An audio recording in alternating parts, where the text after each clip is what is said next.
Bom dia, good morning and welcome to São Paulo, Brazil, as we get ready for round 4 of 8 of the FIA World Endurance Championship. We return for the 3rd straight year here to Brazil, to the circuit at Interlagos, right in the heart of the city of São Paulo. Good morning, everybody. Martin Haven with you, alongside me in the booth, Graham Goodwin, and 3-time IMSA champion and Daytona 24-hour winner, Felipe Nasser, bringing some local knowledge and experience. And down on the grid, we'll catch up with Bruce Schwani. Cars on the grid, drivers getting ready for the final presentations as we edge towards the start of this race. Midway point of the season, the first of our flyaway races after starting in Imola in Italy and then running through the Spa 6 hours to the 24 hours of Le Mans just a month ago. So from Brazil, we go from South America, North America, next up with the Lone Star Le Mans at the Circuit of the Americas in Austin, Texas. And September will be a busy month as we head to Fuji as well. So plenty of racing still to go in the championship, and those who currently lead the standings will be feeling perhaps not as comfortable as you might imagine with only 3 races down. So lots still to play for. Yes, double points at Le Mans means that if you score strongly there, you have a big advantage in the standings, but there is lots more to do. And today, the weather might play a little bit of a factor as well. It's been warm and sunny throughout the free practice and qualifying sessions. It rained overnight, the track is a little damp, and the temperatures are low. Air temperature just 19 degrees. Actually feels chilly outside, 21 degrees of track temperature. And a lot of cloud cover overhead as well. So the breeze is gentle, but the cloud overhead will probably prevent the track from heating up too quickly. As you can see, it is quite damp. So let's take a look at this circuit of São Paulo. Felipe Nasser, where are the key areas here? Well, good morning, everybody. Thanks, Marty, Graham, everybody for having me here. So, bem-vindo, welcome to Interlagos. Well, Sector 1, a pretty classic S do Senna here. We got a pretty heavy braking in Turn 1, but a super important part that flows out through Curva do Sol, which is pretty much flat out till you go to the backstretch. And then entering Sector 2, we got the Descida do Lago, which enters the middle sector of the track, which provides a lot of tight corners. Traction is key. Tough place for overtaking, but also pretty helpful if you can get away of traffic there. And then Sector 3 is probably the most crucial here. You have an uphill part section that leads to that straight line. So plenty of action today. It's for sure one of the favorites of the season for many drivers. It is the shortest lap that we race in the FIA World Endurance Championship, and it's an old school track. That means it is tight. And Felipe, fairly unforgiving if you make a mistake as well. Indeed, it doesn't give much room for mistakes, but I mean, in Sector 1, that braking provides a lot of braking opportunities and passes, so you will see people trying to, make late moves there, or trying to set them up for Curva do Sol, which leads to the backstretch. So to me, the most critical part as well comes in the middle sector, where you can gain a lot of time if you can clear traffic at the right spot, or you can lose a lot of time in Sector 2 there. And Sector 3 is where we're going to see a lot of cars setting up for overtakes, because that leads to the main stretch. And we can see, as you said, the track has been damp overnight, so there's been showers. So this is something the drivers will be watching on those formation laps. Shot there as the number 33 Corvette leading the championship, of course. Starting from 12th position on this grid. Driver change there as well. Nico Varone is in that car, returns to the team, so little driver change there. Looking here at the 88 Ford, and that car lines up in 8th position. Stefano Gattuso, the driver who is looks not going to be Stefano Gattuso who takes the start perhaps, but the car looking strong here. The Ford's looking strong here. The front engine V8 cars all looking pretty strong actually. The Mercedes looking good, so too the Aston Martins, so too the Lexuses. The mid-engine cars seems to be struggling a little, which is perhaps a surprise. Better of the two Manthey Porsches is the Bend liveried car. Yasser Shaheen, Ricardo Pera doing the qualifying yesterday. Richie Leitz, their third driver, and they will line up in 7th place on the grid. And again, likely to see bronze drivers starting in all these cars. Living it. Some memories on this grid and elsewhere. Lots of moments to be captured.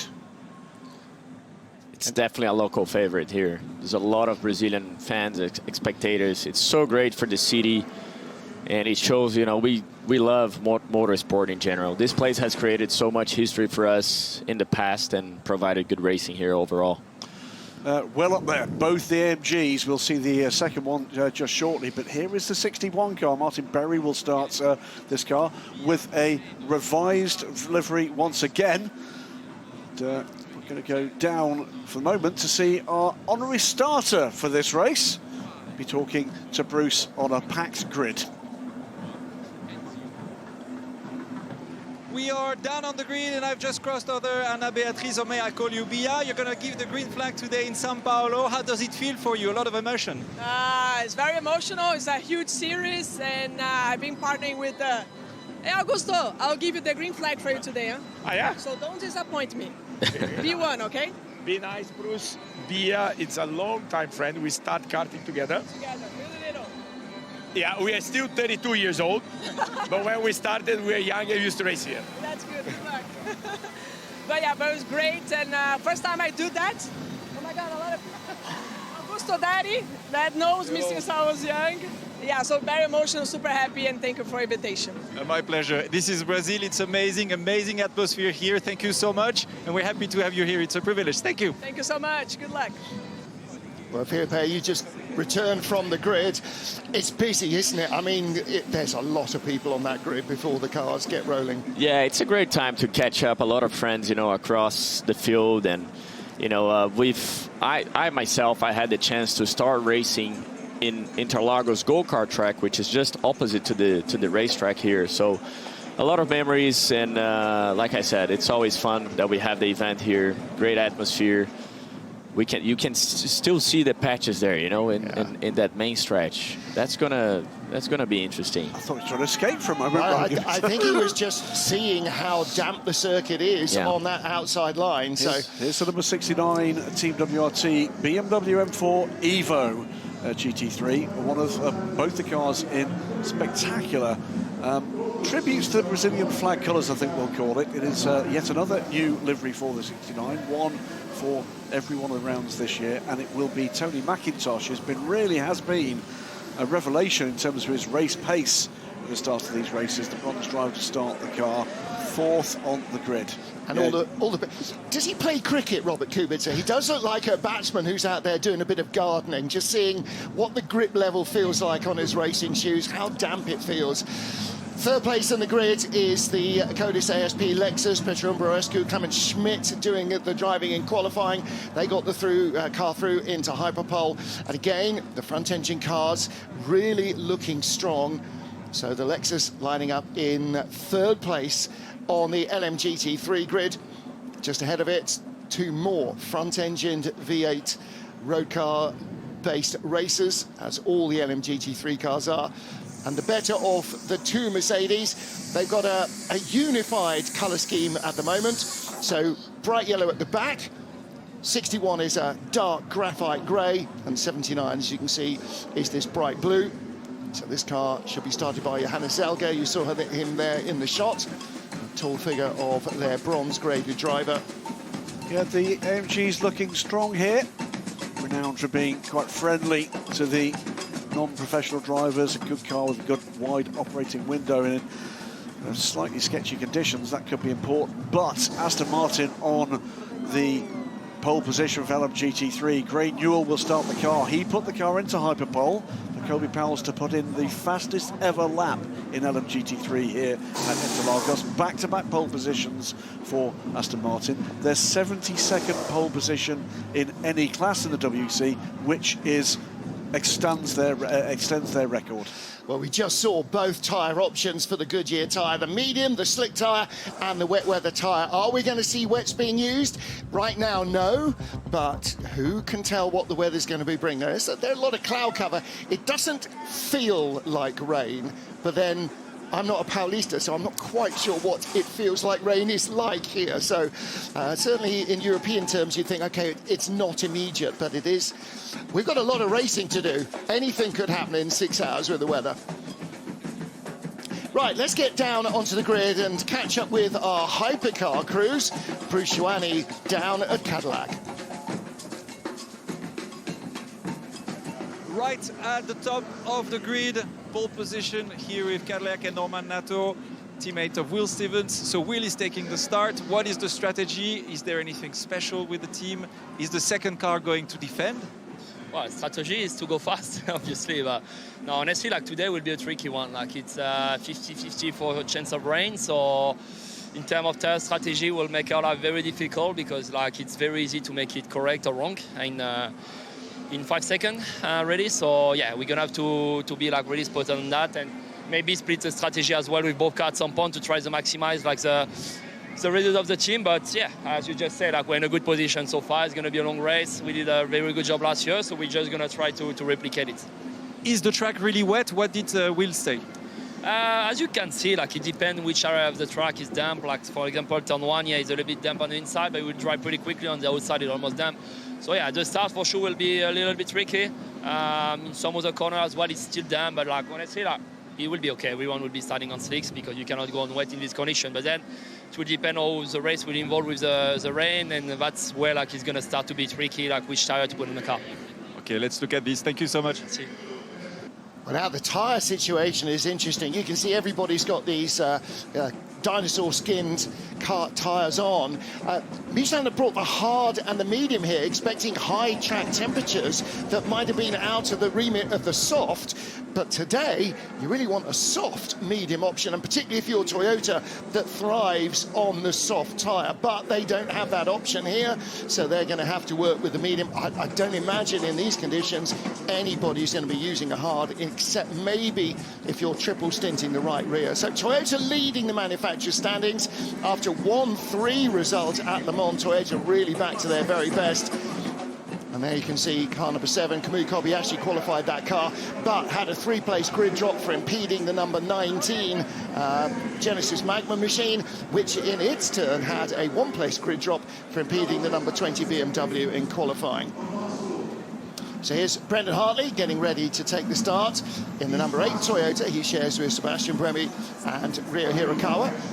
So there's Rio. Looks like Brendan will be taking the start. Mike Conway, incidentally, on the way out of the pit lane, we'll see that in a moment or two, I think, had a little bit of an incident. No major damage done to the car. It does start 17th in our hypercar class. And the sister Toyota, as you just saw, starting in 14th place. Brush with the wall on pit exit, taking some of the Rolex bannerage away, but no visible damage, but they have changed the nose. 93 Peugeot is next up, 13th in the order. Paul Di Resta will start this car. They'll be looking for a major turnaround in form from what was really not a very good Le Mans for them at all on pace. But maybe quite low temperatures might help them. It feels like the car overuses its tyre. The one time we've really seen it look strong was in damp conditions, wet conditions at Le Mans a couple of years ago, 3 years ago now. It really looked on the money. Is that going to help them? Who knows? And what's going to happen with the 2 Genesis hypercars? Brand new to this track, brand new to the series this year. They have really produced some speed here and some consistency. Both cars finished at Le Mans in their first ever Le Mans 24-hour race. So that is, again, a little bit of a dark horse, a bit of an unknown everywhere we go now. Antonio Giovinazzi will start the 51 Ferrari, and Giovinazzi a little bit disappointed with his qualifying. They didn't get through into Hyperpole. Confused, I think, was the word. I think he expected, with his efforts, that the other 2 cars would be in trouble. They weren't.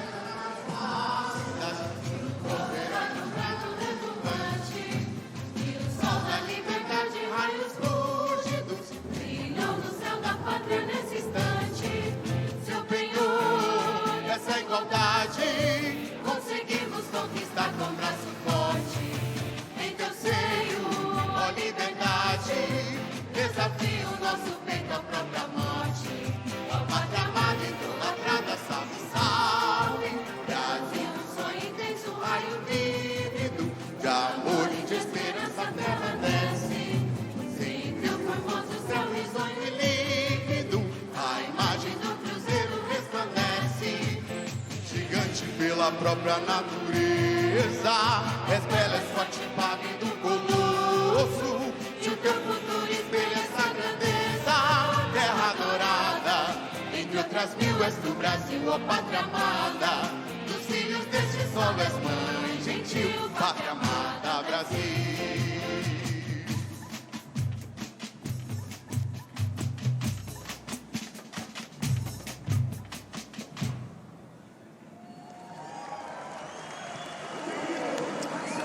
So the Brazilian anthem has been sung. We are closing in on the start time of the Rolex 6 Hours of São Paulo. We will be rolling in just a few minutes. Robert Kubica giving a little handshake and moment of encouragement to Yeye, who starts the number 83 car. He shares with Kubica and Phil Hansen. They start in 10th place on the grid, qualified the 51 factory Ferrari, and the Ferrari looks a little bit more competitive now than it has done earlier in the season. Ricardo Nunes, Mayor of São Paulo, among the dignitaries on the grid.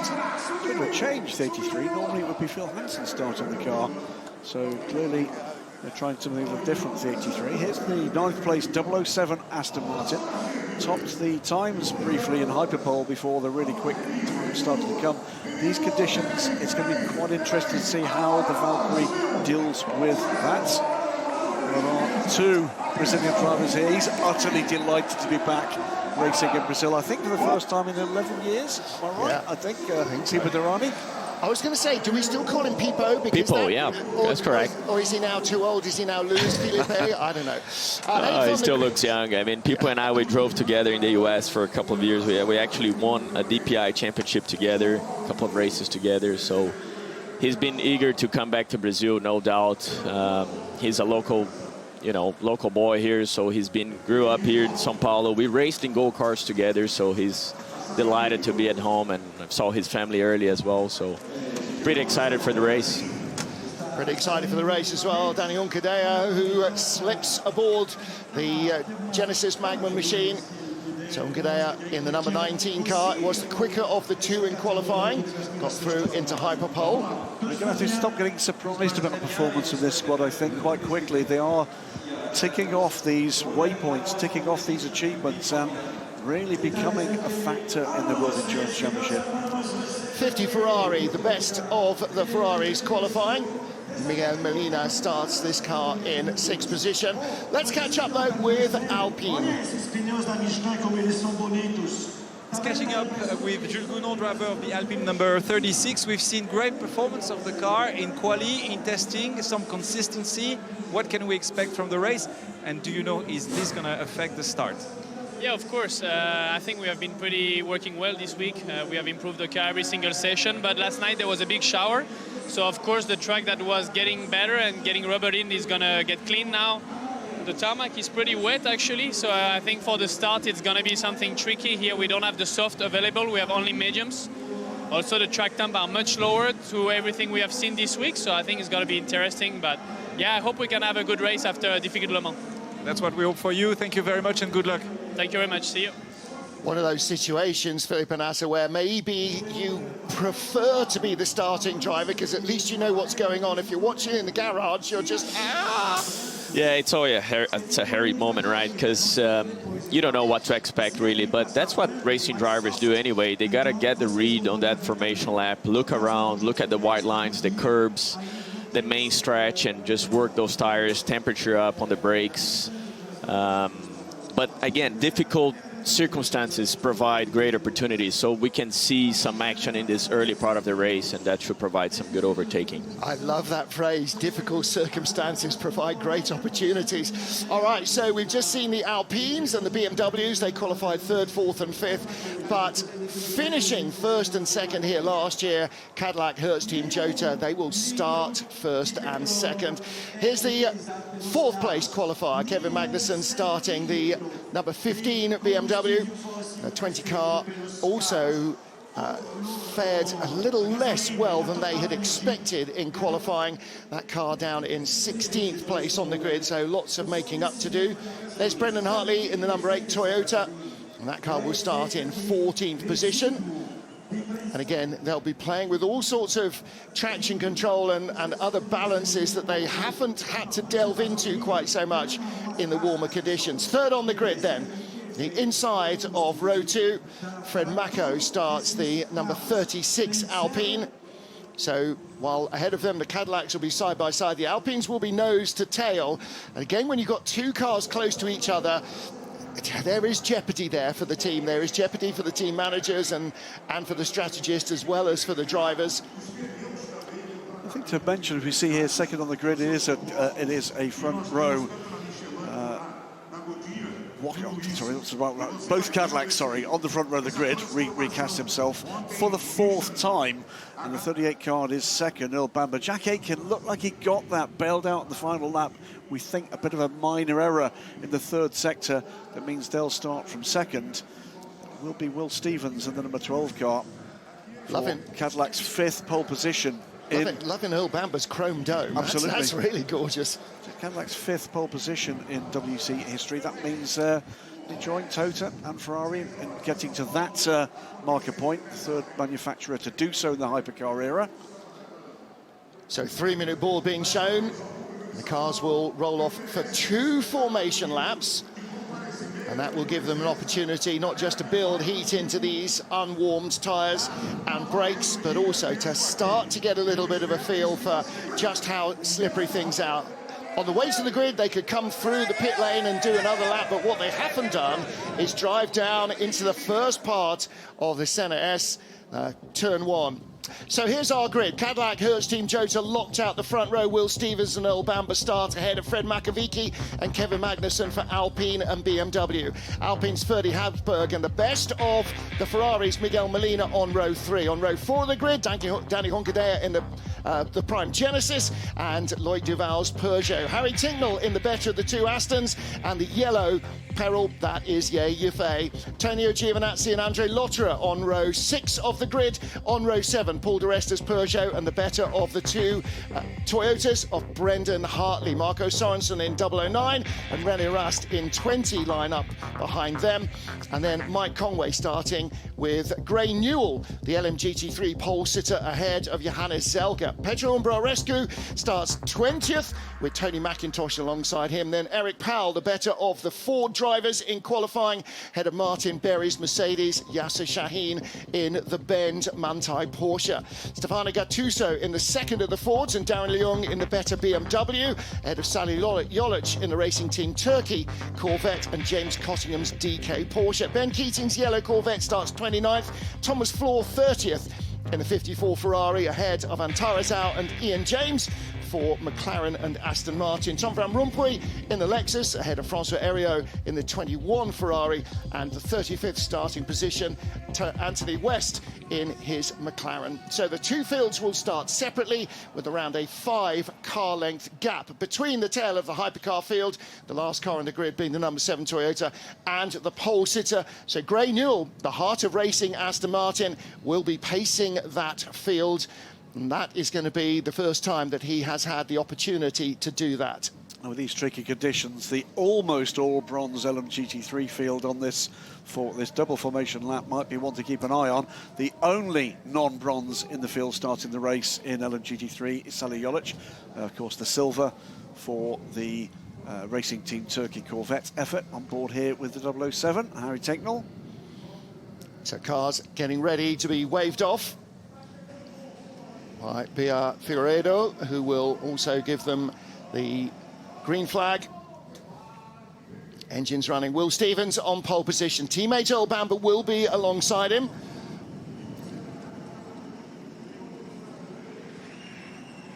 So many Brazilian drivers started their career here in Sao Paulo, not on this tarmac. As you go down the stretch from the Senna S to Curva do Sol, on the right-hand side, just above, is the kart circuit where so many young Brazilians started racing. You can see how slippery it is. Of course, the drivers are exaggerating that because they're getting the wheel spin into those, to try and build some heat into those rear tyres. But Philip, this could be really quite edgy in terms of traction for all these cars, hypercars and LMGT3s. It is challenging, especially to build up the right temperature and to know where you're gonna set up yourself in that turn one, it's gonna be tricky. So you gotta be watching down. You could see the inside line of the turn one corner. Oh, we're going back here. Yeah, this was Conway coming out of the pit lane, and that shows how wet the pit exit is. And he took a bit of banner with him as well. Yeah, I saw Mike earlier, and I could see in his eyes he wasn't happy. But again, you know, it seemed like the damage was small. They changed the nose, and he's ready to go again. Yeah. And as I was saying, turn one looks like the inside is still wet. So you see a lot of drivers trying to go on the race line there to try and get the most grip out of turn one. On board with Paul de Resta in the 93 Peugeot, that car starting in 13th place. You can see the two blue Alpine between them, the Motorsport livery BMW, and the bright orange Genesis Magna colours that debuted at Le Mans have been retained for the rest of the World Endurance Series. So we'll get used to seeing those cars now in their bright orange livery. Quite a big gap back now from the tail of the hypercars to the lead car in LMGT3, the blue heart of racing Aston Martin. So Graham Newell's going to have to pick up the pace a little bit on the second lap. But again, for everybody, this is really critical because you need heat in the tyres, you need heat in the brakes for the start of the race. Just saw a little puff of smoke as the 19 Genesis locked up there, the Aston Martin as well. So you can see that they're still on and off the throttle, on and off the brakes, trying to build that temperature. But the track is a lot less grippy than it was. So what's our history with safety cars here, Graham? I think we had a pretty clean race last year, didn't we? I mean, it's got to be said, we've had several very clean races in recent years in the FIA World Endurance Championship, and it's also now highly unusual to have a race of attrition. Yep. It's a tribute to the kind of levels of engineering that go into these fantastic cars nowadays. Sweeping down through the Senna S once more. Plunging on down the hill. We're around 800 meters above sea level here, so you feel it, and the cars feel it too.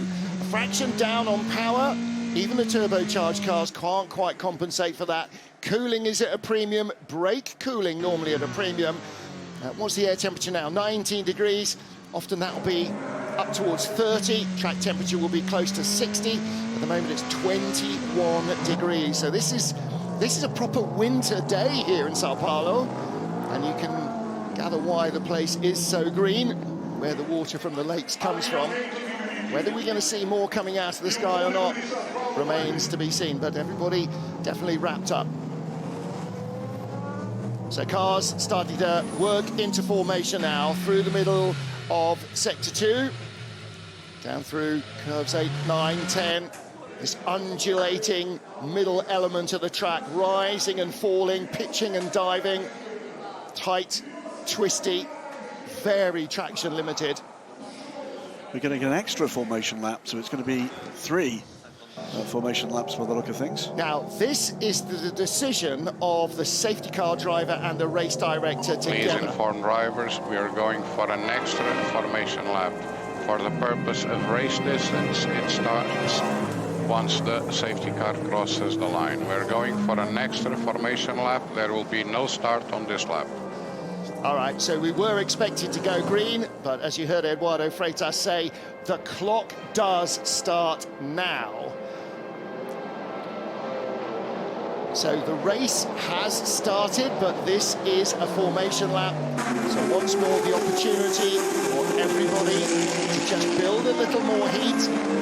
The other thing it helps to do, Felipe, is just move a tiny bit of some of that moisture away. It does help. Every lap the car's going around, it's probably going to help to build up that race line. And again, it's the last chance for the drivers to get that brake balance adjustment, you know, work on the bars, work on the brake temperatures. And again, having that visual look in the track, you can see the backstretch. It still has some wet patches, so it's going to be interesting. On board with Antonio Giovinazzi, the 51 All cars Ferrari. to start closing up the gaps. All cars to start closing up the gaps, please. Car 69.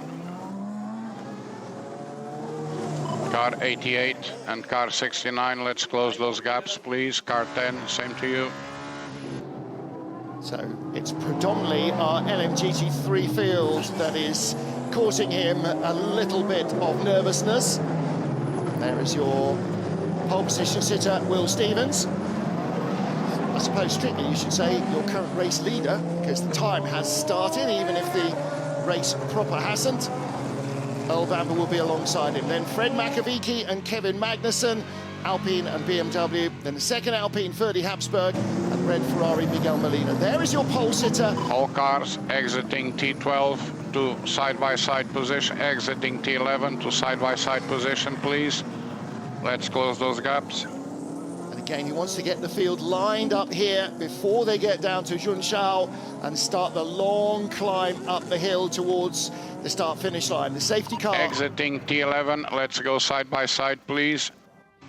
Safety car will rush away towards the pit exit to leave the track free, but the race does not start until the drivers pass the start-finish line. You may not pass. So the two gold Cadillacs, then the blue of Alpine and BMW, the second Alpine. All cars alongside. side by side. Do not forget, when the lights go off, you need to cross the line before we can really start racing. Looking back from Will Stevens, alongside him Earl Bamber. Earl will want to be alongside if he can. Try and provide a united rear Cadillac so that nobody can squeeze through between them. Graham Newell pacing the LMGT3 field behind. Red lights are on. We come to the line after 3 formation laps. The lights are off. We are racing in São Paulo. The Rolex 6 Hours of São Paulo is underway. Cadillac 1-2 on the grid. They're shutting the door on everybody else down into turns 1 and 2. And a scramble between the Alpine and the BMW. The Alpine, Fred Makovici with the BMW around the outside. Kevin Magnussen with the pointy elbows, really shoving his way around there. On board with Ye Yifei, that's the number 19 Genesis in front. A little bit of spray down the straight to turn 4. And the Ferraris gathering up. Few sideways moments. Felipe Nasser, nervous times for these drivers because they've not been round so fast. Indeed, there's a lot of exploring now, but great start there from Kevin. You can see he made the outside stick into turn 4 there. Let's see how they go through this part here. There's a lot of battle going on. A little bit of leaning for 11th place. That's the second of the Ferraris and the Genesis. Giovinazzi and Lotterer getting together. Antonio Giovinazzi winning that skirmish. And the Alpine dropped a long way back behind him, so that's Ferdi Habsburg, who started in 5th place. He's down to 11th. Yeah, I think Giovinazzi made up a couple of places at the start into turn 1, but lost them again as they came through the centre S. Molina, battling hard. Molina in the first red Ferrari, then the yellow car of Ye Yifei, who's moved up as well at the expense of Danny Unkadea, who's in 7th place. The Porsche of Loic Duval, the white car in 8th. LMGT3, looks like there's been no major dramas, but the Iron Lynx Mercedes, Johannes Elger, jumped into the lead from the outside of the front row, and our pole sitter has dropped down to 5th position. There are the 2 Brazilian livery BMWs. Looking for the lead is the first of them, Tony McIntosh on the inside of Johannes Elger, and he goes through on the inside. Ben Keating's car 33, the yellow Corvette is, in fact, that's a long way further back. That's the wrong one, that's the other one. The wrong one. The move is the Lexus has actually grabbed second from Tony McIntosh. Tony looking up the inside, it didn't quite work, pretty similar to what happened to Giovinazzi, but now he goes to the inside, tries to go from 3rd to 1st. That's not going to work either, and all of a sudden he's got his mirrors full of a double Mustang. And of course the curbs are going to be very slippery indeed. No, the pass was Darren Leung going by Martin Berry's Mercedes. So it is the Lexus of Pedro Umbrarescu who leads from Tony McIntosh. Then the 2 white and blue Fords. And that's Eric Powell from Stefano Gattuso. Stefano Gattuso now from Eric Powell, as we see on board with the 77 car. So it's a little swap there in turn 4 between the 2 as they were scrambling with the BMW coming up the inside.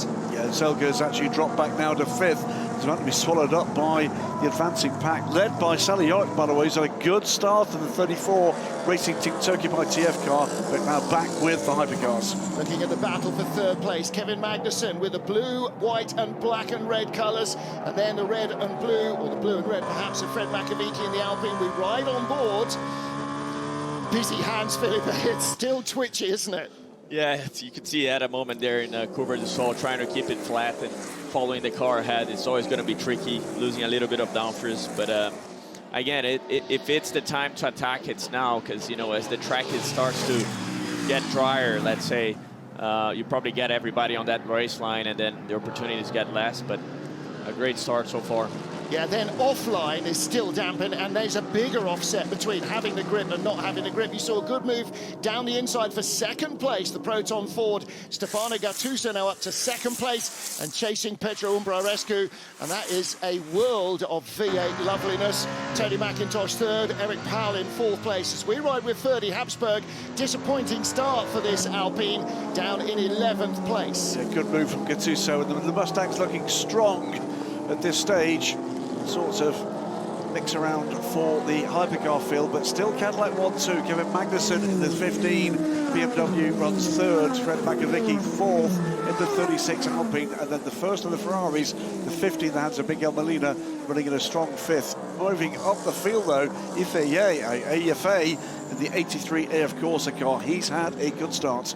Yeah, made a great start, managed to find a gap and wriggle into it, and that's a real art form. Will Stevens leads by 1.1 from the fellow Corvette Cadillac of Earl Bamber, and he also 1.1 ahead of Kevin Magnussen. Let's hear from the 15 BMW team.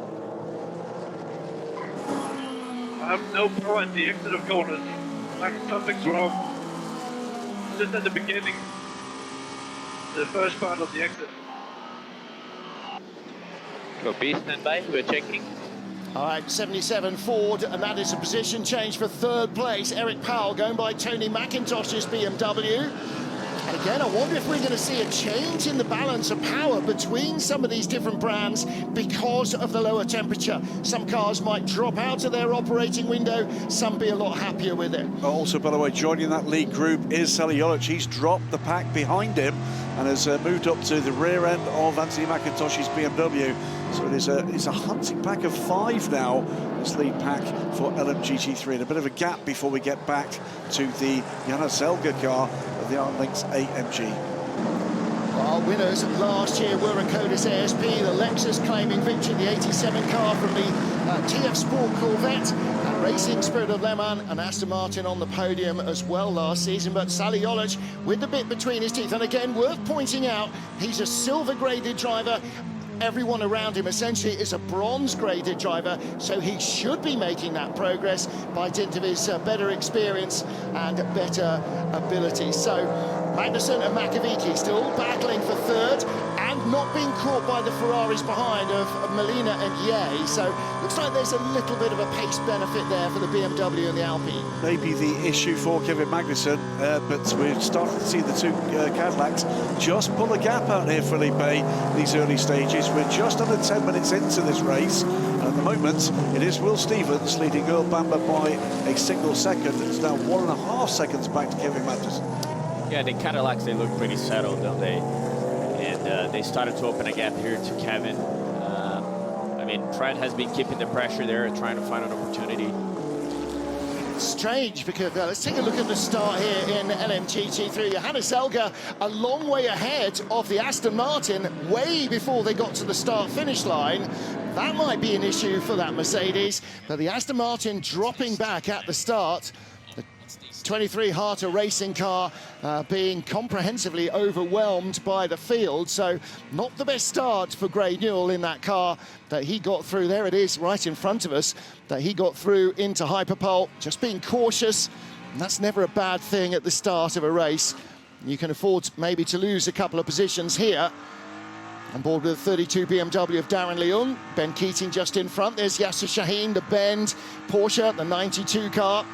Leung looking to go down the inside on the front stretch, down to turn 4. A little bit of contact there as well. 69 BMW going through. So Johannes Elger having the early lead. Peter Umbroescu was right behind him in the better of the two Lexuses. There's the 27 Harter racing car of Ian James, who was battling with François Heriot and Thomas Floor. The Ferraris and the McLarens right at the tail of the field.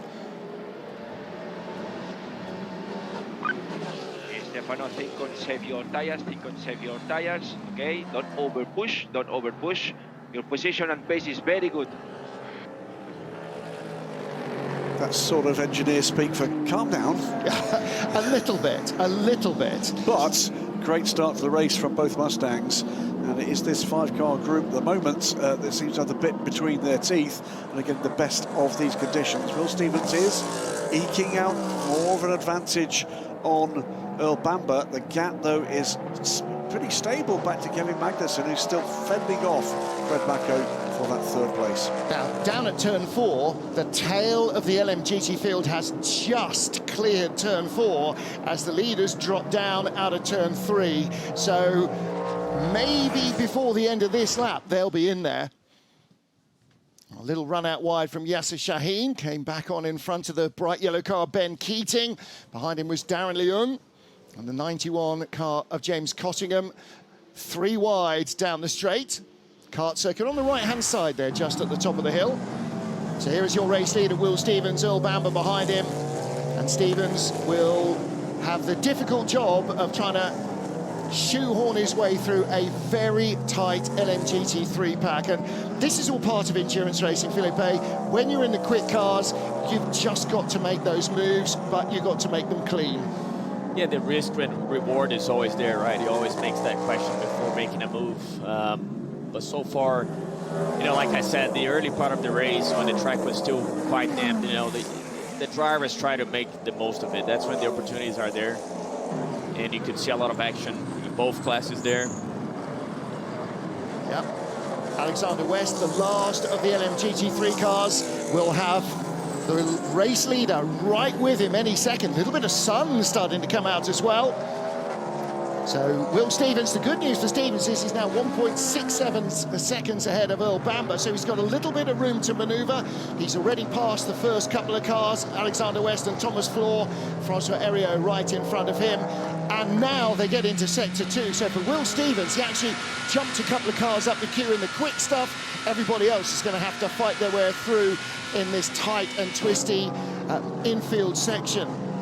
Like we pointed out before, the speed difference is not too far away between the GT cars and hypercars in this section. So knowing where you're going to place your car, and if you're able to clear traffic at the right time, that gives you a benefit. But also, you know, if you're not able to clear them at the right time, you're probably going to see a gap between the cars increasing. That's nervous on board there, trying to find his way past the 21 Ferrari of François Heriot. And again, we, you know, looking at all these little differences between the corners, between 7 and 8 there on the top of the hill. There's enough room to get through if the LMGT3 car allows you. He goes by another couple. So it's give and take, ebb and flow all the way through the race. You're never going to get the best break in traffic. You seldom get the worst. Sometimes you lose, sometimes you gain. But the change here is Kevin Magnussen is right with Earl Bamber, and they've dropped Fred Makovicky with that just that stumble briefly in traffic. So the battle is on now very firmly for second place. And here come the Ferraris as well. Miguel Molina in the red car, Ye Yifei in the yellow car. They've dropped Danny Hunkadea. So the orange Genesis is a little further back, stuck in traffic. And again, there's the battle for second place. The blue-red motorsport colours of car number 15, piling the pressure on the Cadillac in front. Okay, mate, good job. For information, caddies are flying. BMW is following as well with the Alpine. We expect the Ferraris in front to drag us down at some point, so if you see an opportunity later in the stint, let's use it. I'm not sure which of the two BMWs. I think that was Tony McIntosh that just got clipped in traffic. And that's always the danger between 7 and 8. You go in the gap, and it's not always there when you arrive. Nevertheless, Earl Bamber under pressure from Kevin Magnussen.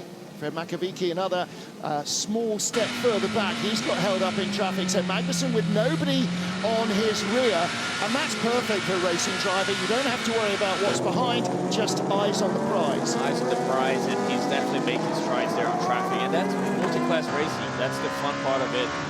It takes a lot of ability skills. You got to see what's happening ahead of you, if the gap is going clear or not. Here we go. There's more happening.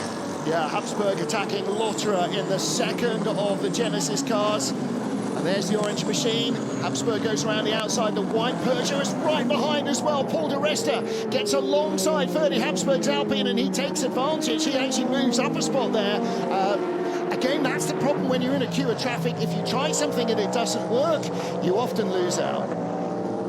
Busy, busy, busy, isn't it? Here we are side by side now for second place. I tell you what, Earl Bamber taking no prisoners there, but Magnussen stuck with it now. Did he take advantage, all four wheels off track? And will he have to give it back? That's certainly what Earl will be saying. He was off track. One factor here that may be coming into play is the only car in the field that is using used tyres at all is Earl Bamber, right side of that Cadillac, used medium tyres. So they're burning those used tyres early. All right, and that is in the colder temperatures. Maybe that's going to be a little bit less of a deficit. The right-hand side is normally the hard-worked part of the car because this is an anti-clockwise circuit. So those tyres will probably have done qualifying rather than hundreds of laps in free practice. The Ferrari's going around the outside of the two Fords. And Miguel Molina under real pressure from Ye Yifei. The yellow submarine is towing up behind him. Molina goes defensive early, and Ye didn't bother trying to make a lunge there. Through comes the second Ferrari, the 51 car of Antonio Giovinazzi, the bright red machine, in between the two orange Genesis cars. Actually so similar on this shot that it looks like three Ferraris, but the redder of the red one rather than the orange one. There you go, that's more of a view of the 19, the 51 and the 17 car. And again, Andre Lotterer in car number 17 with constant pressure from Paul de Resta, and Ferdy Habsburg is tailing that little battle as well. Yes, a nice little battle. That Paul de Resta looking very racy indeed the first part of this lap. And I think may well have actually had a bit of contact with one of the Mustangs as he came through. Honestly, some of the onboards from the LMGT3 cars are frankly terrifying in this. You see there's a little gap open, a hypercar comes through, and then four more follow, and you just... I sometimes am amazed at the way that these bronze-graded drivers can deal with that level of pressure. It's part of the championship battle. There you can see the Lexus under pressure for the lead of the race. The red and black Lexus of Petro and Borescu. Stefano Gattuso senses a chance here. He almost took me out, and he just went from full left to full right on the brakes. Yeah, copy. You have margin in energy if you need to cancel to overtake in these cases, if it helps. Here we go, this is the lead battle. Umbraresco, the black and red, and Gattuso is right with him. And often a faster car will ease the guy you're chasing offline. Didn't happen quite there for Gattuso in the blue and white Ford. He's got his teammate right behind, Eric Powell, in that second Mustang. So Petro Umbrarescu doing good work in defense here. And the hypercars come through. The Valkyrie howls by down the straight. Very Tittle has fallen back quite a way, hasn't he, from the start here? Down now in 14th place. And his teammate Marco Sorensen is last in 17th place in hypercar. Give the first penalties of the race through, and it's going to be for a Toyota and the, of course, the yellow Ferrari, both getting 5 seconds out into the next pit stop.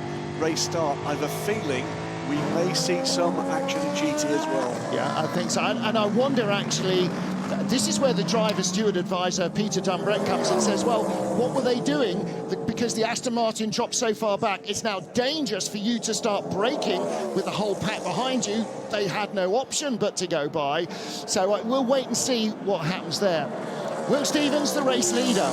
Looks like he's out on a track day on his own. It's nobody else on the circuit. It's 4 seconds, or 3.8 seconds to Kevin Magnussen behind, who has dropped the challenge of Earl Bamber for the moment. And that was a touch, wasn't it? 15 on the the AMG. Yeah, that was Johannes Zelger who got that little side biff, and it's not the only one. That's the view from above. We sort of saw that from the onboard, didn't we? And this is the Bamber Magnussen move.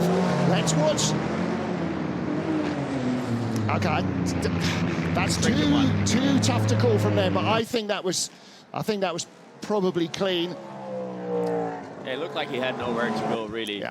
They were side to side, there was small contact there, and just trying to use the curb there to, you know, hold himself up to the next corner.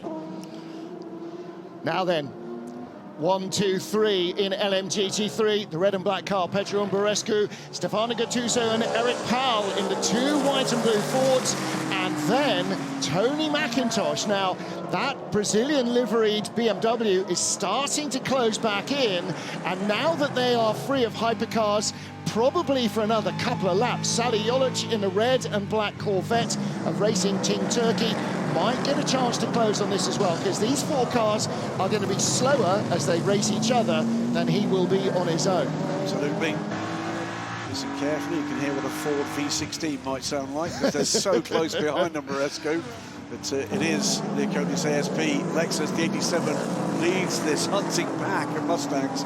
Absolutely right, Tony McIntosh is right there. Sally Jolic has just fallen off a little bit off that pack, but he's right there with them. Huge gap to the next car along, which is Martin Berry, 6.5 seconds back. Jolic is actually closing. He was half a second quicker than the lead 4 on that last lap, so he will rejoin, but will he do it before Gattuso gets by Umbrarescu? These are 2 cars, the Lexus and the Ford, that have got great top-end speed, and Gattuso shows his nose on the inside into turn 1, and using that inside line, Felipe, it looks like it's starting to dry out nicely. Yeah, you can tell he's starting to explore there. He tried it, but didn't quite make it, but he set himself up pretty good here for the back stretch, so trying to make a move. Yeah, getting that overlap, and Umbrarescu is going to be in trouble if he tries to turn in. Ooh, I think Gattuso just gave him enough room, but here comes Eric Powell on the inside. It's not where you want to do that, Eric, but not this stage of the race. Let's remind ourselves, by the way, these top 4 cars here, these are the bronze drivers. Cracking battle with the 4 non-pros, getting stuck into each other here. Yet again, 88 looking for the way through. Eric Powell just waiting for an error from either of the 2 guys behind him, and now we're back to nose to tail with the first 5. Yeah, the Corvette has joined. It was quicker, Sally Jolic, and again, Gattuso looking on the inside, Powell looking on the inside of him as well, and Tony McIntosh in that Brazilian livery BMW. They're both Brazilian livery, by the way. 69 more blue and green, and the 32 more yellow in its version of the Brazilian colours. So Umbrarescu probably feeling the pinch here. Gattuso is definitely making his presence felt on every corner, just showing his nose, annoying his neighbour in front of him, trying to make sure that he distracts him. And Eric Powell flashing the headlights at his own teammate as well. I'll tell you, as we're watching this, Will Stevens continues to build the lead, almost 5 seconds now to the good, but behind him, Earl Bamber and Fred Makovic are catching Kevin Magnussen again. There's only one rule in motor racing, and that's don't hit your teammate. Not sure everybody's explained that quite. There's probably quite a lot of radio traffic trying to explain that to Eric Powell right now. But then, I guess, Felipe, he feels he's quicker than his teammate, which he is, because his teammate's trying to attack all the time. Yeah, it looks like the Lexus has been very defensive, so that brings everybody else closer. So, am I going to try to pass, or should I stay, find a clear opportunity? See what happens here with the Ferrari. 21 and 54 on the left, Francois Heriot. On the right, Thomas Floor.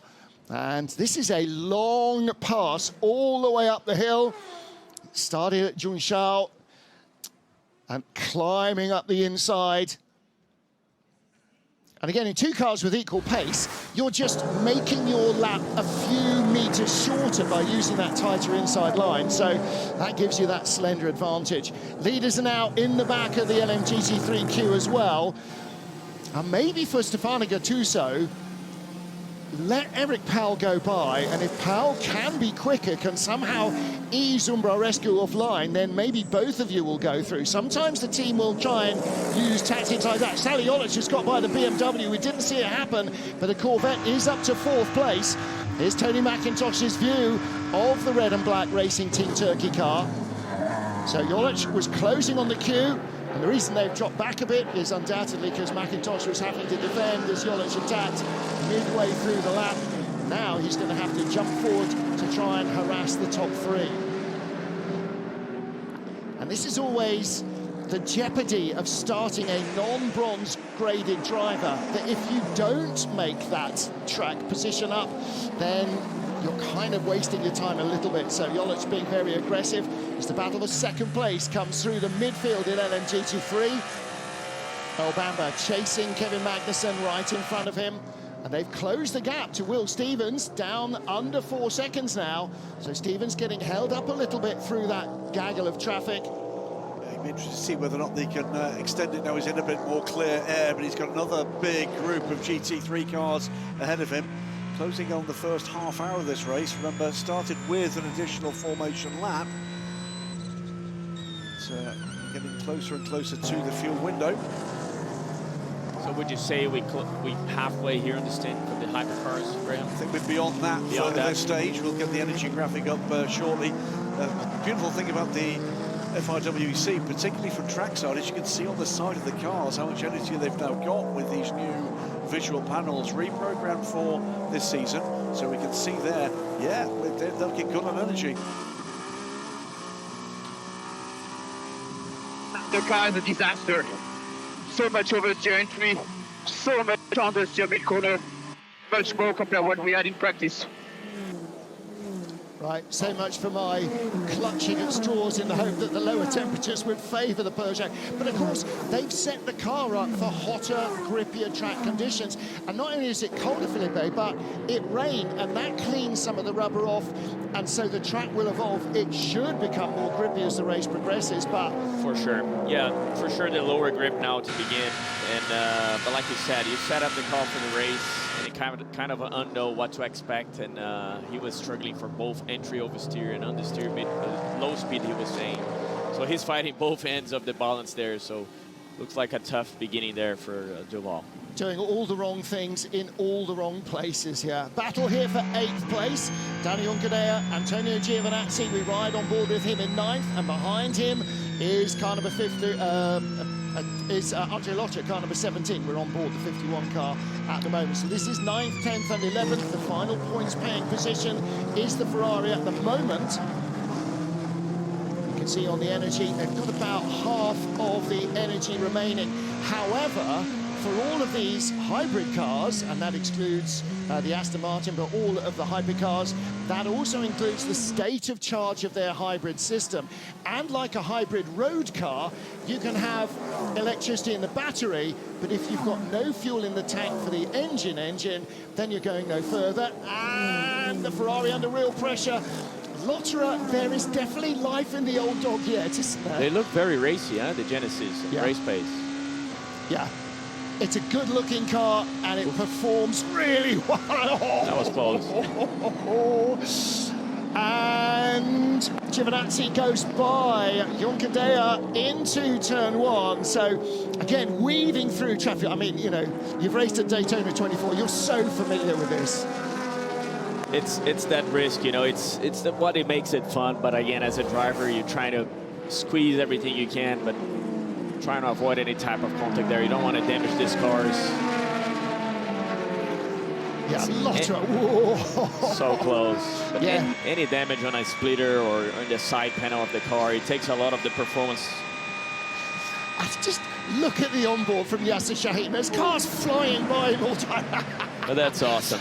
That's what I love about racing. What a class. You know. Love the reaction in the garage. Go to FIA WEC Plus and sign up and watch All Access from Le Mans. There's so much great garage reaction to some of these battles.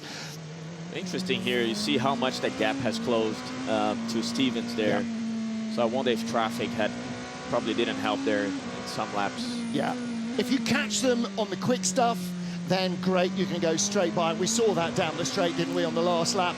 But if you catch them in sector 2 in the twisty corners, then you've got to be patient, you've got to wait, you've got to know that you've still got the pace.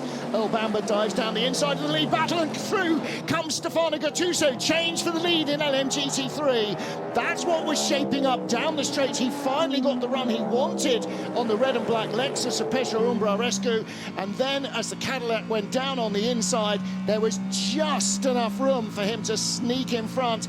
Now, Eric Powell, you can see in the paint on the back of the Lexus, the reflection of the flashing headlights of the Ford. So Gattuso with the fastest race lap, he's just set that to take the lead in LMGT3. And again, Eric Powell nearly running into the back of the Lexus there. From moment, Umbrarescu was held up, and Powell alongside, can't see Umbrarescu because he's on our left. So this is going to be a change for second place. It is. Powell got through. He had that inside line, Felipe, and you can't defend that there. Yeah, and plus you have the Hypercar taking an advantage of the open gap, so tricky, but it looked like he was struggling already to be, you know, holding on to that second place. So it looks like they're probably taking a bit on the tires already early on. On board with Sally Olic, and again, Hypercars just diving in left, right, and centre. It's like they think they're riding motorcycles. Some of the gaps they go into, again, classic example, you know. You're just setting yourself for the corner and then someone dives in. But you gotta have that awareness to know, okay, I cannot, you know, I cannot turn in now, otherwise you make contact, and that damages your race too. Meantime, as they clear the traffic, the lead group, Will Stevens has lost out. It's 2 or 3 seconds lost from his lead through that run through what was frenetic traffic for that little wee while, wasn't it? And Kevin Magnussen now 2.1 seconds behind, and has gapped Earl Bamber again to over a second. Fred Bacco 2 seconds further back again. Kevin Magnussen is such a dual personality, isn't he? He's so chilled and relaxed and almost looks like he's just a spectator when he's out of the car. When he's in it, he definitely grows those Viking horns. He's such a great attacking race driver. On board with Paul Di Resta. And Di Resta, yeah, okay, the Peugeot, not quite what we'd hoped for, but he is closing on Danny Huncadea. Here's a replay from Eric Powell of that move. Stefano Gattuso. That was a little touch there. That was Will Stevens coming through, I think. And again, that shows what we talked about, that the minimum speed in some of these corners of the Hypercar is lower than the GT3 cars. Yeah, and especially when the tires start to go away, you're gonna see that speed closer and closer. I think we have a radio call here coming in a second. Yeah, I mean, I'm much slower in the middle sector than the cars around me. It is getting a bit easier as the fuel load comes off, but the car is heavy. And by heavy, he means it's not reacting. I was gonna say, yeah, it's probably the rotation and the, you know, change of direction he's feeling is quite heavy, or again, it looks like they're not having a lot of fun right now, but let's hope that the grips come up to them as the race goes on. They're making progress, in fairness, the 93, 94, but the gaps tell the story. They're not really able to attack the cars around them. That's the frustration you're hearing from Paul Di Resta. And we heard Lloyd Duval saying, you know, it's understeering, it's oversteering, and in fact it's doing them in all the wrong places. In the high-speed stuff where you want a little bit of understeer and rear stability, it's oversteering, and in the tighter stuff in the corners where you want it to over-rotate, it's just ploughing on. Yeah, so it's having the opposite every, you know, in the corners you want it to make it rotate. All the wrong things in all the wrong places. We're still down on power, guys. Like, they're pulling away like crazy in this race. So hands up anybody who's not down on power at the moment. I mean, we haven't heard Toyota complaining about it. Mike Conway has got by Marco Sorensen from 17th to 16th. Number 8 car still in 13th place. Brendan Hartley, so Toyota are struggling. But here come the Ferrari duo, 5th and 6th. Miguel Molina still ahead of Ye Yifei. And I think after that little moment a few laps ago where Ye was almost alongside him, Ye's just gone, okay, now it's time to put the slippers on, save a little bit of fuel. That's the most interesting comparison is the 2 BMWs. We've got Kevin Magnussen battling away for the lead here. The 20 car is down in 14th place. absolutely nowhere by comparison. And again, you wonder whether both teams in that garage have got quite the same setup. Sally Jolic having a little look at Petro Umberescu. This is for third place. The red and black car in front is the Lexus. The red and black car behind is the Racing Team Turkey Corvette we ride on board with Jolic. And Yefei, we were just looking at in the Ferrari in the Hypercar. Yeah. Fastest race lap for that car. He's been looking racy, hasn't he? I was going to say, they're making ground here. They're definitely catching the cars ahead as the DAG starts to kick in the tires. But the funny fact here is that Stevens, he opted for new tires, you said, to start, right? But looks like the gap has been closed now, so that could play in the hand of the 38 car here. Yeah, car for later on. With those used tires on the right. I'll correct myself, by the way. It's not the only team to have opted to do that. It's the only team in the league group that's opted to do that. So the fact that he's managed to stay with that battle speaks volumes for just exactly what they're able to do to preserve the package. Here's the two dark maroon cars, red, black, grey. It's very, very different answers to the LMGT3 question. Lexus RCF and the Corvette Z06 GT3R. Yeah, we like a V8 GT battle, though. Doesn't matter where the V8 is, they still sound good. And the BMW is closing in again on this little battle as Umberescu and Jolic squabble. Tony McIntosh in the 69 BMW just creeping a little back onto the tail of them. But the two Fords basically set sail off in the distance. Stefano Gattuso leading from teammate Eric Powell. Now then, let's get a little bit of information about what's going on track. Bruce is down at AF Corsa. Robert, it's been since Le Mans last year that the Ferrari actually won a race. What can you do today? I know that you're working hard on the strategy. I see you speaking on the radio all the time and trying to work out a way. Can you do something today? Well, first of all, you need many factors to win races. It's not only about strategy. Mainly performance helps. So Interlagos is a tough track for our car. But we are trying our best, as you said. Ife did very good first lap, so we gained a few positions.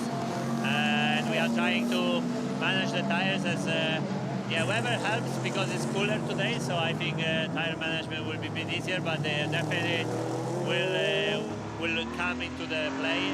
I think a lot of possibilities with changing two tires, which side, what to do, and if doubling. So we will have to wait and see, react.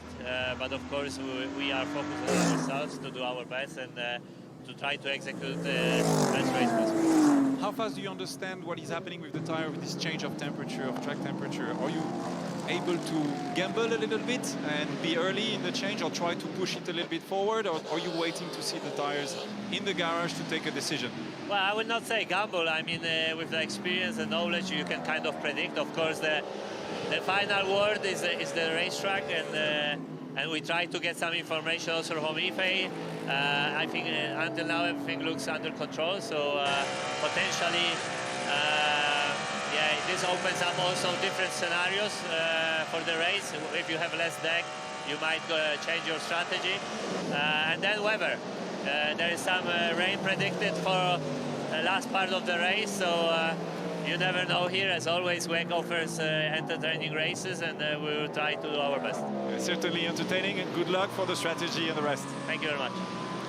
Good to hear from Robert Kubica. His car, by the way, is the next car in the order with used tyres on. All four had seen previous usage this weekend, so it's even better news, if you like, for the pace of AFA. Beyond that, we've seen a result now of investigation into the car 15, Kevin Magnussen and Johannes Elger. We saw that side-to-side contact, no investigation necessary, but they are taking a look at that potential off-track overtake, Magnussen on Bamber. And I guess there's 2 points of view there, Felipe. From the point of view of Magnussen, it was very marginal indeed. From the point of view of El Bamba, it was the most outrageous misuse of, of regulations ever seen on this planet. Race drivers, they're going to be saying, Bamber probably saying, he he squeezed me, or, you know, and Kevin the other way is probably saying, you know, he didn't give me enough room, and I try to make the pass as fair as possible. But I don't know. In my view, it looked like a racing incident. I mean, it just looked like they were racing each other pretty fairly, I would say. Yeah, it was very marginal at best, and certainly not flagrant off-track abuse. Wasn't the pass on the grass, was it? Down the inside of the Heart of Racing Aston Martin comes the Alpine of Fred Makovici, closing in on Earl Bamber. At least he was, until Bamber got a bit of a break there in traffic. And there is your race leader, Will Stevens, coming towards us. Kevin Magnussen with Earl Bamber now for very close company. And Makovici trying to join in. In the pit lane, the first of our LMGT3 callers, car number 91, James Cottingham in the DK Engineering Manthey car. And also 35, the 30 Habsburg-driven Alpine. And that might be maybe a lap before we expected, or 2 laps before we expected. I was about to say, we've seen in recent WC races teams throwing the dice, BMW to great effect at Spa. The teams of the strategy will have learned from that. If you're nowhere, try something. Yep. And if we've got those mixed conditions potentially to come, we can see that traffic is really tricky here. Maybe that's what's happening here at Alpine. They're just throwing the dice and see whether or not this race brings something back to them. 100%. I think for James Cottingham, Manthey DK Engineering, probably exactly the same. You know, he was stuck in that big, long group that went from about 7th to 15th. So don't be stuck in it. Give yourself a chance at some free air. See if you can free the car up. There you can see Earl Bamber again through on the inside of the LMGT3 cars. Well, down in the pit lane is Bruce Schwani. Bruce, what do you know about the Alpine stop? Well, I was just next to Jules Gounon when the car stopped, and yeah, it was just to avoid traffic, get away from the traffic, do a clever pit stop, just to save some time into the traffic. That makes a big difference. For example, speaking to Vincent Voss earlier on about the car 20 that's very far back, the car performance is the same as the car 50, but as you can see, it's way further back, and that's only down to traffic. Yeah, he's just stuck in traffic, and again, wouldn't be at all surprised to see a little bit of a strategy offset there as well. Either pit late or more likely pit early and just try and give him some clear air, because that's actually worked for the Alpine. The 35 car, 30 Habsburg, is quite a long way away from the queue that he was in. But if you're further up that queue and in the top half dozen, then, or you've got a little bit of a gap in front of you, then it's wise to maintain that track position.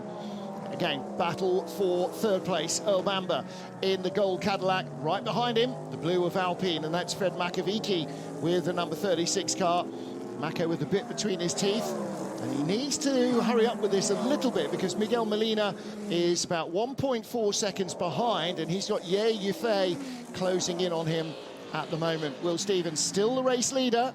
Comes across the line just 1.4 seconds ahead of Kevin Magnussen.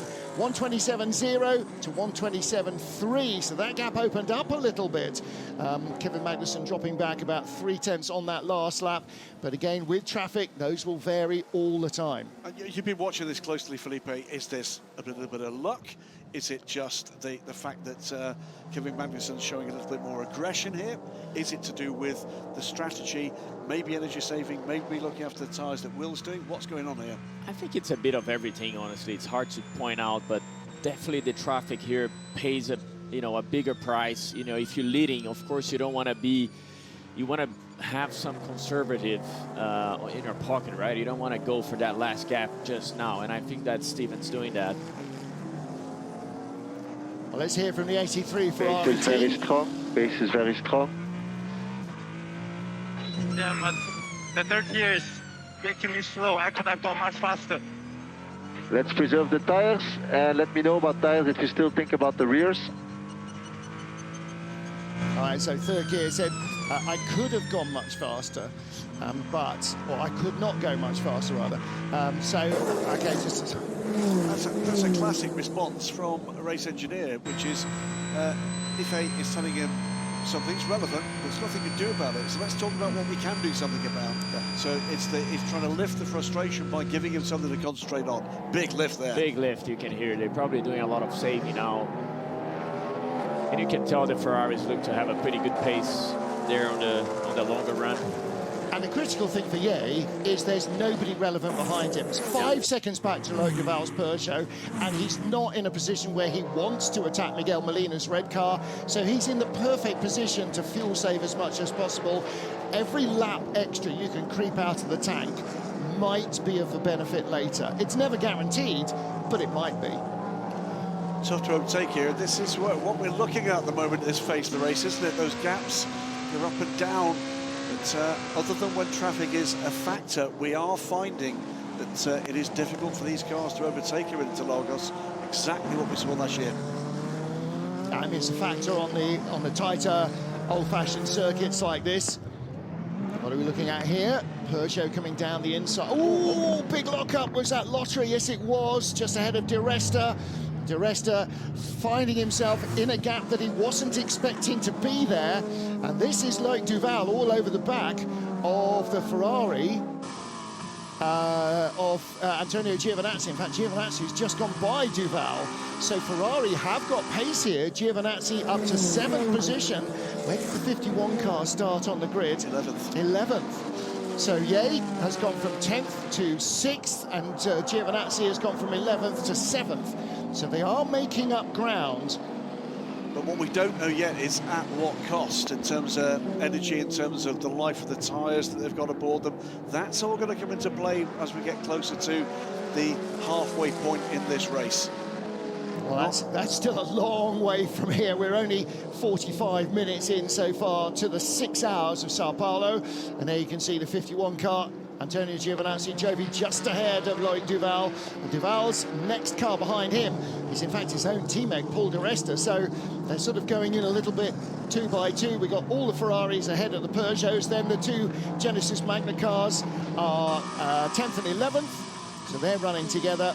The one that is, the 2 that are out of sync, the 35 Alpine, which has pitted out of sequence, and the 20 BMW, which is a long way back. And I'm surprised they haven't tried something with that car. Rob Boyd brings the 78 Lexus onto pit lane. It's been stuck in the midfield and not able, it seems, to progress. The tyres, as well as fuel for the car. Full service stop to the 78. So there are 2 things that they can do, and one of them they will try and do anyway, which is keep the bronze driver in until he has used or he has raced through all of the minimum drive time that he needs to do. And at that stage, maybe instead of going all the way to the end of the fuel, then you can do something out of sequence, bring him in, get your pro drivers in, or your silver driver in, or your gold, platinum, whatever, and try and make a difference there, instead of going all the way through a tyre stint. In clear air, by the way, once again, Will Stevens is pulling away in the lead of this race, 3.6 seconds to the good. The battle in LMGT3 now is for 4th place. Sally Jolich has gone by Petra Marescu in the 87 Codis ASP Lexus, and Marescu now under pressure from Tony McIntosh, who's been just running his own race, really. Yeah, Tony McIntosh has been in this little group. We're riding on board with him now. And the BMW certainly looks quick enough to challenge. Behind you can see Martin Berry. Now that gap was around 4 seconds, still is around 4 seconds. So Berry's not making much inroad into this battle. But if the BMW really starts to attack the Lexus, then that will slow both of them down. And then suddenly you're going to see the first of those 2 Iron Lynx Mercedes coming into play. Yeah, Martin is sort of in no man's land here. He's 4 seconds back, I think closing a little on that pair. But behind him, Jana Zelga in the other iLinks car is a full 7.5 seconds further back. That's LMGT3. Let's get back to Hypercar, down back with Bruce Chouani, and he's down with Peugeot. I am down in the Peugeot garage with Theo Pourchaire, driver of the 94 Peugeot 9X8. Theo, it's going pretty well at the moment, so I have 2 questions. We saw you guys kind of struggling during the week, and suddenly in the race it seems to be working fine. Why is that? Is it linked to the temperature and saving the tires, or are you actually pushing and not saving enough the tires and fuel? Yeah, I think, you know, we had some rain in the night. The track was really grippy in FP3 qualifying, of course, and we were quick. But unfortunately, with the rain, the track is now a bit more clean, with less rubber, let's say, and we're sliding a bit more, destroying a bit more the tires. But it's only the beginning of the race, so I think they are also managing a bit, Loic and Paul.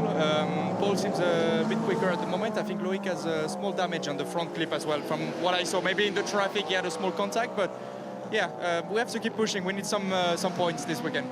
Well, good luck for that, and it seems to be working not too bad so far. Not too bad. Thank you. I think everybody is going to find that the car balance has changed. The sun is starting to come out. There are a few little blue gaps overhead. Track temperature hasn't risen much, though, so again, Filippo, it's, you know, these things are always a work in progress, aren't they? The track evolves all the way through a 6-hour race anyway, so you're just going to have to go with what you have. Exactly, and it's always going to feel better when the fuel level starts to come down, right? So wouldn't be surprised. If we keep this fuel target, there's no way we stay 5 seconds in front, especially if it's not in front. We know. As long as Molina is in front, we cannot do anything. That's a team call there. Interesting. Yeah, possibly, or just we know they've got the same pace as us, and so it's going to be hard to make a difference without compromising your fuel.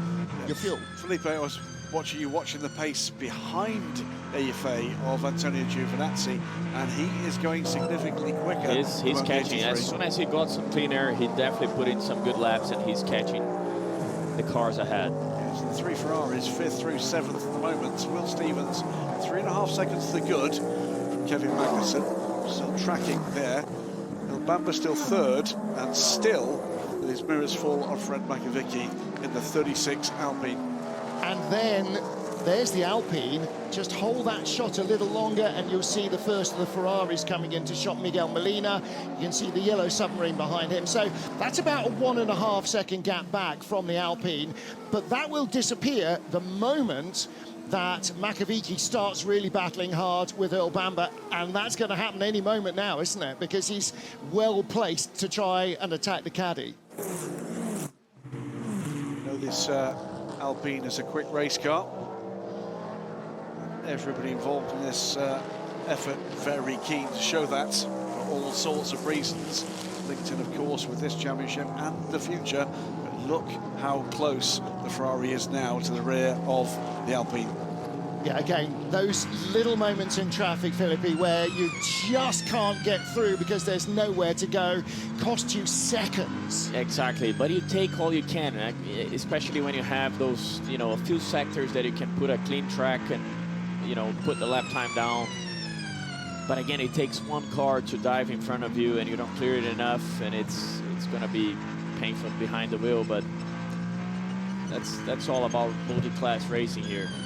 Looking just briefly at that energy graphic, and EFA 2% better on energy than the other 2 Ferraris, and also doing pretty well on energy at the moment, the 2 Peugeots. Not enough to make a difference, not enough for an extra lap yet, I don't think, but if you can save that fraction more, then maybe you can do that in one of the stops later in the race. Just saw Kevin Magnussen diving down the inside of the Corvette of Ben Keating, our championship leader in LMGT3, and here is our race leader. Again, once more, heading up towards that sort of top half-dozen group of the LMGT3 field. Previous shot, by the way, we saw the 2 Ferraris coming down towards turn 1. The background, Giovinazzi coming. What a way back with lights flashing. He's on a charge, and again, a full second faster than the 2 cars ahead of him. He's going to be with that group very soon. Well, there is your race leader. Will Stevens started from pole position, led into turn 1, has not been headed since. This is exactly what the Cadillac team wanted. Earl Bamber in 3rd place. He was deposed by Kevin Magnussen's number 15 BMW, but he's still very much in the hunt. And Stevens there, clearing that little group of cars. But the bad news for him is that Magnussen in this BMW is going to catch them on the long, fast run up the hill from Zhongzhou, and that means easy pickings going through traffic. Watch him catch the Mercedes in front. Look at this racer closing. Poor Mercedes driver, you just feel the draft of the hypercar as it comes by, like you're going by a truck on the motorway. Yeah, through the keyhole again there. And just watching in the background, car 79, by the way, and that is Johannes Elgo, will be getting a drive-through penalty for start infringement. In comes the 32 BMW, Darren Young. And again, I think this is maybe a lap or two early. Where are we now? 5 hours and 4 minutes remaining, so just coming up towards the 1 hour mark. So they might just be offsetting. Has he had a little moment somewhere? Certainly, there's an awful lot of rubber debris already. It's not grass, though, so maybe they were just being conservative. I mean, look at the smoke coming off the brakes. I think he's probably been complaining about temps in that car.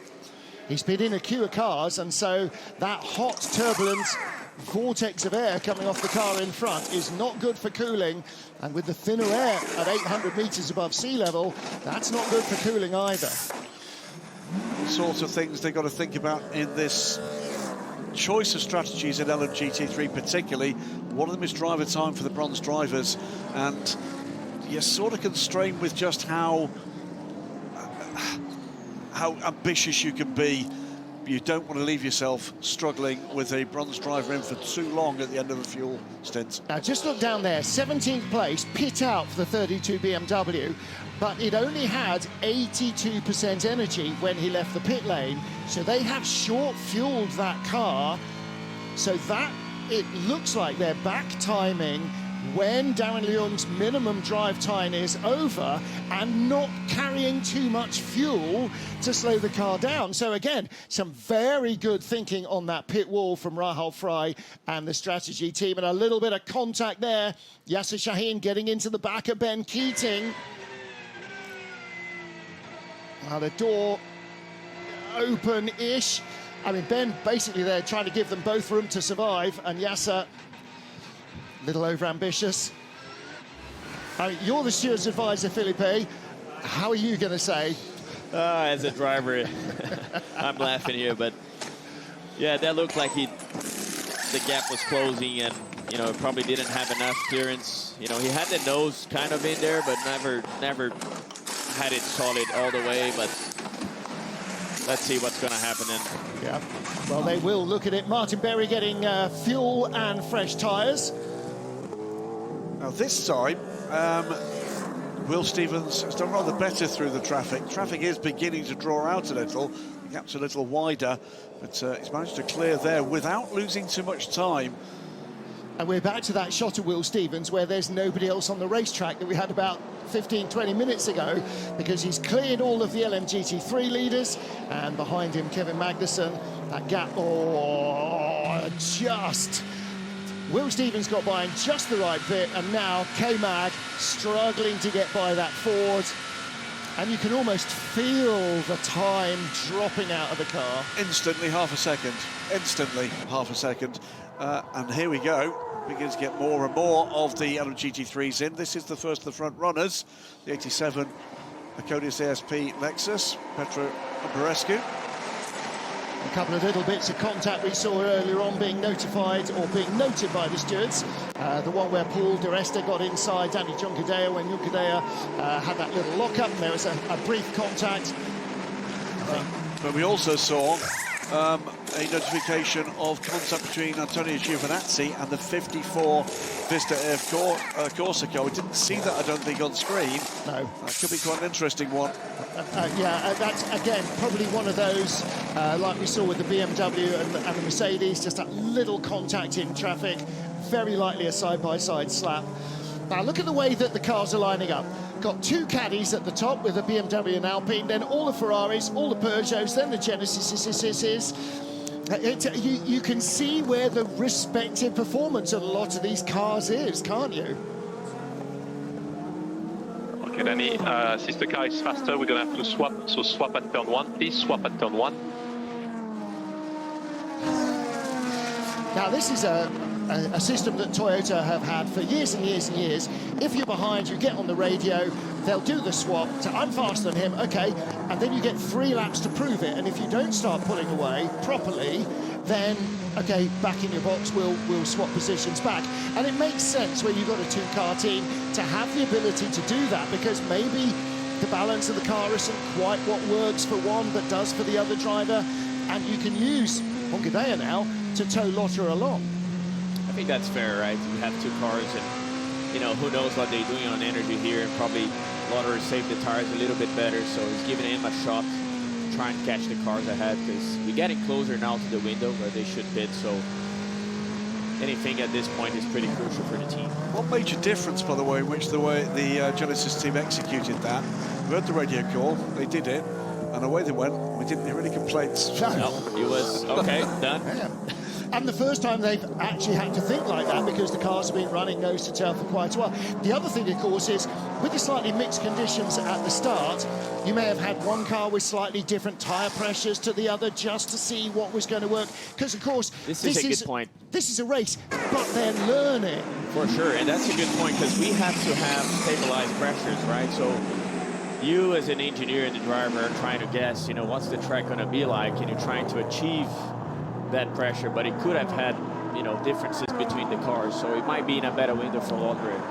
We're starting to see some real pit strategy here, going for the undercut. The 38 Hertz Team Jota car, Earl Bamber brings it in maybe a lap before everybody else. Now, that does two things. It means the team don't have to stack the cars, because you've only got a very limited pit crew to do your pit stops with, but also get him out on fresh rubber or with a full fuel tank. Just saw the dollies going under the car there for a moment, but that looks okay. 009 Aston Martin in as well, Marco Sorensen from the tail of the field. And this, of course, will drop him out of sequence with everybody else in where they are in the queue of traffic. Most importantly, it means he won't be in the turbulent air of Kevin Magnussen. So, are we looking at left sides only? Again, it should be the yellow sidewall of the medium compound tyre. The red sidewall hard tyre is really for quite extreme track temperatures. Remember, this is the point at which, if they do decide to do one side only, there is an advantage here to be drawn. They've got new tyres, or had new tyres one side of the car. They can be through the pit stop quicker, and they could be the undercut. And don't forget, that had used tyres on the right-hand side at the start of the race. In comes the leader. Will Stevens is in, and that was good timing. So excellent timing by Hertz Team Jota. And again, this might be a single side tyre change. The Michelin tyre engineer, there's one tyre engineer per team. So the Michelin engineer taking a look at those tyres. And again, right side tyres only is very, very common here. This is quite a high energy, quite abrasive circuit. Antonio Giovinazzi, Thomas Floor, that little contact being examined by the stewards. There will be no further action on that. And it's a good way of stretching your tyre allocation. In Hypercar, you don't have enough tyres to change a full set at every stop. In LMGT3, you do. So the Hypercar teams have to strategize when they're using what. It looks like they're fitting their qualifying tyre on the right. Disaster for the race leader. The gun won't go on the wheel nut. And it's not happening, and they've been jumped by the 50 Ferrari. So Miguel Molina came in from what was 5th place. He's ahead of Will Stevens. They'll have to hope that that wheel nut stays on.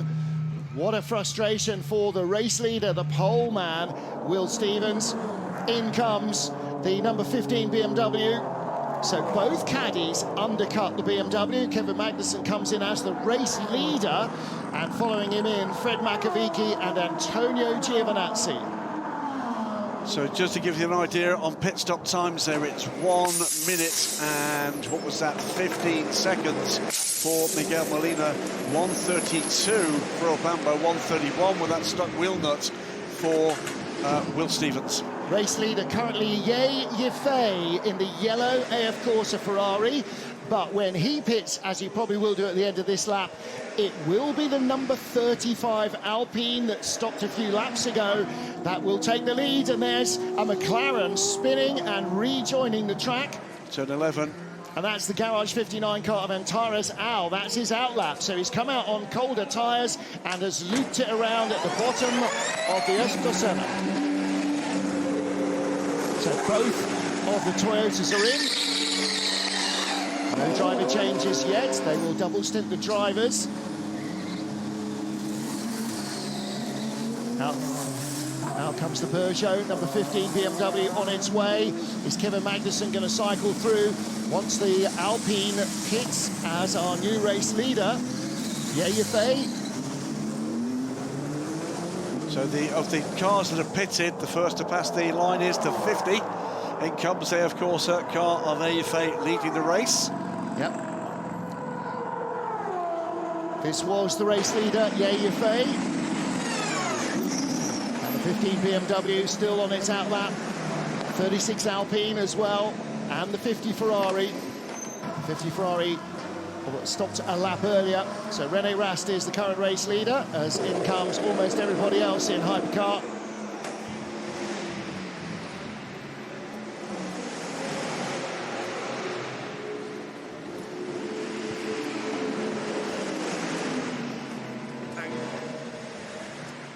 Copy, normal stop, and we change rears to scrub. Okay, so scrub rears going on. So this is a different way of slicing it, where you change the rear axle rather than the right sides. So they're trying different strategy with the 83 car. Out comes the Peugeot. So they're going to lose a spot there. René Rast still on track, is the race leader from the 35 Alpine of Ferdi Habsburg. And then everybody else recovering from their pit stops. So here's René Rast, our current race leader. And this car yet to stop. If he comes in this lap, he will surrender the lead to the 35 Alpine that stopped earlier. And this should be his in-lap. Okay, René box. Dives inside that white line. Carry the speed all the way up to the 60 km/h mark, not cutting too much of those, that little chicane as they come through. So he comes through, and Habsburg will take the lead in the 35 Alpine. He stopped earlier, he's off strategy with the others. We've seen that work to win races for drivers already this season. And this brings a whole new element in that we haven't seen really in the previous 2 years of hypercar racing, because the field is so tight and so large. Strategy is now playing a major part, as well as car speed, tyre wear and everything else. So of the hypercars, it is the 20 car that's been in no man's land. It has been most fuel efficient, most energy efficient to this point. It's from the lead, but obviously tumbled back down there. The 35 rather, takes the lead at this point. Remember, that car stopped for fuel only quite some time ago. So René Rast heading out of the pit lane. And there you can see at the bottom of the screen your leader in LMGT3, the second place car, the other Ford of Eric Powell, chasing Stefano Gattuso. And then Sally Jolic in the Corvette in third. And here is where the 20 car has cycled back in. A huge difference in the way that these teams have been addressing these first pit stops. 3 of them with what looked like fuel-only stops, a number that's 2 tyres only, and some of those with, we're going to go to full course yellow, by the way, in 30 seconds' time for Debris, turn 8. Okay, that's at the top of the hill. So just up in the background, somebody's obviously just dropped a bit of either bodywork or something. That is turn 8, can't see it too much there. Interesting that René Rast now right up behind the Peugeot. And is that Di Resta? 8. Yeah, that is. 7, that's Di Resta's car. 6, so that's 5, that's worked well 4, for the 20 3, BMW. 2, 1. Full course yellow, full course yellow.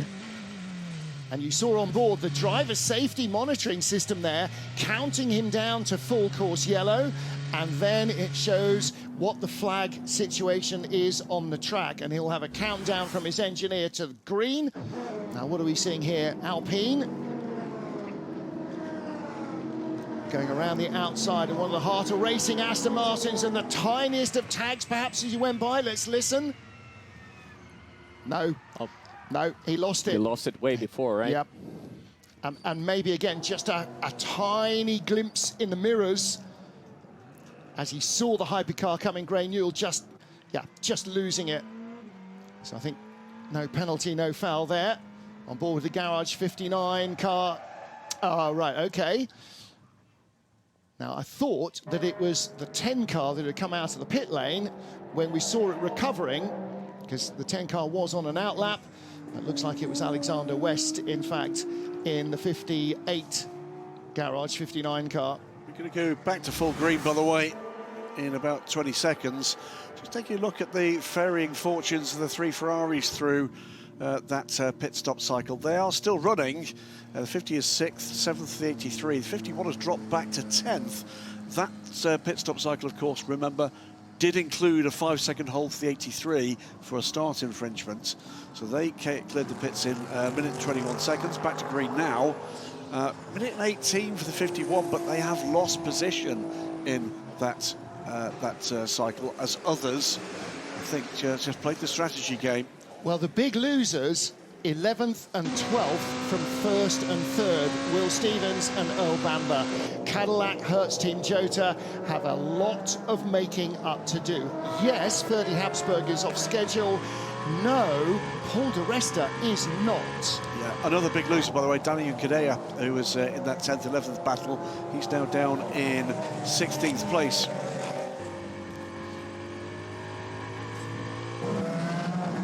Ferrari pushed me onto the grass, gave me no room. Copy, push off track. Okay, so now these have to be reported by the radio, because if you are off track, then you'll automatically be being looked at for track limits. And if you don't explain why you are off track, then you can't avoid a penalty. Replayers go back to green. Really quick reaction from the 009 Aston Martin, I think, to go by the number 7 car, Mike Conway. 007. 007, okay, so that was, going by Conway. So Harry Tinknell sharp on the green, and again the race engineer will count you down. We will hear the countdown maybe from race control, but the race engineer will repeat that to the driver, or very slightly preempt that to the driver. Board with Marco Sorensen. Ferdy Habsburg leads the race, running the 35 crew. Race winners already in the WC. I see it at Fuji. I'd love to add another notch here. Paul di Resta 7 seconds back.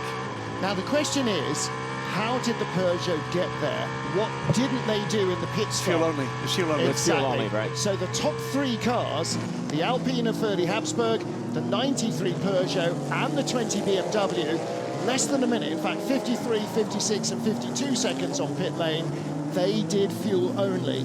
So A, they got track position, and B, at some stage, they will have at least one pair of tyres more in the locker than the others.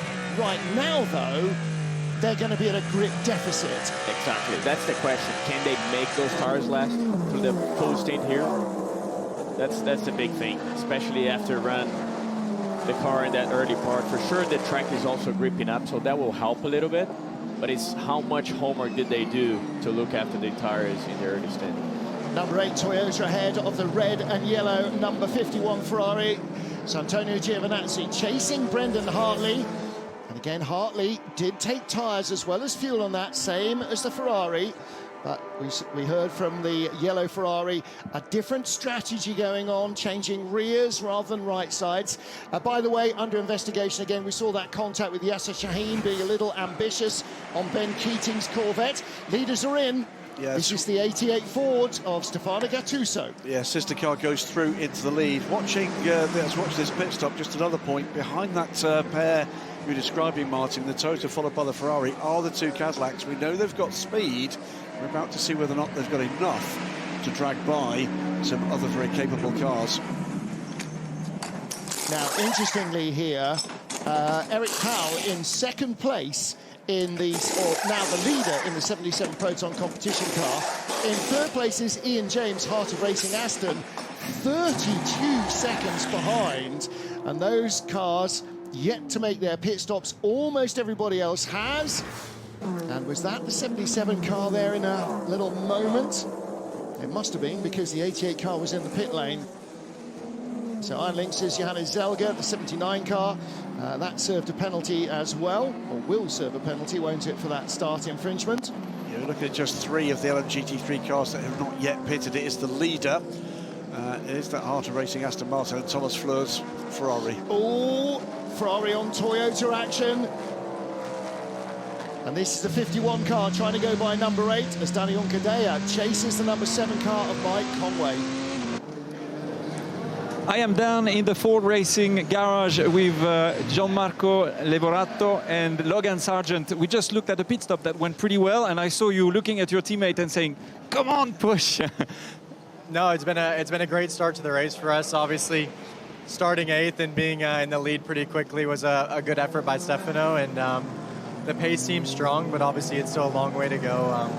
It always comes down to a bit of attrition as well, so just need to keep it clean, keep pushing, and see where we end up.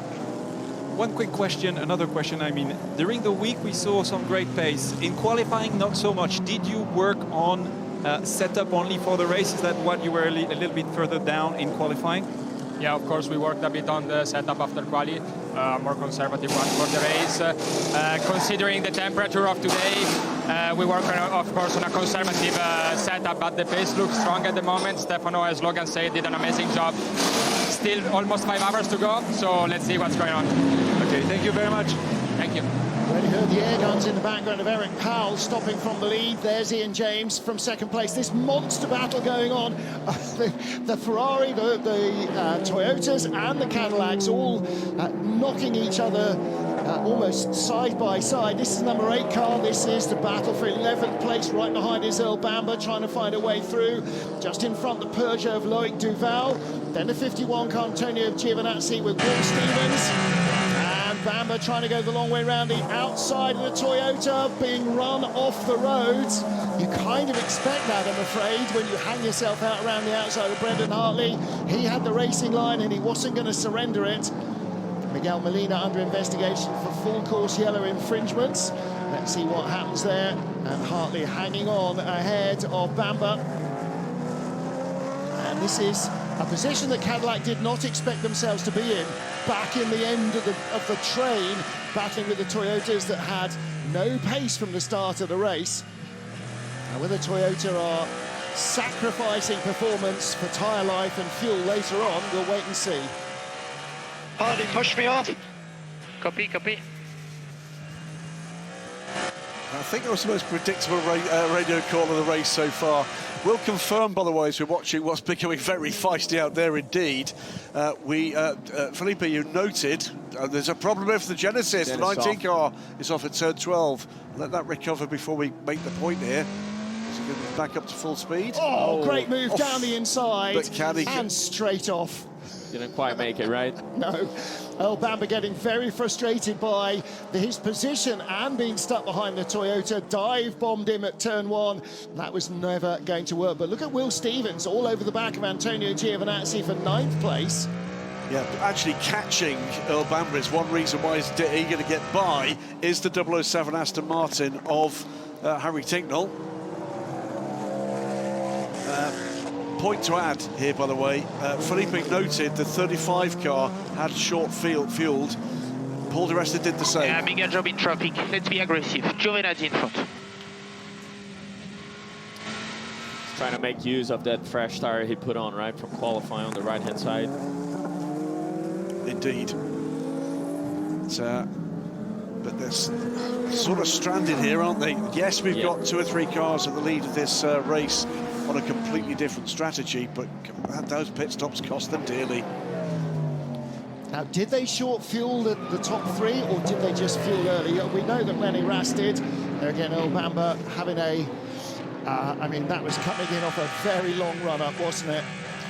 It was, yeah, confirmed. 35 and 93 did not fully fuel the car. All right, so looking for track position. I mean, in US racing, that's always the way. Track position above all else. And this is Honkadea. Is this where he ended up going off? Yeah, trying to find a way through on the Ferrari. And again, the door closing a little. just occasionally hypercar drivers forget that the GT driver is going to need to go to the apex and the exit of a corner. Was that 21, Francois Heriot? I think possibly it might have been. Change for the 54 Ferrari, Francesco Castellacci taking over from Thomas Floor, so in fact that might have been 54 there, and have come in for a change as a result. Paul di Resta in second, René Rast in third. Debris reported at turn 12, not a surprise, it was more than just a brush, wasn't it, between the Ferrari and the Genesis, and there's very likely to be all sorts of local wildlife of the flora variety. And looking here at our Spa winners, the number 20 BMW team.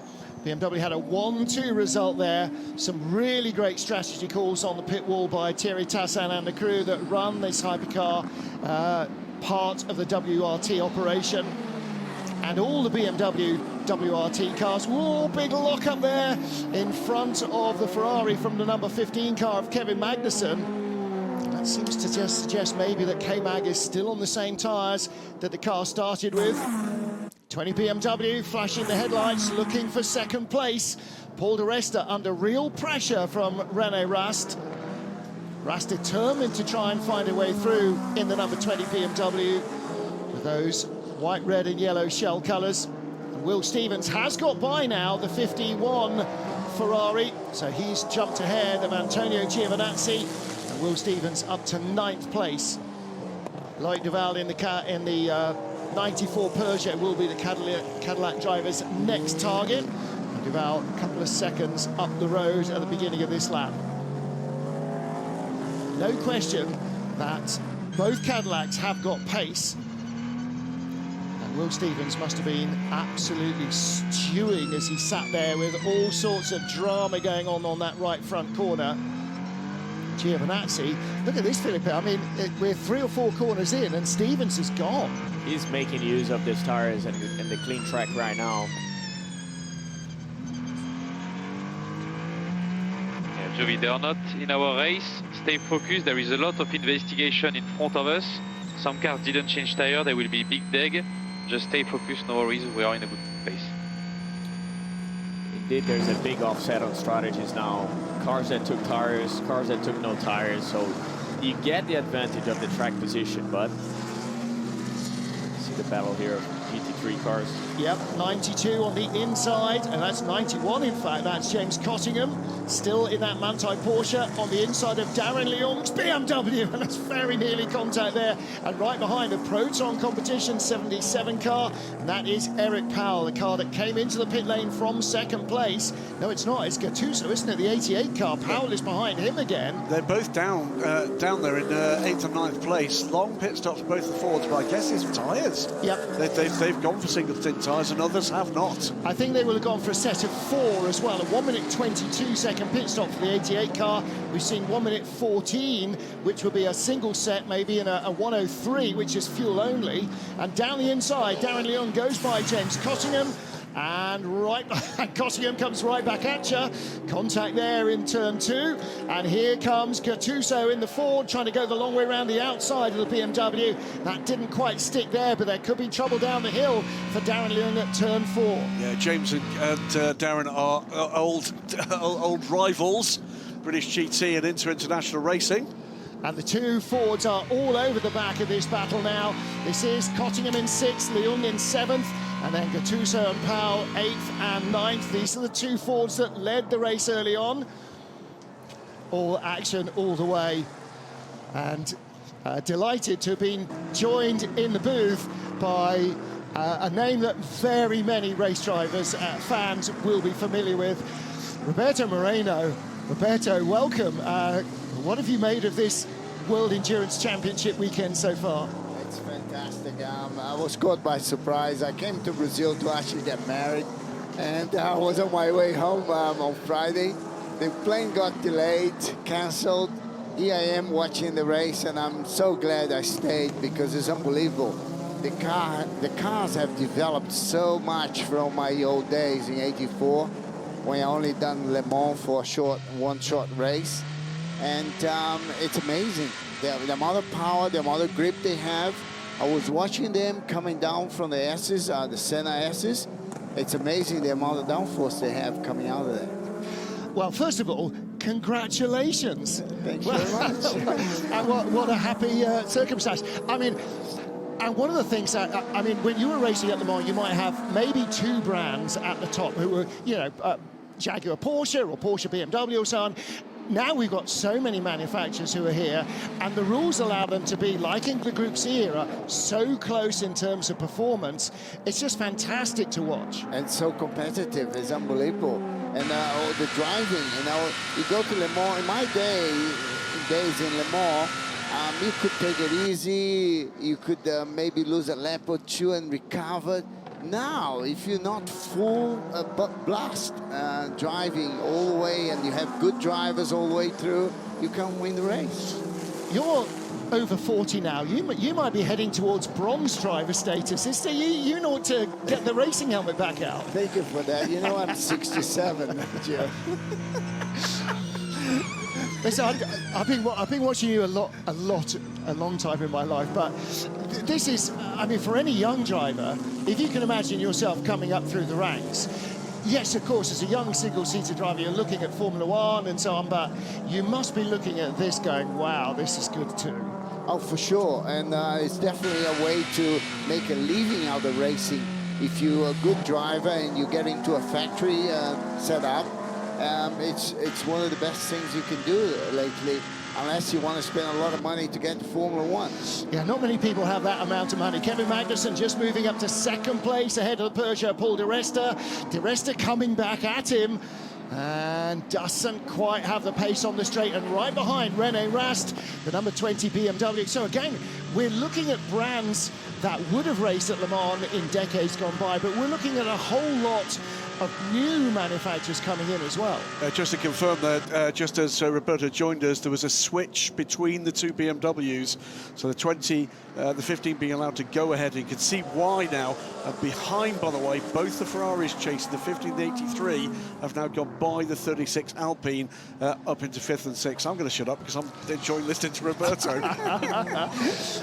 Well, Petru Umbrarescu in the Lexus back in the lead of LMGT3 after that round. A pit stop, Sally Jolic in 2nd. Tom Van Rompuy in the 2nd Lexus lying in 3rd. And then Tony McIntosh in the BMW. And the other BMW you're seeing here, Darren Leung in the middle of that sandwich. And both the BMWs with the Brazilian colours. Now, obviously, we've got a proud Brazilian racing heritage across the globe. We've got two superstars with you and Felipe in the booth here. For young drivers coming through, it's always you need to leave your home country and really go to Europe to make a name for yourself. Is that still the case, do you think?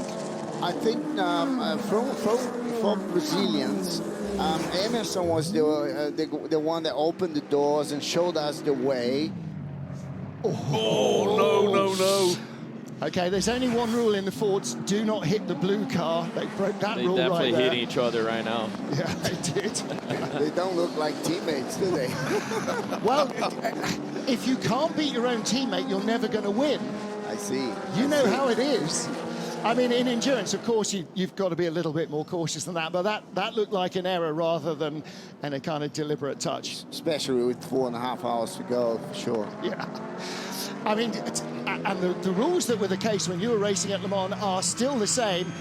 Stay out of the pits, don't hit things. Yes. That's the key. And in endurance racing, you want to make the shortest pit stop ever. You know, that's what wins races at the end of the day there. Unfortunately, that 84 experience in Le Mans turned me off away from what we used to call prototypes. Because it was the very first 962 car that Fitzpatrick wanted to take to America. And before he did that, he put the car in the race, and he invited me, Guy Edwards, and Keegan to drive the car. The Skull Bandit car, yes? Yes, yeah. Yes. And we spent, 14 days in Le Mans. We did all the publicity and all that thing. And then when I started driving the car had too much downforce on the front. I could not take my hands out of the steering wheel to adjust the turbo knob because the thing was pivoting around the front. And then I said, well, I can't drive the car like that. So we put the big rear wing. The car was so slow. So we put the small rear wing back on, and the solution we found to balance the car was to raise the front as much as possible, which was extremely dangerous in Le Mans, and we had to blow up the front tires to 40 pounds. And that's how we drove that car. Different times, huh? Very different times. Well, I mean, you've a sort of surprise introduction to the WC. Just going to pause to listen into what's going on with the 94 Peugeot. Okay, Loic, everybody will be bunched up behind 93 and the car 83, so the yellow Ferrari has changed the rear tire and is a bit difficult with the caddy. If you see, you can hold it okay, but no hard fight. Just want a quick reaction from you to the level here. I mean, we've got obviously two races at the same time. I mean, Hypercar in particular, the level and the depth now in this championship. Well, I'm not following the championship a lot. I'm based in America now, and we only watch if we have the right channel and everything else. But for what I see and for the little experience I have in those cars, it's so much technology involved, and there's so much efforts from drivers, from mechanics, from engineering. It's like a Formula One thing. It's unbelievable. Good pass by René Rast, taking third away from Paul de Resta in the Peugeot. So number 20 Ferrari is up to third place. Kevin Magnussen in second. Ferdy Habsburg still leading. And don't forget that Rast is still on that fuel offset along with the lead group. Apart from Kevin Magnussen, Magnussen's still the leader of the group that stopped together. Yeah, that's run wide there from the 83 car, but another positional change with the 50 going ahead of the 93 as well. Paul de Resta ceding another position.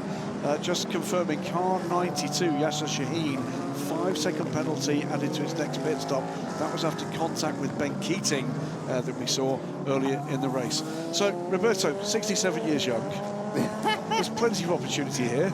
My neck does not sustain anymore. I actually went to coach a team in Monaco on the historic Formula One race, and they asked me to drive the car in Le Lac, which is a small place about an hour away from Monaco, and I drove the Williams FW8, and I drove quite fast, but a week later I had troubles with my neck, so I've got to be careful in driving car. I'm still quite fast, but I can't stand the pain for a week after that.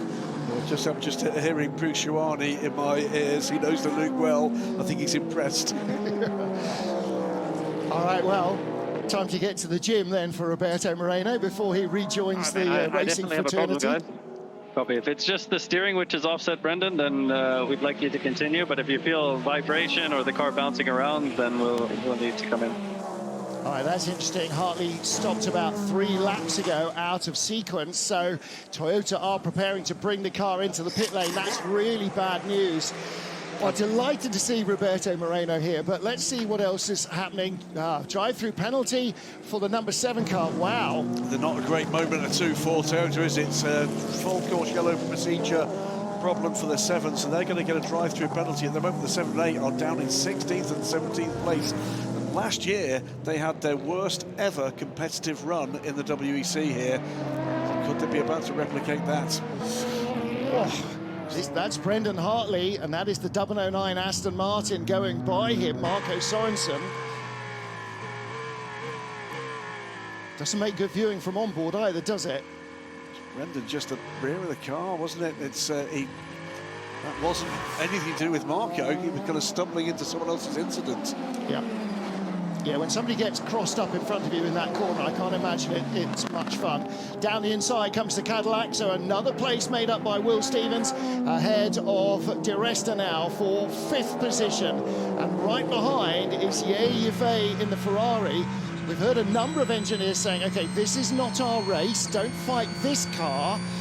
And car number 19, the Genesis, and car number 50. That's the 4th place car. Yep, Miguel Molina, drive-through penalties for both. That's the best placed of the Ferraris, and that's going to make life rather easier for Will Stevens as he pushes hard to get back to the front of this race.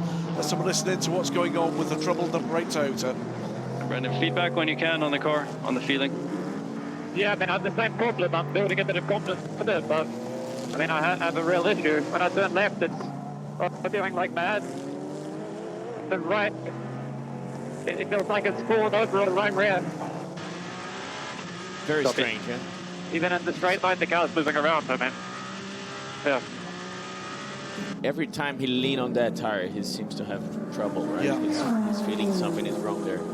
So they're clearly ready to respond if he decides that it's beyond his ability to drive around the problem. In comes the number 50 car. This will be for, is that the 50? Yeah, there's 50 for his drive-through penalty. Getting that done as quickly as possible. And there will be a 10-second penalty added to the next pit stop for car number 54 as well, the AF Corsa Ferrari.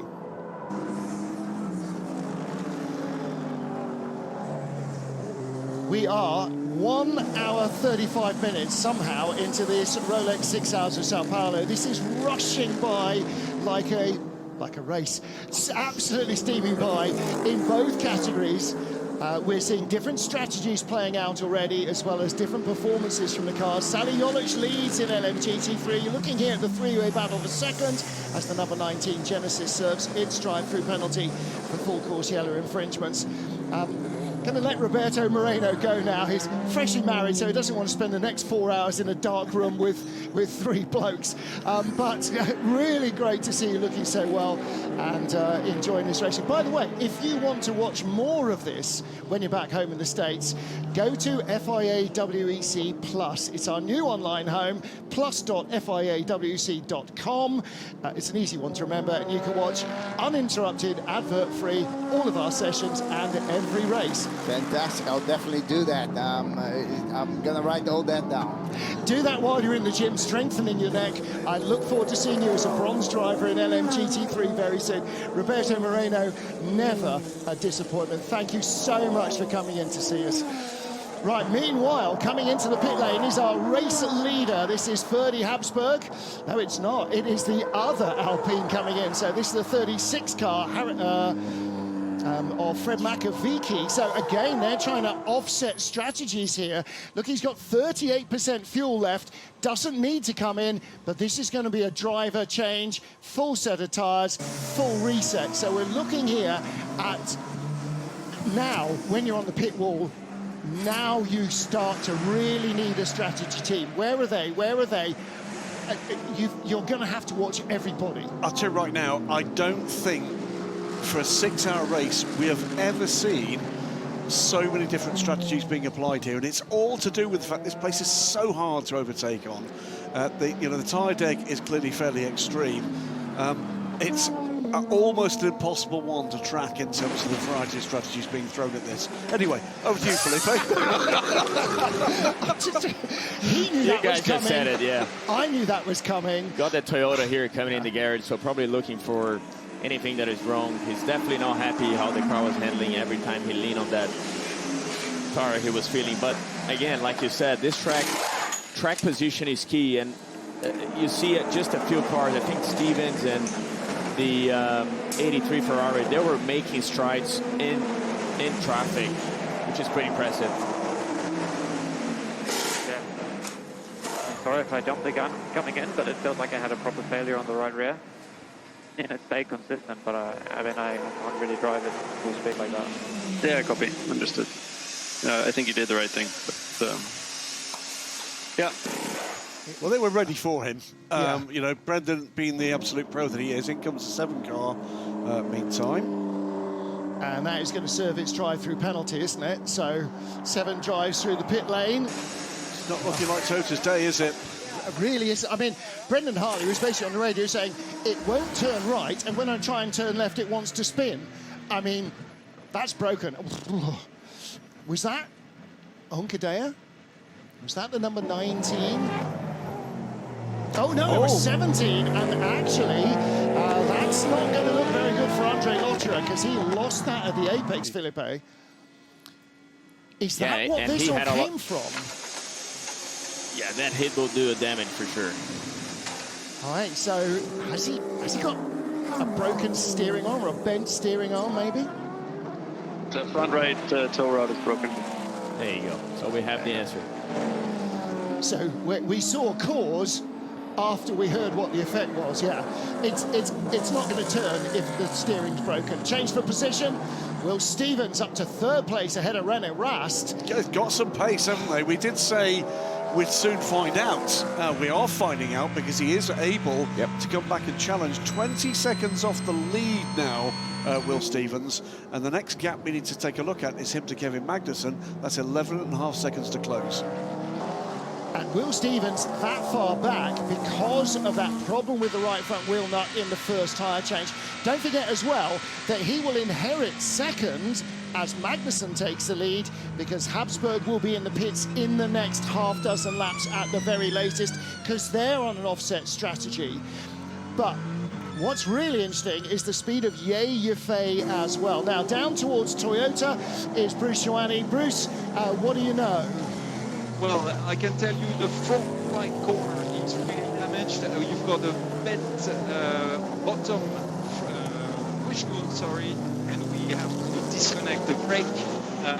There's brake fluid on the floor. There's a big work coming up. All right, it's not been a good half hour for Toyota. We saw that contact from Andre Lotter's Genesis. That's what broke the steering arm, but also the suspension arms have been damaged, and those are composite, so you can't straighten it out. That's just a straight swap. The cars will have corners built up, but it's not a 30-second change. And that incident with Hartley and Lotter that we saw in replay will be investigated, and more passing. That's Di Resta, Giovinazzi and Bamba threading the eye of the needle, or trying to, but he's going to have to watch his six because he's got Andre Lotter right behind. Giovinazzi squeezing through in traffic there. Again, the Ferrari has got pace that it didn't seem to have early in the season. And it's strange, isn't it, how quick the caddies are here, because they really looked under par in Imola, and that's a tight, twisty circuit with a similar nature. Yeah, to explain, by the way, why was the 38 so slow on pit lane, hearing that the car locked up coming into its pit stall, that's why we saw the dollies briefly underneath the car to reposition it. That's why they lost position. We know what the 12 did because we saw the wheel gun struggling on the front right, but that explains the issue for the 38. By the way, Ferdi Habsburg down now at 3% of energy and soon to come in. And this all arms and elbows encounter. Giovinazzi squeezing by the Peugeot. Earl Bamber's going to try and do the same. And actually, they're going to catch that Porsche in just the wrong place. But Bamber with the inside line turned really tight under the Peugeot and still had the drive up the hill. They both go around the Porsche, but it was in the wrong place for Bamber. He needed that inside line, and he was denied by Di Resta. Di Resta's doing a really solid job here. Kevin Magnussen in second place is due to pit this lap, and that's going to be a little strategy change as well. Yeah, for the woes keep mounting, by the way, for car 8. 5 seconds added to the next pit stop, forcing off track at turn 4. Side by side now with the caddy and the Peugeot, and he makes that stick. Bamber goes by Di Resta, and Lotterer is stuck in the queue of LMGT3 cars for a moment. Di Resta goes underneath James Cottingham's yellow and black Porsche, but the Ferrari has escaped. Antonio Giovinazzi is already a second ahead of Earl Bamber and a little bit more. Right behind now with Harry Tincknell, so he's joining the party here. There's Bamber, there's the orange car of Lotterer, and there is the green 007 Aston Martin Valkyrie of Harry Tincknell. Marco Sorensen behind him. How much behind him? Is 8 seconds back from this battle, so not going to engage just yet. This race is not going to develop its shape until the final hour. No doubt about it at all. Yeah. Dramatically different strategies being developed here. So ahead of you is the Peugeot blocking everyone. That's Fox 7. Ooh, Fox 7, excellent. So he's been given a bit more power to try and pass the Peugeot. As you see, our race leader, Ferdi Habsburg, in the pits at Alpine. And now they will continue with sort of regular service. Lotter having a look around the outside for Di Resta, can't get through there. But that offset first pit stop worked well for Alpine. They're no longer at the tail of the queue. They're right at the sharp end of the queue for more time than they're not. And a battle in LMGT3. This is the Ford going by the Lexus for third place. And also behind it, looking at the Cadillac, 38 with 51. Earl Bamber and Antonio Giovinazzi having a bit of a battle. Yeah, they really are. Oh, and the Ford trying to turn in there to escape the Lexus. And couldn't. There's Giovinazzi and Earl Bamber right behind him. The Caddy does look like it is the quickest car here. Both Earl Bamber and Will Stevens really producing pace. Also here, side by side, the Genesis and the Aston Martin. Oh. The Genesis had run up the back of the LMGT3 car in traffic. That gave the Aston Martin the opportunity to get the purchase it needed, but I don't think it's quite got the acceleration to make it bite. Philippe Nasser, when you're racing in IMSA, you're watching your own car and those couple of guys you're around. Here you're seeing the entire spread of the action. It's great. You see the whole racing. Oh, that's another close contact there, but it's amazing. I mean, of course, you know, being in the driver's seat, it's always the fun part, but I'm having a blast here just watching the race with you guys and trying to bring the driver perspective as well. You can see the marbles forming on the outside line, so whenever you make a pass, you got to remember that the tires might be a little bit dirty in a few laps. Well, to rest of pits, there will be a driver change and fresh tyres there. Let's get down to Alpine with Bruce Joanny. And I'm down in the Alpine garage next to Fred Makowiecki, driver of the number 36 Alpine car. Fred, an early stop, why was that? I mean, start of the race started quite good, you know. We could continue to stay with a good pack, you know, P4. And the pit stop went good, you know, and we had a strategy to double the stint with the tire and to shorter a bit in terms of fuel. Like this, we could get advantage. The only problem is in second stint, I don't know why, but after the full course yellow, rear tire struggled. And I could not put energy anymore in, and we lost 1.5 seconds. We need to understand why. Probably the condition, or I don't know what, but difficult. Okay, thank you very much, and let's go back to work on your side to try to understand why those tires didn't bring up to life.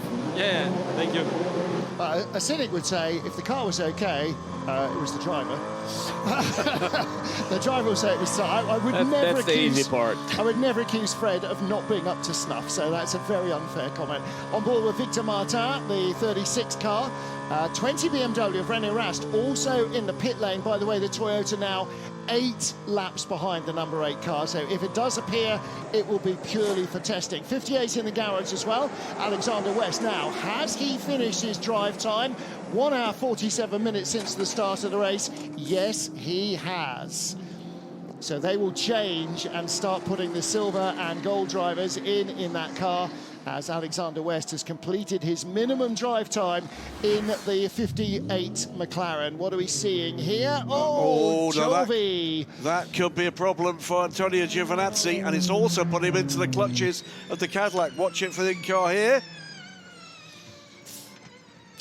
And that's the 61 car. Martin Berry was still at the wheel of that car. It is now in the pit lane, as is Tom van Rompuy, but yeah, the 69 BMW as well. Tony McIntosh having to take massive avoiding action. Dear, oh dear. And Felipe, you know, you see this all the time in multi-class racing. There are these millisecond judgments that all the drivers have to make, and you can't be perfect every time. No, you just got to use your best judgment all the time. And honestly, with time and experience, you kind of know, you know, when the tires are going off, like how much margin you have, if the other car ahead, if it's a GT car or hypercar, you know, and you're going to traffic, you got to play these margins, you know. It's going to be tight. It's racing, right? And that's what we're here for. But again, it shows the level of the drivers and everybody on board this championship. But again, it's not only being fast in endurance. You got to be consistent. You got to manage the traffic. You got to fuel save at the right time. You got to make the right calls. You got to keep your teammates and team informed. So there's so much more involvement and so much skills that you have to play as a team. Now, we're going to see a lot of this in LMGT3. 33 Corvette is in, Ben Keating is out. So the bronze drivers have to do 1 hour and 45 minutes minimum in the 3-hour race. Don't forget, some of that time was actually the 3rd formation lap because the race had started. So he's out. Benji Goethe has taken over the 58. Ben Keating changes, and a whole host of others will do. We also saw there, by the way, Antonio Giovinazzi going by Loic Duval's Peugeot for 4th place, and Earl Bamber was shaping up to try and do the same as well. No, it wasn't. Sorry, that was Nick Cassidy. It was the other Peugeot. Oh, OK. Nick just having finished that lap, so it's 93 Peugeot. Nick Verone, by the way, is aboard the 33 car. Away goes the 87 Codis ASP Lexus. Darren de Jong out of the 32 car, so that is in. Rui Andrade taking over the 61 Mercedes.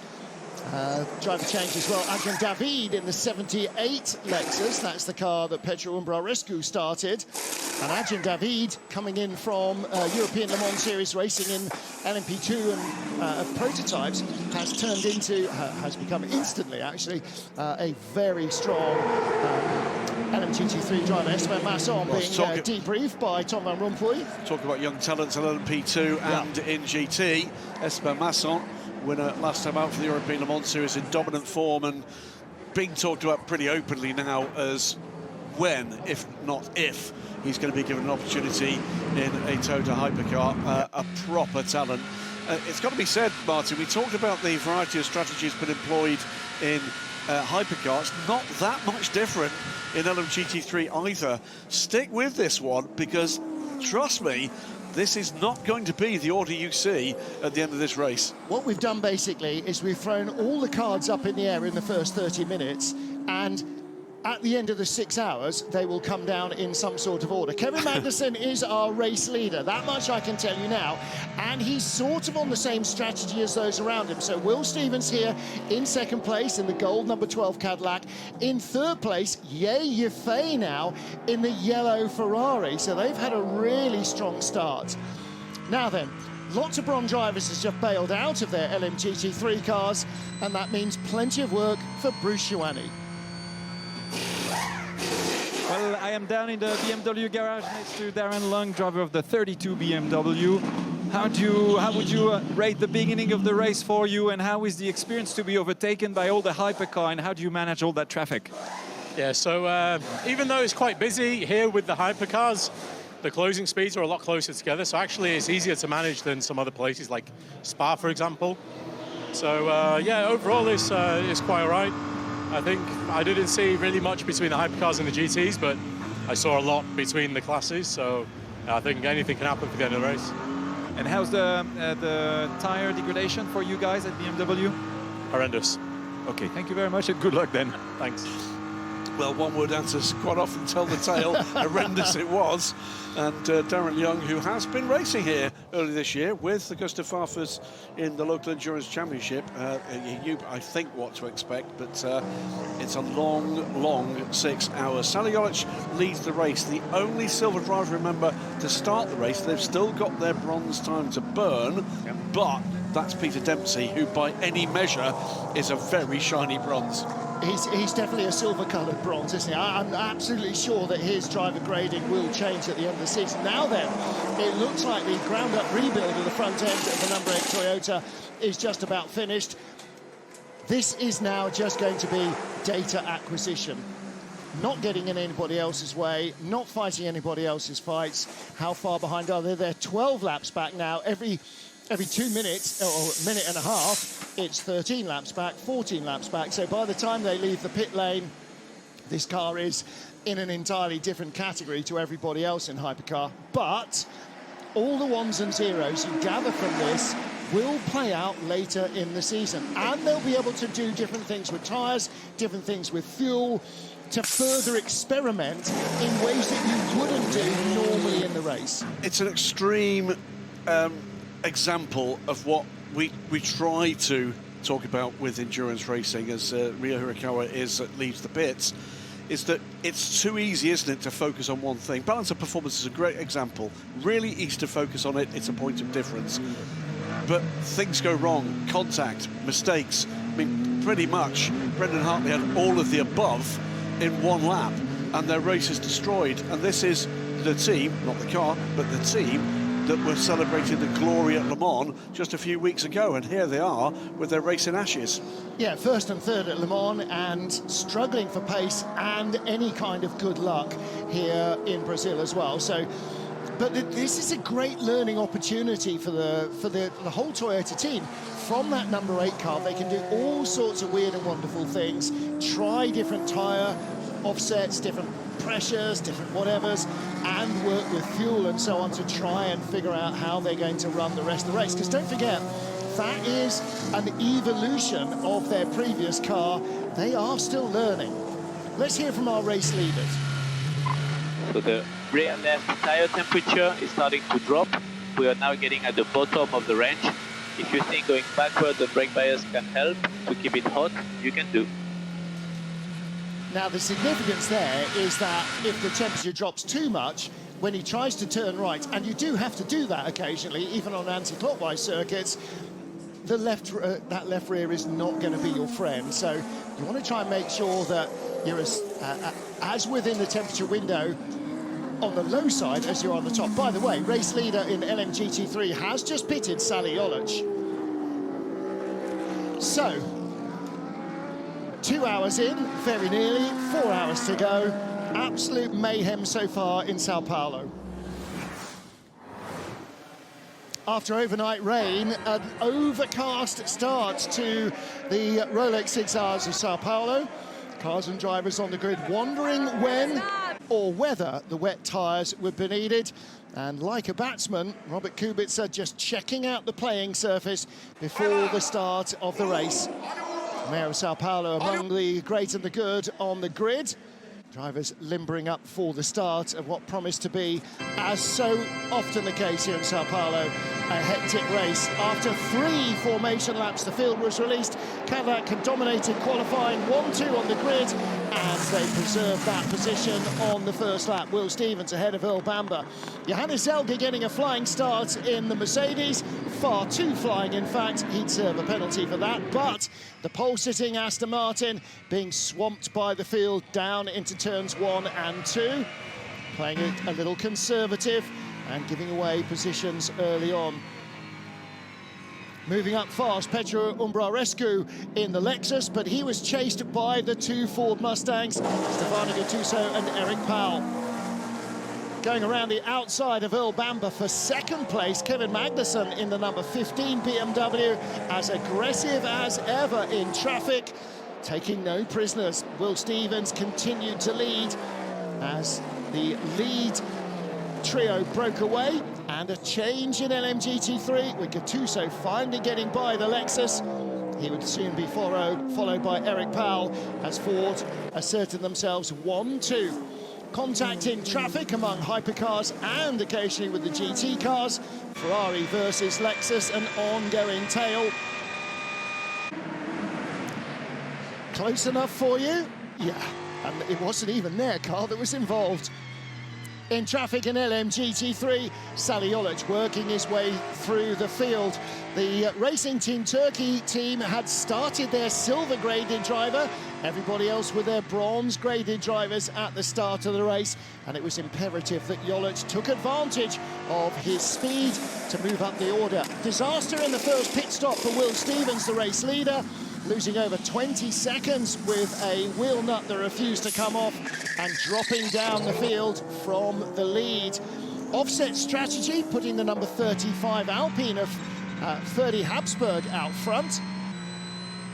And Yefei in the yellow Ferrari carving his way through the field, following the number 50 car of his teammate Miguel Molina. But the 50 car would pick up a penalty, and the Cadillac moving by the yellow Ferrari.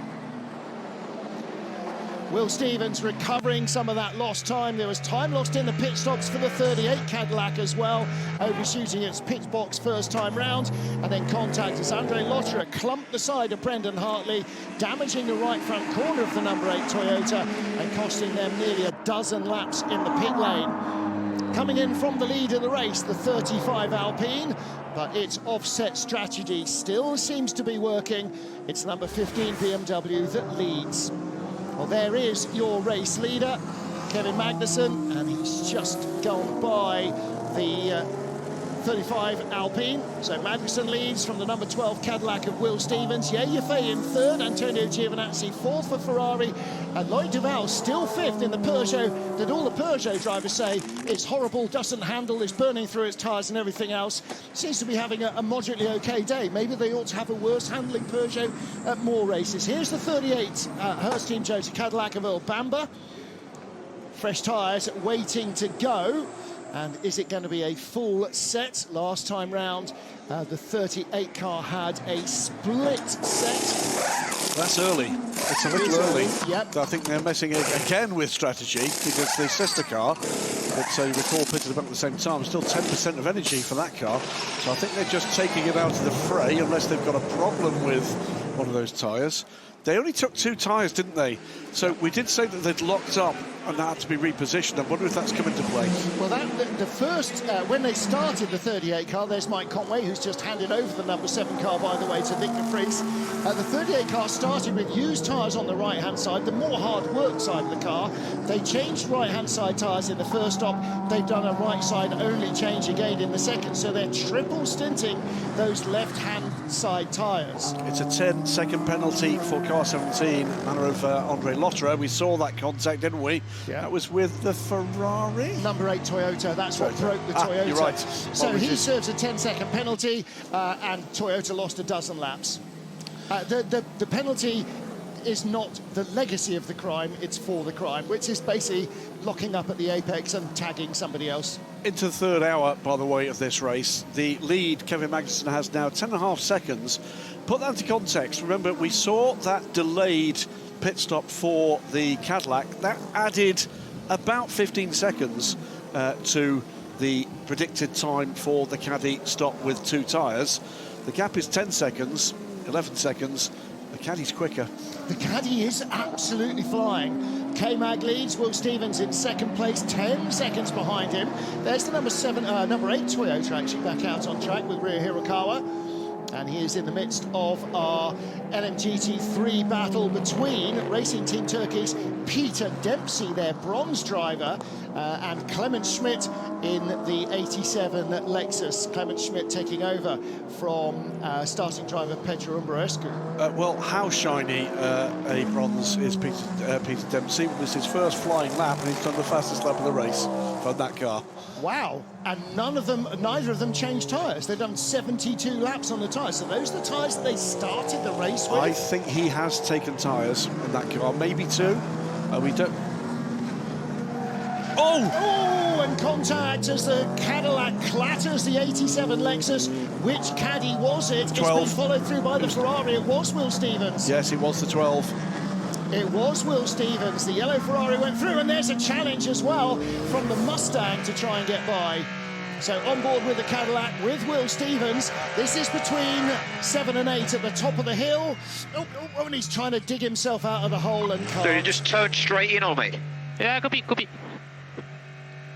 Well, yeah, but yeah, it's a corner. That's a tough call, right? It is, and he was trying to avoid the contact. But here's the thing, with the GT, like, it's hard to see that inside, you know? It's, for us drivers, once you make that move, it's hard to bail out too. And he can't be far from a pit stop because Norman Nato is ready to go as well in the garage. Okay, back into, we're on board with Will Stevens. Looking at LMGT3, it is Eric Powell that leads in the 77 Ford from Ian James. They have yet to stop. Peter Dempsey in third for Racing Team Turkey. So when those 2 bronze drivers do jump into the pit lane, then Racing Team Turkey will be back in front. Kevin Magnussen leads from this man, Will Stevens. 12 seconds is the margin. And Magnussen actually faster on that last lap. But then, of course, Will Stevens was involved in that little contact. Here's the 88 Ford. Gianmarco Lavorato now at the wheel of the 88 car. That was the race leader when it pitted for the first time. Let's hear from Cadillac Hurst Team Jota. I think I've got damage. 2 left. All right, so he's feeling damage on the car. And does that mean actually that they may have damaged and misaligned the suspension? was it just a dive plane? If it can be rectified by changing the nose, then that would be very handy, because that will be a minimum loss of time. If it's more suspension related, that is going to be effectively the end of any chance of a competitive race. I've said that now. Watch them go and win in 3 hours 55 minutes. So again, combination of battles. Peugeot versus Genesis. That's Loic Duval still under pressure from Andre Lotterer. Two of the, I was going to use the veteran word there, but I won't. Two of the more experienced drivers in field. 88, Gianmarco Leverato down the inside and moves by Clement Schmidt for 4th place. And that was almost looked like a snap decision from Leverato, because he came up with a big head of steam and he just went full send on the inside. Now then, what are we looking at here? 79 Mercedes, and going off around the outside, 35 Alpine.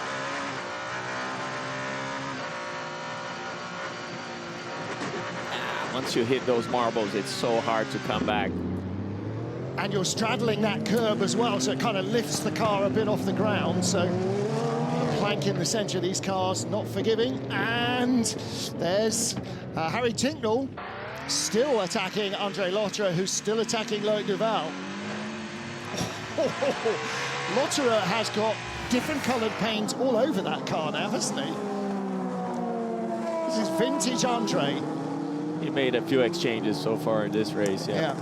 It started orange, it's going to finish with a lot more different colours on it. Absolutely vintage Lotterer, no quarter given or asked. So Tincknell will have to try again, and Lotterer not quite close enough to Loic Duval to be able to make a lunge this time. Tincknell into the garage, so Duval in as well in front of him, big lock-up from Tincknell. And so Duval and Tincknell both pitting. That moves Lotterer up to 3rd place. So this is the number 12 Cadillac. Will Stevens out. In is Norman Nato, and a driver change as well at the 83 Ferrari team. So Yeyefe started. By rights, you would expect maybe Phil Hansen would be next in, but never jump the gun. They may be doing different things with drivers as well as tyres and fuel strategy. Now, let's watch this right front on the number 12 car. I don't know what the issue was with the gun and or the wheel nut. This time it goes on straight away.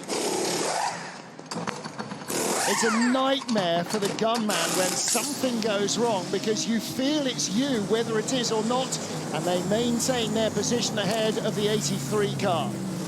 94 Peugeot is in, Aston Martin 007 on the pit lane, you can see there as well. And in is Magnussen as well, from the race lead with bingo fuel. Same for Jovi. So Antonio Giovinazzi will come down pit road in the 51 Ferrari. There is the 15 car. K-Mag is out. And in the sea of helmets, I didn't spot who was getting in. We'll find out in a moment or two. 5 seconds added to the next pit stop of the 94 Peugeot. Now it's in the garage at the moment, or was. Théo Pourchaire has taken over the 94 car from Paul di Resta, but that will have a 5 second hold before the pit stop can happen next time round. Driver change as well here. Again, looking at a slightly different lineup, because was that not Ale getting into the 51 car? He tends to like to finish the races. Meanwhile, Aston Martin versus Genesis. I tell you what, the Genesis is not slow in a straight line, is it?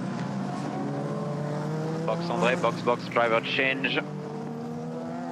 Andre Lotterer and Danny Uncadea are 1-2 for Genesis. Okay, it's not going to last, but they are. This is on the outlap. Whoa! And Will Stevens, fresh set of tyres, absolutely catastrophically flat-spotted at turn 7. Norman Nato, rather, as around the outside went, who was in 83. It was Phil Hansen. So they had just come out of the pits together. And Lotterer and Hunkadea will be in this time round. Lotterer comes in from the lead of the race. A momentous moment for Genesis Magma Racing. I don't think they've been in that position before. And he pits, and Hunkadea will follow him in, I'm sure. Tough 5 minutes for Peugeot. We've just had 94 being handed a penalty, 93 Nick Cassidy, now under investigation for not obeying blue flags. And in comes Hunkadea. So the Genesis 1-2 subsides, and that means that the 35 Alpine, now being driven by Antonio Felix da Costa, is going to resume the race lead. And that car off strategy from their first early pit stop with Fred Makovici. Great little moment in the all-access program, a full-access program of Le Mans. After qualifying, Antonio Felix Costa walking along in the paddock going, wow, man, qualifying at Le Mans is just amazing. He said, I'd forgotten that. I never want to miss it again. He's back in his happy place. He really is. Isn't he just? Yep. We're looking for a solution for 2027 for sure. So we'll listen in to Antonio Felix da Costa.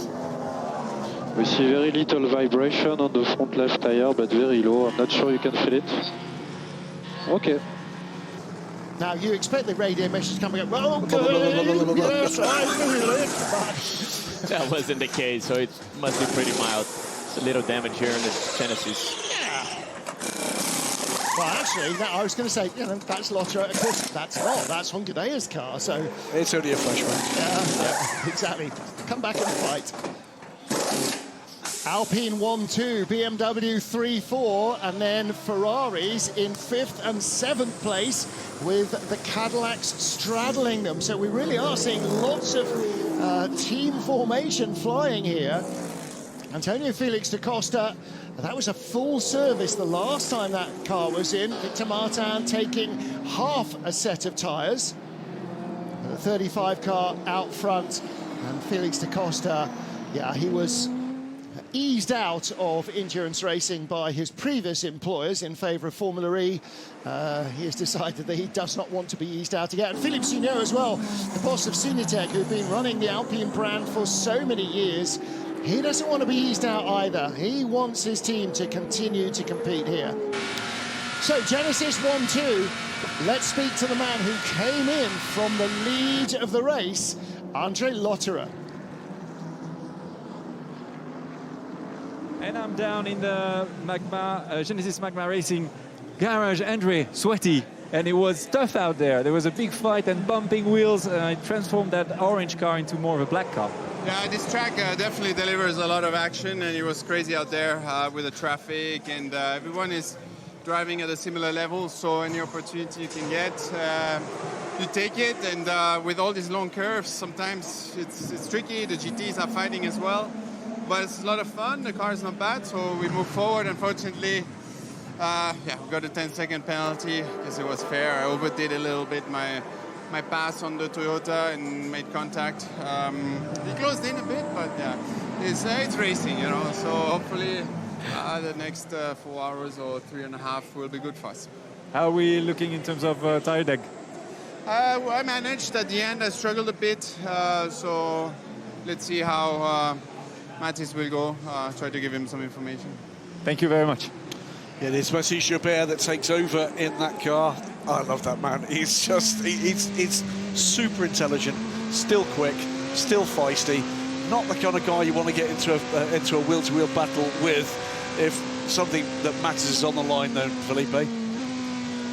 Yeah, definitely. I mean, it's, you know, it's at this level, you know, these guys have the experience already. They know how to race. They know how to put those cars on the edge. And, you know, I have the chance to, you know, to race those guys, several of them in either IMSA or the Le Mans race. And it's, you know, you can never overlook experience. It's always something that can play in handy.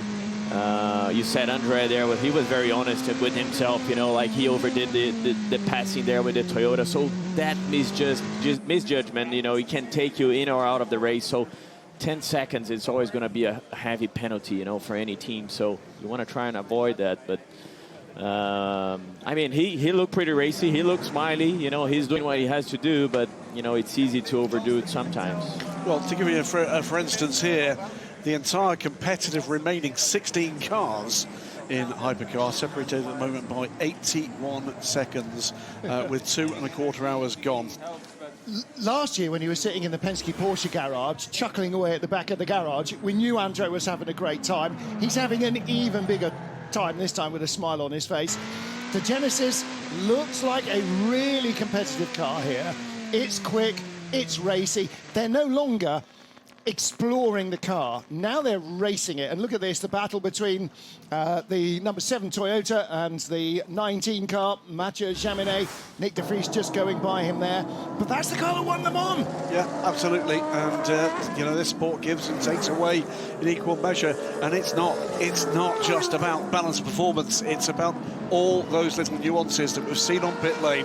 The misfortune for the Jota team that took both those cars all the way down the order. They've had to fight back, and maybe that's compromised them with the ultimate bike they've got in the next phase of the race. Now, while we watch this, just one more thing. Danny Juncadella, you saw conferring with the team. The steering is misaligned on the number 17 car. We saw that damage on the right front on those dive planes. Looks like they might have just damaged something there. Eric Powell watching from the garage. I beg your pardon, Eric Powell, not watching from the garage.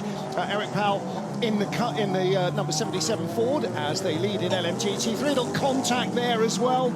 Yeah, who took over the... it was Phil Hansen took over the car. Norman Nato just sort of bouncing on the inside of him. Nato spun, of course, on their outlaps. So this was contact between the two, remember, on their outlaps. Yep. Yes. And that was that bit of afters? No, that was just now. There wasn't contact. Nato spun, trying to stay tight on the inside with cold tyres. Luckily, he made a 360, which he didn't lose a lot of time, but you can tell the tires are now, you know, once he got the tires up to temperature, he's probably making up time now. Yeah, so he's taking that back. So Phil Hansen down to 6, Norman Nato up to 5th place. Still Alpine 1-2, BMW 3-4. Well, let's hear from the 83 Ferrari team. Yeah, but this contact was deliberate. The other one he did by accident. This one was deliberate. Yeah, I mean, and the other one is what he's talking about is actually when Nato spun the caddy on the inside, when Hansen was going around the outside between 7 and 8, there must obviously have been a little nudge as the Cadillac rotated. After all, it's longer than it is wider, so that's more likely to happen. Okay, let's focus. Just try to keep the gaps close. He's under investigation for the contact. And that's always the thing, you know, the drivers immediately, and Felipe, it's a natural instinct. You feel you've been wronged, you want to complain to somebody. The only guy you complain to is your race engineer. Yeah, okay, we know that. But, okay, now let's get our head together. And it's... For sure. Best thing, you got to be vocal about it, and you got to tell your team, and then it's time to switch the focus. Because if you just let it in your head, you know, it leads to another mistake, and then you're not focusing your, you know, at work, and you're doing so many things at a time. But again, it takes, you got to be very switch on to say, okay, it's behind me now, let's keep going. We were talking a little earlier about the difference that the job you're doing today is like, and I know with us, it's not a physical job, but it's mentally taxing. A lot. Coming out of a race car, where does the real exhaustion come? Is it physical, is it mental, is it elements of both? I think it's a bit of both, and honestly, your head is processing, you know, so much, and as a driver you're making micro corrections at every corner basically, and like I said, you're reading so many things at once, so you get out of the car and you have everything in your head and you're so switched on that you need that time just to, okay, what are the important things I have to pass on, because those things are the ones you need to focus on. There's so many others that are not gonna matter now, it's behind you. And that's why you see the good guys, you know, they're able to make steps forwards in this race and help the team as a whole, because you still got to pass on the information to the next driver going in, you know, corners that they have to watch out, or maybe there's a grip difference, you know, inside or outside lanes that are better to overtake. There's so much to help the other team, your teammates, you know. Well, let's hear what Kevin Magnussen's debrief sounds like. Kevin, what a really strong start of the race. Since the beginning, you were at the start right into the car in front of you. Big push, no mistakes, took the lead. Is it because since you were on pole position in Formula One on this track, is it that an extra motivation? No, just motivated to try and get a win. You know, we didn't win a race last year, and we haven't won a race this year. So just very, very fired up to try and fight for victory. And you know, I think we have Dries qualified P4 yesterday, which was great. And yeah, I felt like we should push and see if we can get a win. Tire degradation. We're trying to get a little bit of information. How is it going for you? Looks like it's okay. I haven't seen too much yet of the other cars, but on our side, it felt decent on the tires. Was able to push and didn't have to manage too much. Some people, I think, tried a double, but on both sides, we took new on one side at the stop, and that seemed okay. But let's see. Thank you very much. One quick bit of housekeeping that came in as we were listening to Kevin there. Car 36, 5-second penalty to be added to the next stop. Pit stop issue in the first hour of the race. So that's clearly been looked at. Just looking at the tracker, by the way, and I think I'm right, our championship leading car, Nico Veroni, is about to be lapped by the race leader LMGT3. Okay, Van der Leyen in front, you are faster than him, so let's go, Norman, let's go. Little motivation here. Yeah, absolutely. Go on, you've got this. They definitely have the pace. The Cadillac and the BMWs seem very strong, you know, up to this point. Yeah, the Cadillac definitely is absolutely where it needs to be on this track, and quite why exactly.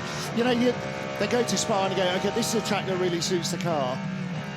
And then, okay, so how does this track suit the car? Again, sometimes you think, okay, I don't know. And the simple answer is they've managed to work out a balance that really works for them. Here you can see Sebastian Bourdais in the 38 Cadillac, right behind the 51 Ferrari of Alessandro Pierguidi. It was Ale that got in. Now, often you'd think, okay, James Calade would do the middle stint of the race, and Ale tends to like to get in towards the end when he can roll his sleeves up a bit, but right now, maybe there's a bit more digging to do. Phil Hansen is ahead of them in the yellow car. Norman Nato ahead of him in 5th position. But the gaps, how far? He's only 3 seconds behind Hansen, but Bourdais with a Cadillac that was a second quicker on the last lap alone than the Ferrari. So as we ride on board with Sebastian Bourdais, the man from Le Mans, latterly of Florida, chasing down the Ferrari, and you can just see him closing up the hill. Yeah, this is going to be a proper battle here. Fastest man on track at the moment, by the way, has been Norman Nato in his pursuit of the second, the BMWs.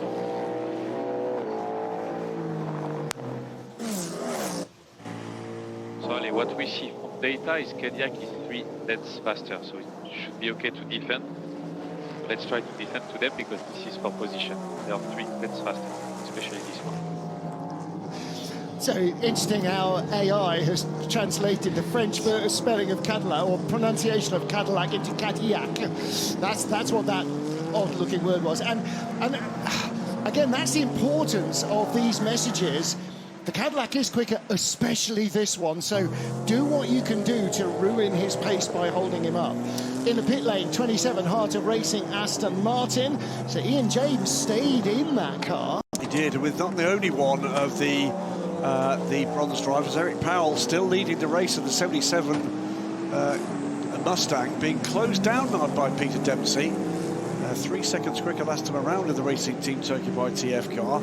That's the start of the bronze time for the Chasing 34 car, towards the end of the bronze time for leading 77. Well, he had an hour and 45 to do. It's 2 hours 23 into the race, so he's done more than his fair share. We saw a lot of the other bronze drivers jumping out after 1 hour 45 and handing cars over, but Ian James stayed in all the way to the end of the tyre stint. So that's in itself is a strategy offset, isn't it, by going long rather than short shifting. Eric Powell into the pit lane from the race lead now in LMGT3 as we continue to watch the battle between the Ferrari and the Cadillac. So he's done 2 hours and 24 minutes. That's what I was saying, really, about this difference in the strategies. Do you get your bronze driver out as quickly as possible and compromise your fuel stints, potentially, or do you do what those two teams have just done and go to the very end of the energy you've got in the tank? Well, the other thing, of course, is that you don't necessarily slice 6 hours into an absolute set of full stops. So at some stage, you can fudge it and fumble it a little bit. And, of course, then there's safety cars and virtual safety cars and full course yellows and all the other stuff. That can happen. So this is the car that came in from the lead. Eric Powell doing a stand-up job. Both the Fords have been going really well in LMGT3, but now that cycles this car back to the lead. Sally Yolich started it, handed it over as the lead car. Peter Dempsey has picked up the baton and is running with it. Always good to keep an eye on a couple of battles just to see how the ebb and flow goes. One to watch, by the way, the two Aston Martins in LMGT3. Remember, this is the pole-setting effort. Kobe Powell's the fastest man ever in LMGT3 around this track. He's now sitting in 16th place after a couple of woes for the 23, the 27 just behind him. Keep an eye on that gap. We know that's a very quick car indeed here. I doubt it's going to stay that way for much longer.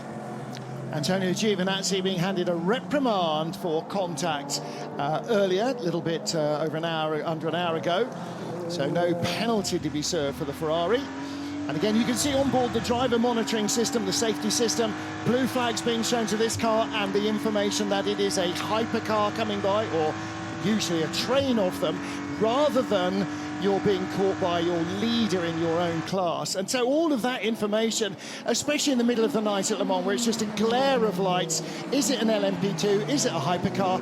It gives the slower car driver an opportunity to guess how fast those lights are going to come on him.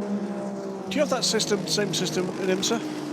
Yeah, in IMSA we have, but not in the prototypes, right? We have the panels showing, you know, the blue flag display or yellow, whatever the race director is throwing out, but you have a rear view camera which helps you a lot, but you don't have those dots that you saw on the GT car. Yeah. They're very helpful. Like, honestly, it's something. If you take it away from us now, I'll probably like something is not quite right in the car, because you just get so used to it, you know, like you judge the car behind, you know, if you have to go defensive.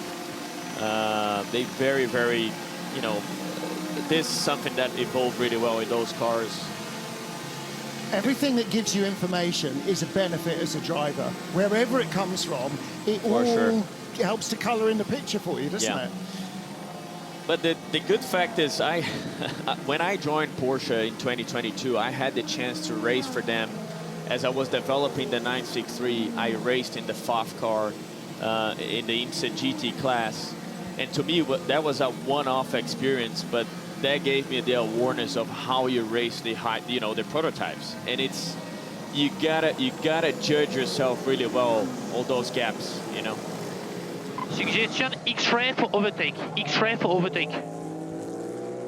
Well, give him a laser, for goodness sake. So again, this will be a setting on the steering wheel just to give you no lift and coast, maximum power. You'll build a bit of a fuel deficit, but we need to get by this blooming BMW, because actually he's blunting our speed. He's trying to lose it all. Yeah. See, there's a little bit of traffic here. Let's see if he sets up for the back straight. Oh, he's gonna have a run. Still a little far.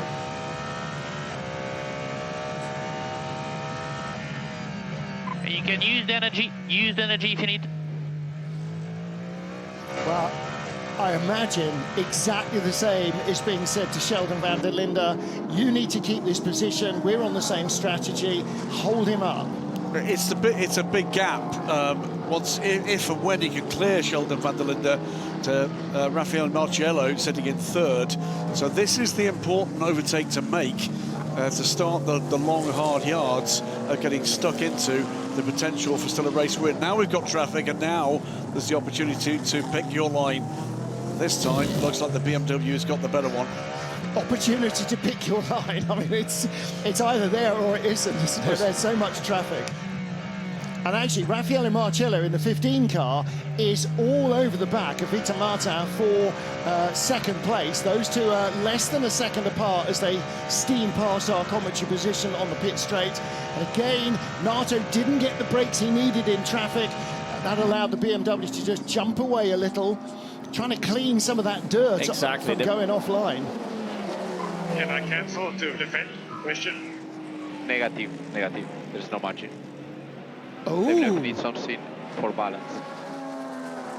Oh, so he's not been told he can use the fuel, so there's no margin for the BMW. There's another reason why it's important for Nato to get by as quickly as possible, and that's in his mirrors. If you can look there are the headlamps and the bright yellow nose of the 83 Ferrari, because Phil Hansen is back into contention here, and with this traffic, it's a couple of seconds quicker the last time around. He's going to be with Norman Nato at that kind of pace within a lap.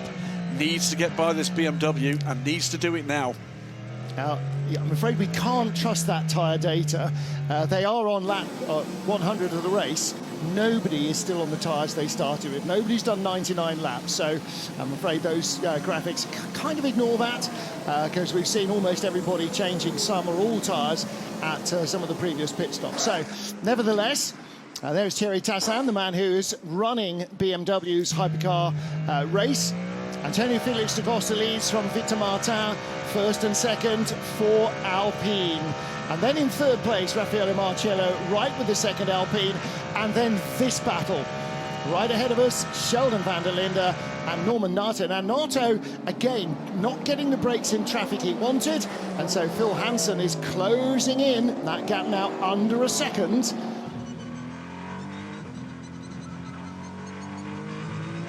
diving down through the CNRS with Phil Hansen. Kart circuit on the right-hand side. So many young drivers will have been staring through that fence, watching the action. So it seems like the BMW is struggling for pace. Let's see if we can close the gap to Caddy. By the way, we passed one little storyline just a couple of moments ago with the race leader, number 35 of the hands of Antonio Felix da Costa, lapping a hypercar on pace. Wow. After over 2.5 hours.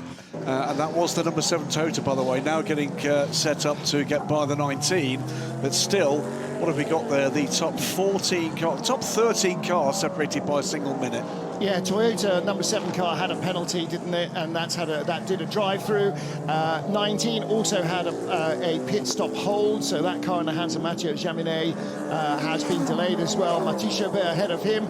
Don't forget, the Genesis Magma Racing cars that are now 14th and 15th were first and second when they pitted, so they're slightly out of kilter with some of the others, and so what we're seeing in terms of the positions now is not necessarily an even playing field. There are all sorts of different strategies going on. It's not, but what it is a race that, with the exception of, I think, a couple of very small full course yellows, we've been full green. We've not had a safety car, we've not had a virtual safety car, and despite those if, buts and maybes about strategy, this has been a very clean race so far. Yeah, it really has, apart from all the contact. Hello, Andre Lotterer, we're looking at you.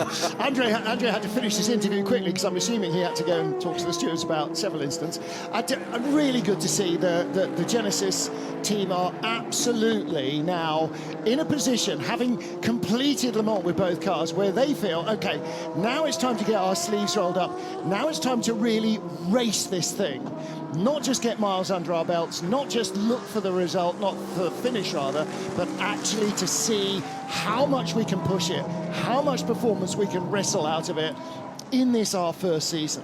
Back with our LMGT3 battle. This is for 5th place, the red and grey Lexus. That's the number 78 car of Clement Schmidt, of Adrian David. He's got Sean Gelael and 61 Rui Andrade behind him. Gelael with the more yellow BMW, and that is the number 32 car. And behind him is the 61 car of Rui Andrade, the Angolan driver. Oh, and Gelael all over the back of the Lexus. The Lexus is not getting the traction it needs in those slow corners, but it has got good top-end speed. And the Aston Martin is going to come through and sort of ruin this little battle a bit for the 61 car.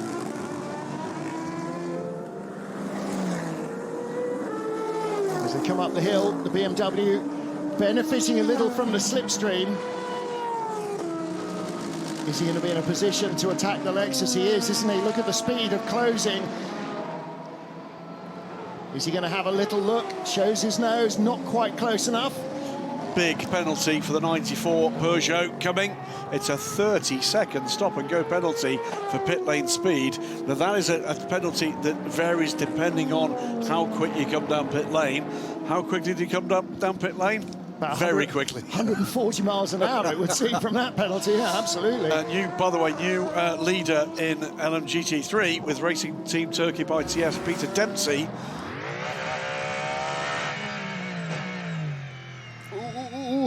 That's what's caused that 5-second penalty that's coming the way of the 12 car. He's all over the curb trying to avoid that, wasn't he? But there was no way, I'm afraid. And the problem is that the hypercar, Felipe, can like bolt between the two apexes quicker than the GT car. He got himself into a hole that was closing. Yeah, and one thing you got to remember is that GT cars, they have a good braking potential. So at that point in the corner, like if you don't really put yourself in a position to be side by side, you ain't gonna make it. So it's a shame there for the Cadillac, because they were pretty quick, and that's gonna set them back.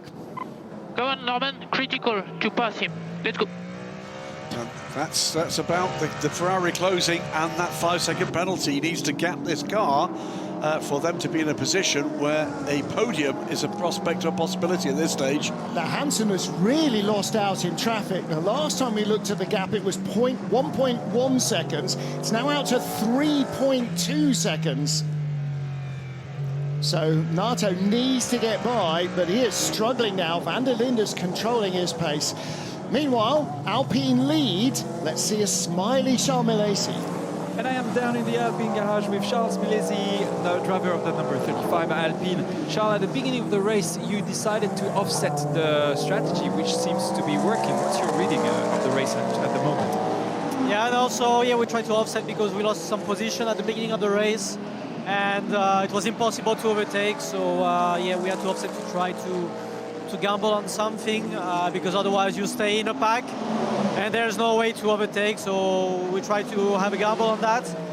Now we are leading, we are trying to build a gap, which is working for the moment, but we have an extra pit stop with the both cars at the end. So we hope that we can get some focus yellow to remove some laps.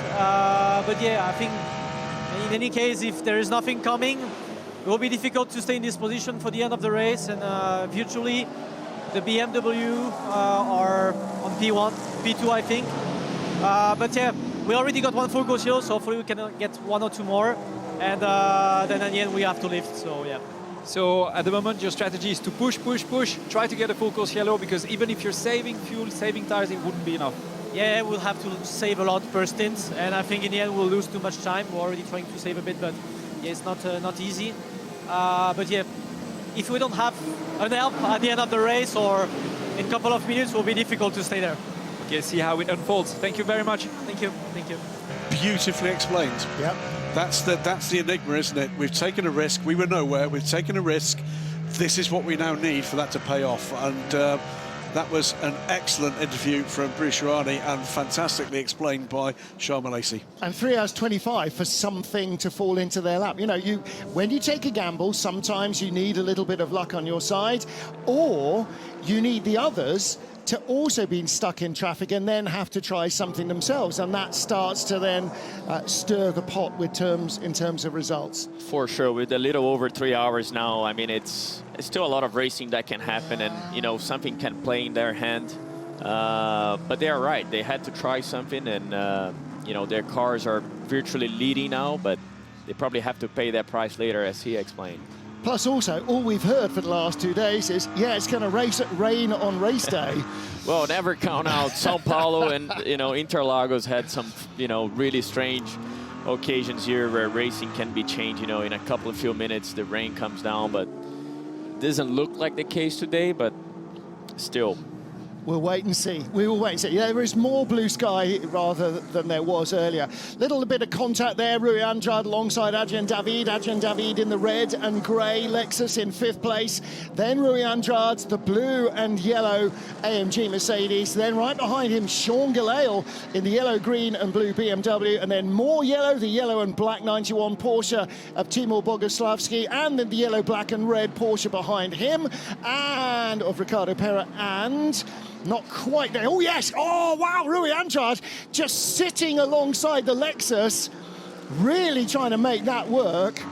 I'm not sure I've seen anybody go all the way sideways through 1, 2, and 3 successfully. That was a big effort. Big effort from Rui Andrade. Now the BMW and the 2 Porsches are right with them, and contact from behind. The Mercedes gets shoved off by the Porsche. I think that may be a problem for Sean Gelael. And the 2 Porsches, BMW rather, 2 Porsches side by side. The Bend car goes wide around the outside.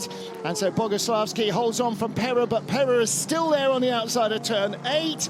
The more black of the 2 cars, and he picks up the spot. So Ricardo Pera goes up to 7th. Boguslavski back down to 8th, but not content with that. Now that might be an issue for the 32 BMW of Sean Gelael. If we can see a replay of that, that would be very good from on board with his car. See exactly what happened with Rui Andrade in the 61 Mercedes, but that's been dropped a long way back. All arms and elbows, Rui Andrade really making it, trying to make it work to get by Adrian David. Let's take a look again. So here's Andrade, watch the BMW behind. Yeah, tiniest of touches. And as a driver, Felipe, sometimes you just, it's unavoidable. Yeah, that almost took even more cars, you know, in that. Yeah. Lots of checking up here under braking. I got taken out. The Lexus forced me off track. I know. Let's stay focused. I know. Easier thing in sport. Forget it. Move on. Keep Hardest going. thing to do. Keep going. Yeah. So easy to say, so hard to do. But now the Lexus of Adrian David under real pressure from Sean Gelael. So yeah, it's not getting any easier for the Lexus driver. In defence of the BMW, to look at it from the outside, from one angle, trouble again. Yep, that's 79. It would have been easy to see that as in pushing him through the corner. When you saw it from the rear view, as soon as the contact happened, the BMW was on the brakes. Double yellows at turn 1, Lynn Hedanius. Now, that hand gesture suggests to me that he was not the architect of his own misfortune there. That did kind of look like some frustration. Meanwhile, through comes the leader. And it was Aston Martin. Yeah. Which one, I'm not sure. Potentially 009. But on board. You got to say he left plenty of room there. He tried. And again, you know, the road drops away. There's 007. It's 007, it's Tom Gamble. Yeah. Yeah, tough break for Lynn Hedanius. Yeah. Tough break for the Aston as well. Tom Gamble definitely not intending to shove his way through, just a miscalculation in traffic. That's the thing, you come, you know, you're in the limit of the brakes, and if you feel like, I'm just gonna make it, and it's not enough, right? You gotta have that margin counting that someone might just, you know, come off the brake earlier or... And the other thing is when you brake in the normal position, but then you can dive to the inside, the road drops away. So your braking suddenly is much less effective and you run a meter or two further into the corner, and that's all it needs. It's all that. And also these hypercars, they are very sensitive to the dirty air coming from even the GT cars. So you lose a lot of downforce. In fact, we always try to offset ourselves a little bit. Sean Gelael alongside, and just the tiniest little contact side by side with the BMW. Through comes one of the hypercar Ferraris. That's the 50 car going around the outside, and Gelael trying to take advantage. Adrian David just eased offline a little there. Right behind is the 91 Porsche of Timur Boguslavski. But it's Sean Gelael in the 32 yellow, green and blue BMW who's making all the moves here. Adrian David, rock solid in defence, just sticking on the racing line. World's least surprising note on our timing screens. The contact between Sean Gillel and Rio Andrade is under investigation. Contact at turn 4. Again, I have to say, to label the blame on Gillel, that's really hard. I mean, that was just an all-arms 5-car fight. And again here, a little touch, but nobody lost out. No advantage gained, no harm, no foul. There was initially space. That was, you know, attempted overtake to the outside. And again, Gillel, all over the curb on the inside, trying to avoid spinning the Lexus out. He knows he doesn't need that penalty. Here we go again. Around the outside again. This is fantastic. I mean, what a view Timo Boguslavski is getting of this, and this time Gillel squeezes through. Who knew on the options list for a Lexus was a BMW? Yeah, you can have a special mirror. Boguslavski, outside, inside, outside. Again, has he got the grip to get around the Lexus? Lexus does seem to be struggling for traction. The Porsche stays level, even with 2 wheels on the mud. 78 car. And, it does seem... He's locking up. Again, not sure what the rear axle of that car feels like compared to the others, but he's definitely not got the traction he needs, has he? Boguslavski flashing the headlights, around comes the Aston. And again, the rate of closing up the hill there is just bonkers.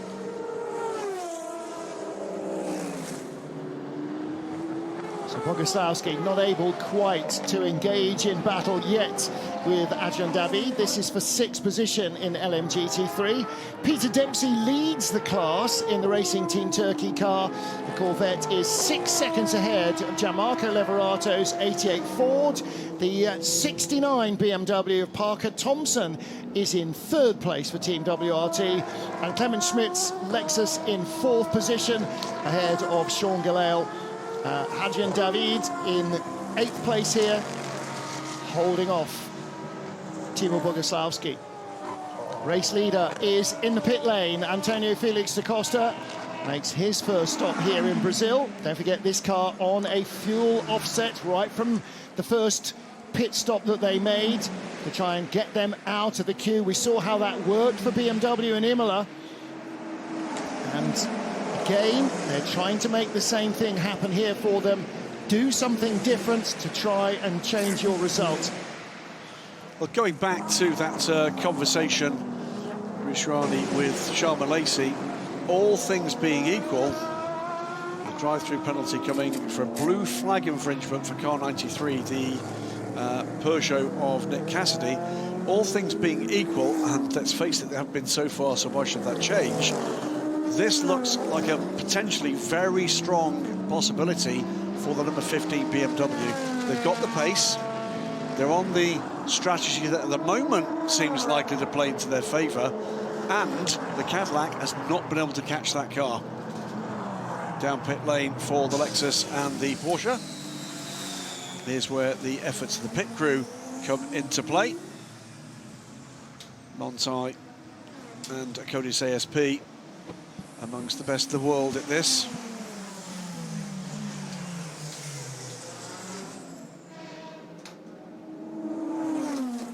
Our tear-off comes off the Porsche.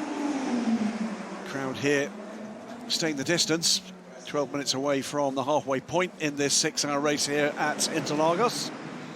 Return to Brazil once again for the FIA World Endurance Championship. Cody's ASP's mechanics go to work, as do the Montai crew. Remember, the Lexus came in just ahead. And it's going to be the Porsche that leapfrogs. I think there was 2 tyres only for the Porsche in that stop. So, advantage Montai for the moment. 4 tyres it was for the Lexus that had been seen struggling for grip. But they're back now out into the fray. This pair drop all the way back down the order at the moment. Adrian David and Timo Boguslavski, it is, still at the wheel of their respective cars.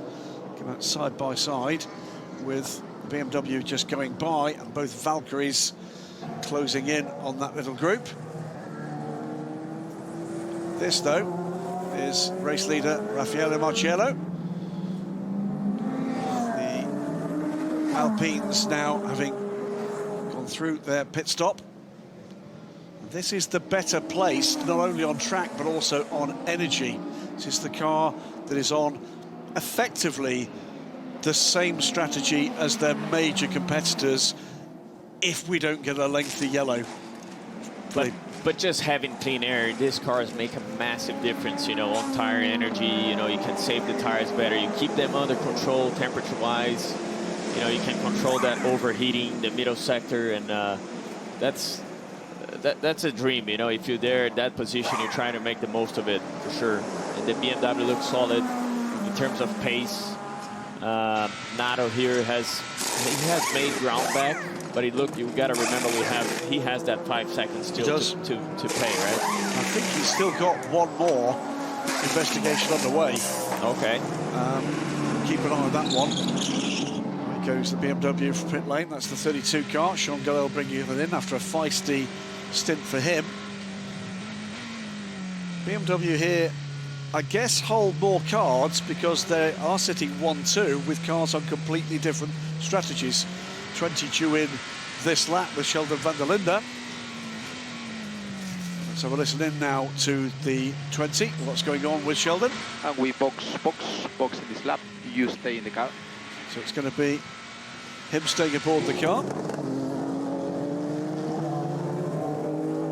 So BMW with a car, as we heard from Charles Malaysia at Alpine, that really does require a sustained yellow flag period to avoid having to make a splash and an extra stop at the end of this race. But the other car, the car that goes through and retains the lead of this race with a 15-second gap to Norman Nato's Cadillac, albeit Norman now gets the opportunity to get his own clean air and see what he can do in pursuit. There's a little more energy left for the BMW than the chasing Cadillac. Which strategy is going to pay out at the end of these 6 hours? We've seen it go both ways in recent races. It certainly went the way for BMW. It was a spectacular race at Spa. I don't know if you managed to catch that one, Felipe, but it was good dose of luck to start with, no doubt about that for BMW, but absolute strategic brilliance to put the second car between the lead car and its main competitors. Yeah, I only saw the highlights of their race, but like you said, they've been very competitive in both championships, you know, with the WEC and IMSA. They've been very strong, you know, and it takes a perfect race, you know, to be able to win one of these hypercar races here. So let's see what they've got today. So returning now after you didn't see it on pictures. Let's keep an eye on this one. This is 61 and the 78.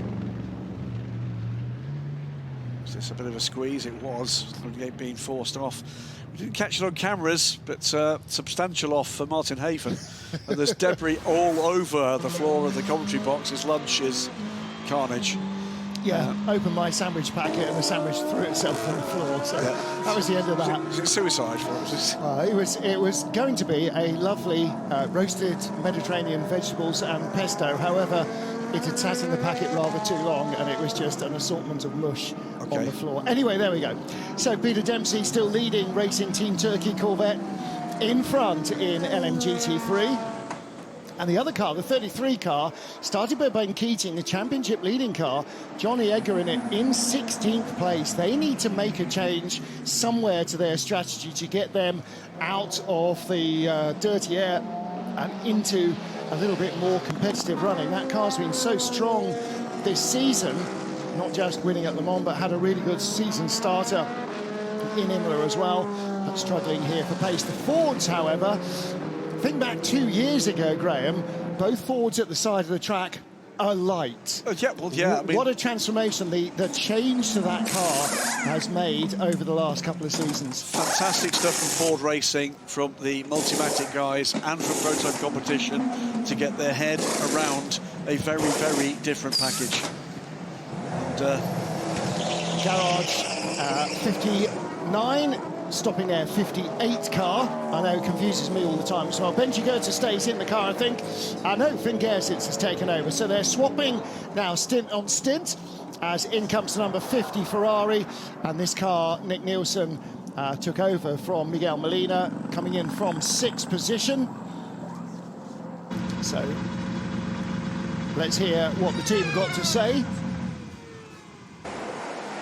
Fuel and tire plenty. We bring you something to drink. Fuel and tyre planting. Well, OK, there we go. I'm not quite sure what that actual word was. Didn't translate particularly well. They brought him a drink, though. For those of you watching in Europe, the temperatures here are in the low 20s rather than the high 30s. So the drink still, Felipe, is important because you are working hard in these cars. This is a very physical environment. Yes, and it's the repetition, right? You stay in the car for so long. It's a quite, long of a stint you do on tires, and then you go again and again. So you got to keep yourself hydrated. And it's just a funny fact that some cars, they have drinks bottles in the car, and some teams opted to have in hand to the drivers. So just an observation here from the booth. Yeah, it doesn't necessarily mean they're cold, does it? I think quite often those water bottles, you put a tea bag in for a refreshing cup of hot tea by the time you're finished. Well, that was the case when Damon Hill was racing at Williams. It was behind the driver attached to the bulkhead, so right behind it was the Renault V10, and that heated it up quite nicely. So instead of just having hot water, he used to put a tea bag in the water bottle, so at least it tasted like it should as a hot drink. So 5-second penalty being added to the next pit stop for the number 17 Genesis as the number 8 Toyota stops. And don't forget, this car is how many laps behind now? Still 12 laps behind after damage. Number 17 Genesis, Andre Lotterer clumped the side of this car, damaged the right front corner, and that was a 12 lap, so a sort of 15, 16 minute pit stop to repair all of that. They've been making their way back up the order from what was disastrous earlier. I think they can get back to the back of this queue, albeit laps down, but it really is a test run for them. And what a turnaround in form from, let's remind ourselves, the last race in the championship, which was the 24 Hours of Le Mans. They haven't really got the pace here, and that's perhaps a bit of a surprise. The turnaround in form for this car has been thumped by somebody else and the car being broken, so that's absolutely not of their own making. But now they do have the opportunity to do something with it. They're not going to make up any positions. They're far too far back unless somebody else completely stops the car, and they're never going to get near a point. But you're learning. This is an extended test session for them, and so they will learn other things, they will do other things with the car, and just keep the drivers motivated rather than just plodding around several laps behind everybody else. If you've got a mission, then as a driver, Philippi, that gives you a little bit more incentive to push on. Right, we need to go hard on this tyre, we need to, we've got a program. It's like a test then. I have no news about the debris turn 15. Just keep your eyes open for the next few laps. I've got no news about the debris in turn 15. Okay, well, you're either going to find it or you're not. They're going to see it. As soon as they drive up the hill, they're going to probably see it. It's hanging in there. It looks like polystyrene. It looks like it might be one of the distance markers, braking markers, or slice of it at least. Yep. Now, we saw LMGT3 contact, didn't we? Who got knocked off and went through a polystyrene board here at the BMW when we saw it with the 61 Mercedes. So that's probably where that came from. It's fallen out of an air duct. 007, 009, the two Aston Martins running 6th and 7th. Tom Gemble ahead of Alex Riberas. And as with most races this season, two-driver lineup in these cars. They only had the third driver for Le Mans. So it is a two-driver lineup, and at the moment, still Raffaele Marcello leading for BMW, Norman Nato in second, Phil Hansen and Alessandro Pierguidi third and fourth for Ferrari, ahead of fifth place Sebastian Bourdais. Let's hear what the Aston Martin team have to say. Bentleys let 009 past, they will pit earlier than us. Which means he's a little lighter, he's carrying less fuel, so let him go and exploit that speed. I hope you noticed, by the way, that's the British way of requesting team orders. Please. Please. I could see that. Please and thank Kindly, you. yeah. And a cheery wave as we go by. I say, old chap, would you mind awfully if you just moved over? I have to say, as we get deeper into this race, whatever strategy is going on at Aston Martin, your team, is working. They are cycling back round to being in contention here. Yes, we've still got these 2 or 3 groups of very different strategies, but amongst the group that they're part of, they're coming up the order. Yeah, and maybe it's just now as the track starts to rubber in again and starts to warm up a little in the sunshine that it's getting closer to the operating window that they need. And of course, as long as you can survive the traffic without hitting anything, you can keep that speed up as well. So 009 here, Tom Gamble trying to lead and thread the eye of the needle. In fact, 007's already gone by in front, hasn't it? You can see that, Alex Riberas. No, that is Tom Gamble in front still, isn't it? Yeah, it is, 007, so they haven't swapped positions yet. I should read the graphics, really, shouldn't I? Lynn Hedanius and Tom Gamble making contact. That's the 79 Mercedes. We saw it getting turned around by the Aston Martin in turn 1. Again, under investigation by the stewards. And in 9, 8, 7 seconds, we will be halfway through the Rolex 6 Hours of São Paulo. 3 hours in, 3 to go. There's a 3% difference between those two Aston Martins. Completely correct that they need to pit the 007 first. All right, well, that gives us the information that 3% energy is enough for a lap here, which it wouldn't be anywhere else. Certainly not at Spa. You need about 5 to 6%, but this is the shortest lap on the calendar, and so that means that you can get round at a squeeze with 3% energy. Getting to that phase of the race where we start to get warnings about track limits, and Sean Gelael is the lottery winner this time. He's the first to get that warning flag for, it's a little tap there. It was a bit. Timo Bogusławski going by the Ford of, I've lost where we are on that one. I think that was the 88 car, no, 77 car. Bogusławski, however, has headed into the pit lane, I think. So number 8 Toyota, number 7 Toyota in the pits. So this is a car that did not have the delay. Mike Conway started it. Nick de Vries took it over. I wonder if Toyota sort of felt, I wonder if this is our day when out of the pit lane on the way to the grid, Mike Conway crashed into the pit barriers. Not hard, but just one of those days, maybe.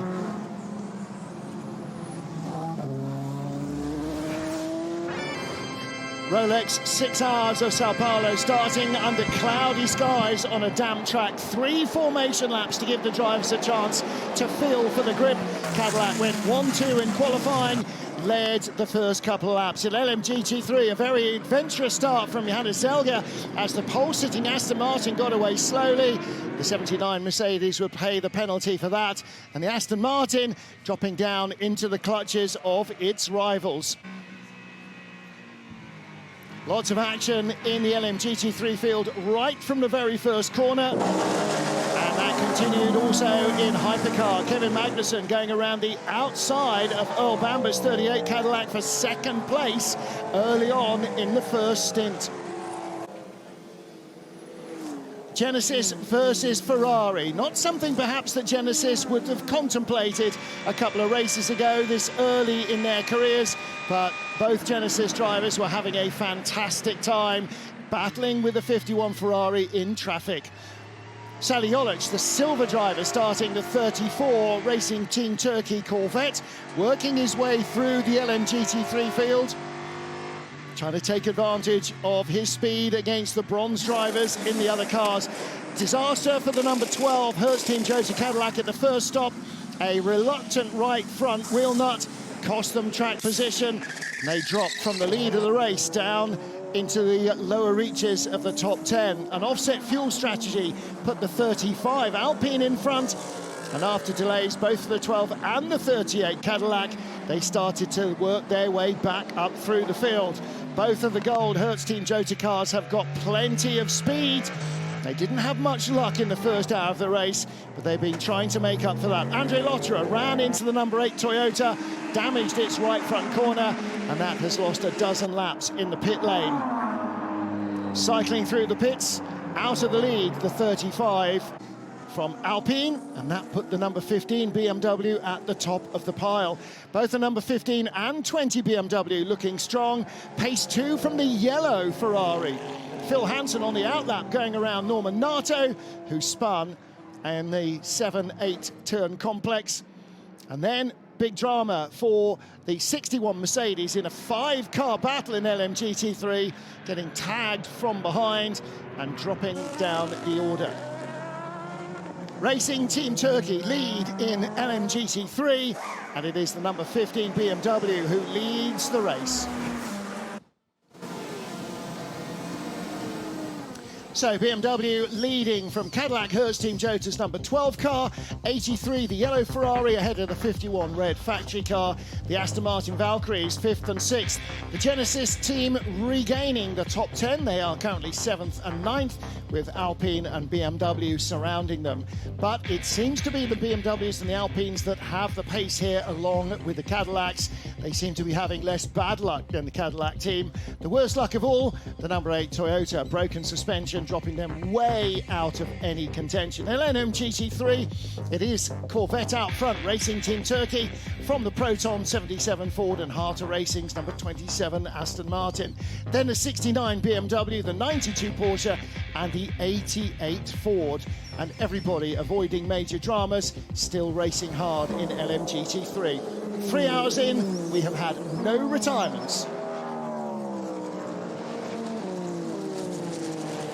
It's a 34 Racing Team Turkey by TF car, looking increasingly solid in the lead of this race. Peter Dempsey putting in a stellar stint as the bronze driver. And it's in sharp contrast to the sister car, the 33 car.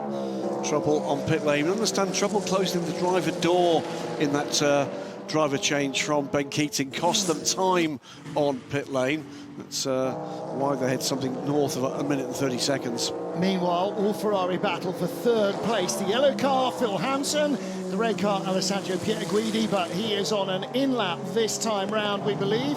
So Pierguidi will stop for fuel, out of sync with Hansen. That will move Tom Gamble's 007 Aston Martin up to 4th position. Let's hear from Hansen's team. They pit at the end of this lap. They pit at the end of this lap. Okay, let's not hear from Hansen's team. That was the 51 car. Alessandro Pierguidi getting the box, box, box message. He will pit at the end of this lap. And Phil Hansen's team will have told him that as well. Ale is going to pit. Just keep him behind you for now. Don't give away track position. Just keep him where he is. Just take a look at this. I think they'll both pit on this lap. But Ale has just a little more energy than Phil at this point. We'll keep an eye on that. Yeah, copy. And confirm right-hand side tires. Okay, so Hansen stops before the 51 car. Yep. Okay, so box this lap, Ale? No. So not only has Ale been quick on that stint, he's also been pretty conservative with the energy. So he's pulled out just a 1% difference, and presuming that he can get his crew to turn him around more quickly than the 83 car, that will be the undercut. Well, now the other thing is that Norman Nato is in, who was just ahead of them on the racetrack. So that means Alessandro Pierguidi is now up to 2nd. The caddy will refuel. What tyres will it take? We know that it's going to be right sides only for Phil Hansen. So they're going to double or potentially triple stint the left-hand side tyres. It's not that they don't do any work here. It's just that the right does an awful lot more. But we do have a penalty, 5 seconds on this 12 car, I think, in this stop. So that could be a key determinant here, and just exactly where the 51 emerges. They will definitely be out next time. So that means that 83 fuel is completed, tyre change is done, they are rolling. And there will be a penalty also applied, another 5 seconds pit stop penalty to the 61 Iron Lynx Mercedes of Rui Andrade. So for pit lane speeding. 51 gets a clean pit stop here, distinctly possible. There could be 2 places up for grabs for the AF Corsa car. Now, there's the 20 BMW coming around the outside. It'll go up ahead of the 83 and the number 12 car, so that's a net gain of 2 for the 20 BMW. And the 83 car, as we saw in the pit lane, getting ahead of car number 12. So Phil Hansen ahead of Norman Nato.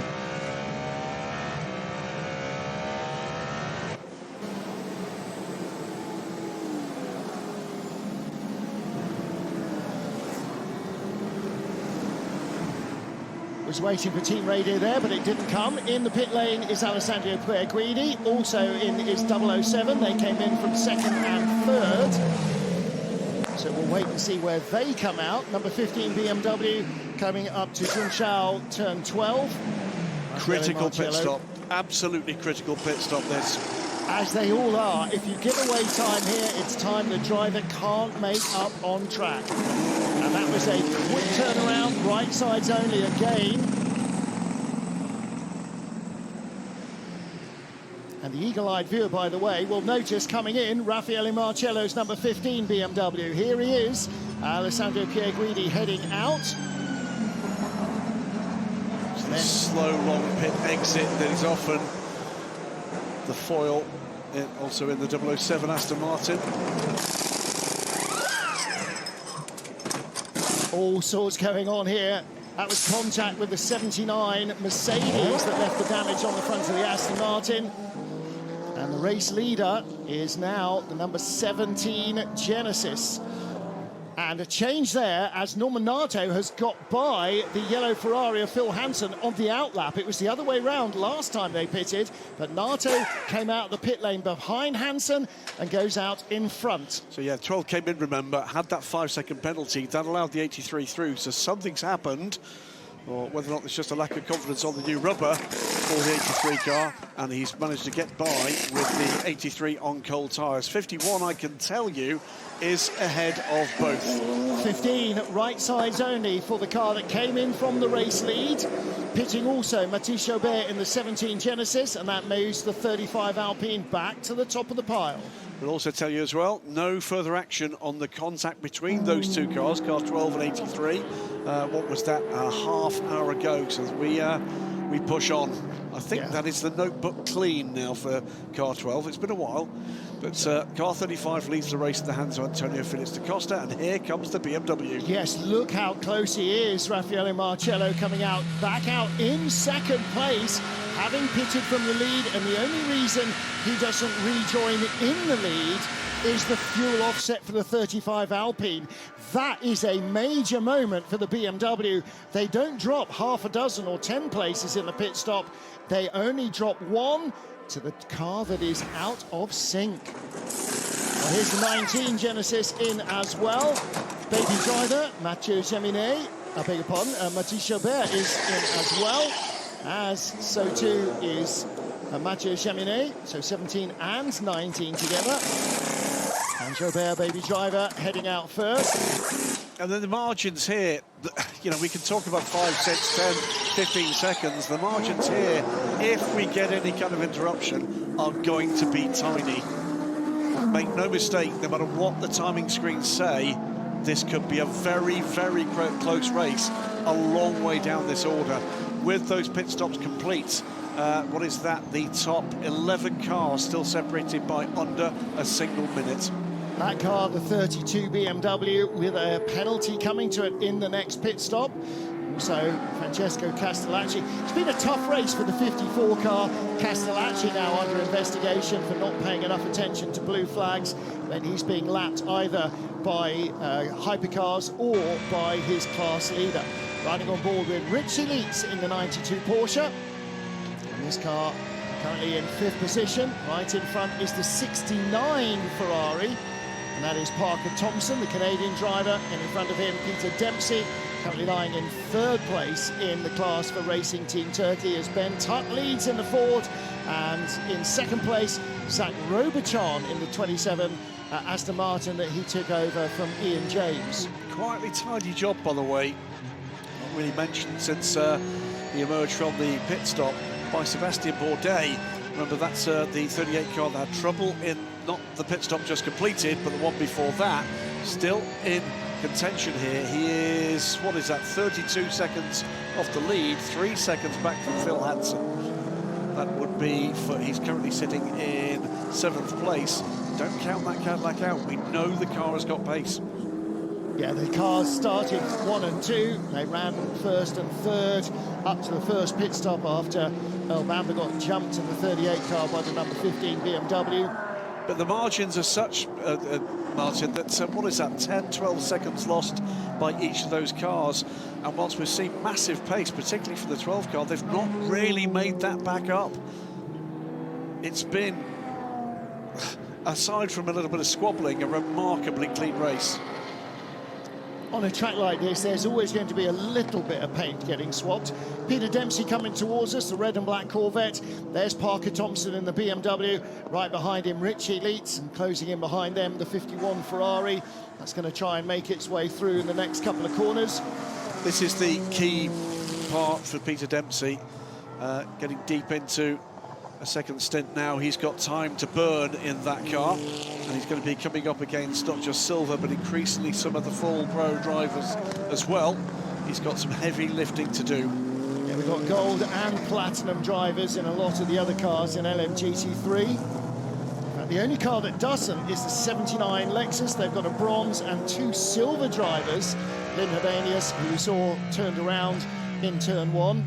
So, in fact, both Mercedes are being turned around by somebody else in turn 1 during this race. This is Norman Nato trying to get onto terms with Sheldon van der Linde.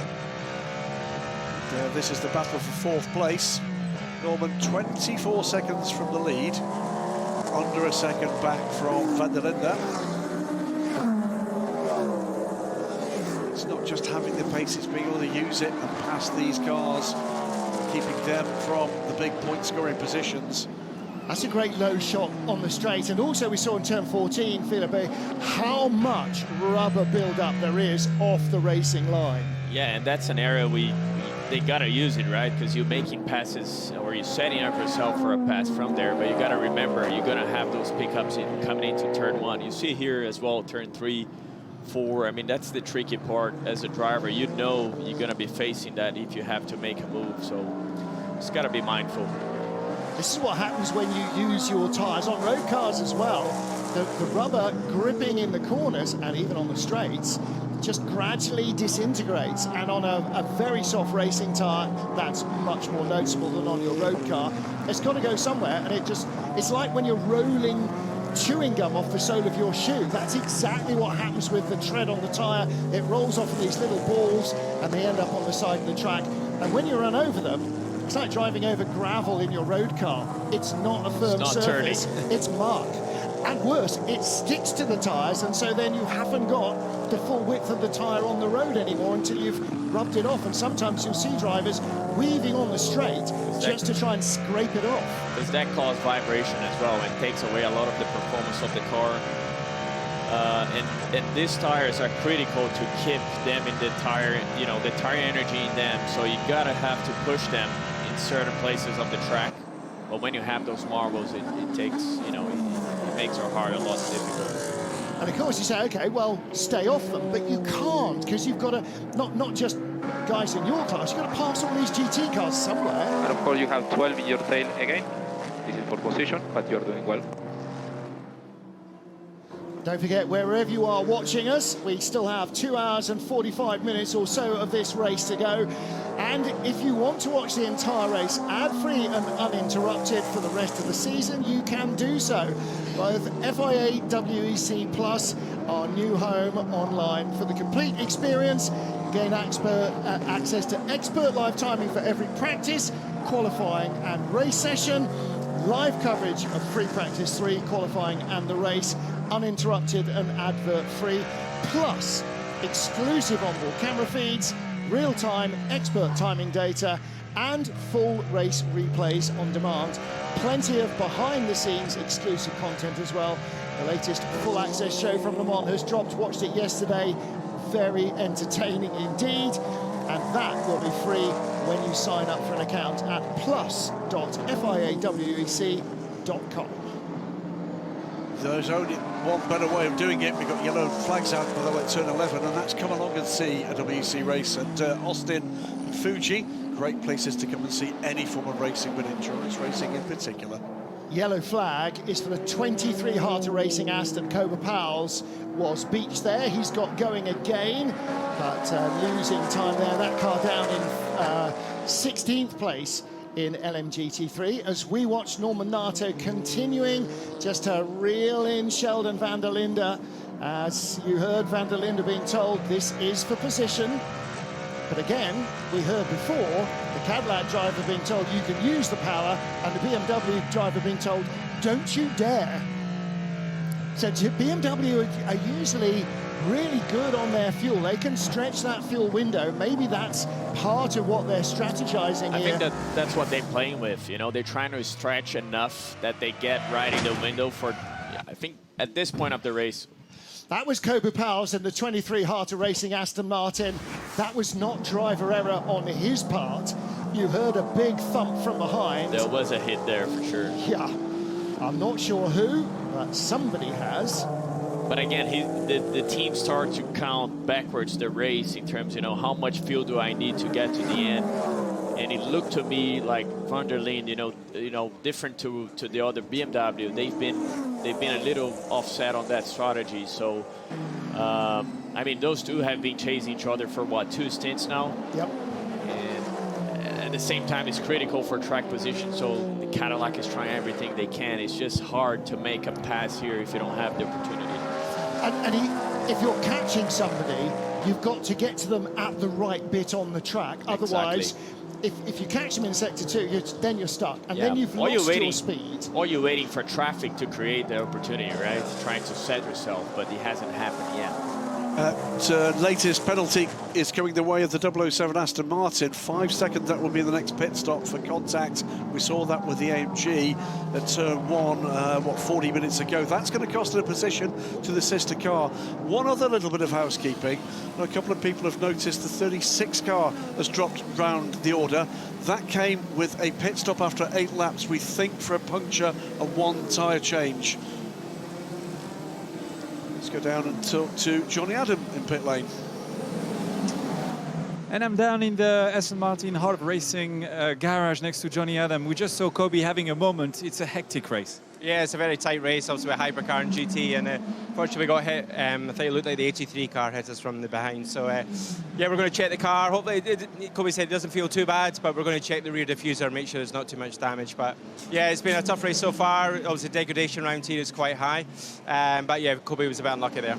You have to try to understand what happened because you guys were on pole position, which was a great achievement, but we saw you going down. Is it because of the tire degradation that you mentioned when we were back there under the podium, saying that the rear tires were suffering a lot on the Aston? Yeah, we've got a little bit of instability with the car, which we suffered from.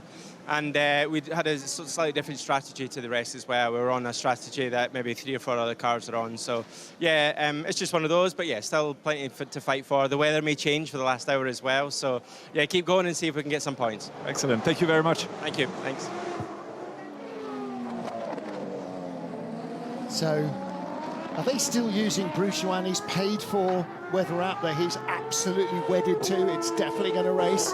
Definitely going to have race all the way through the rain, rain all the way through the race. Well, have race all the way through the race, that's for sure. Peter Dempsey in second place in the Racing Team Turkey red and black Corvette. And right behind, Zach Robichon, the 27 Aston Martin, having a better run of things at the moment than its stablemate, the 23 car. Kobe Powell's joining the team this weekend, down in 16th place in LMGT3. This is the battle for second. Peter Dempsey and Zach Robichon. Ben Tuck still leading in the 77 Proton competition Ford, and it's a substantial margin as well, nearly 30 seconds ahead of that battle for second place. Meanwhile, back with Norman Nato, bludgeoning behind the number 20 BMW, as he was in the previous stint. So how was your race, Norman? I saw the back of the number 20 BMW for 2 entire stints, and it was quite boring, to be honest. I mean, that's part of it, isn't it, Felipe? Sometimes you're just banging your head against a brick wall, and there isn't that change of balance or that change of fortune. Sometimes it comes. It does indeed. Like all these years that I've been racing in sports car, like you're hoping for traffic to create an opportunity or a yellow flag or something that happens ahead of you. But you don't get lucky all the time, and you just got to go with the flow. And I mean, he's keeping the pressure here. He's got to do everything he can to stay with them. It's a mark of the pace of the BMW, isn't it? And it will be frustrating for Nato because Alessandro Pierguidi is getting away ahead of this pair, and he's going to want to get back there if he can. And we know the Cadillac's got the pace to go head-to-head with that Ferrari, but dirty air is the enemy here. Meantime, in other Cadillac country, the 83 car being closed down by Seb Bourdais. He's right there now with Phil Hansen. Will he have better luck in this battle? Looks to me we go as if this could be interesting this lap. Well, after the heartbreak of Le Mans for Sebastian Bourdais, he'll want a decent result out of this, won't he? He was absolutely gutted when they had to pit the car. Power steering failure. Yep. Heartbreaking stuff. It really was. I was just watching it again in the full access program. It doesn't get any easier a watch the second time round, even when you know what's going to happen. It's such a huge event. It's such a huge achievement to finish the race, but when you're there with a competitive car, drivers and teams don't get that opportunity terribly often. Now, could this be the moment with a little bit of a delay for the Ferrari in traffic? There's not going to be a way through the inside, or is there for Bourdais? He finds a way, does he? Didn't think the Ferrari was going to get through there, honestly, but that was good work in the 33 Corvette to leave that door wide open. Sebastian Bourdais still all over the back of Phil Hansen. He's working the task, isn't he, to try to get close enough in that run down the main straight.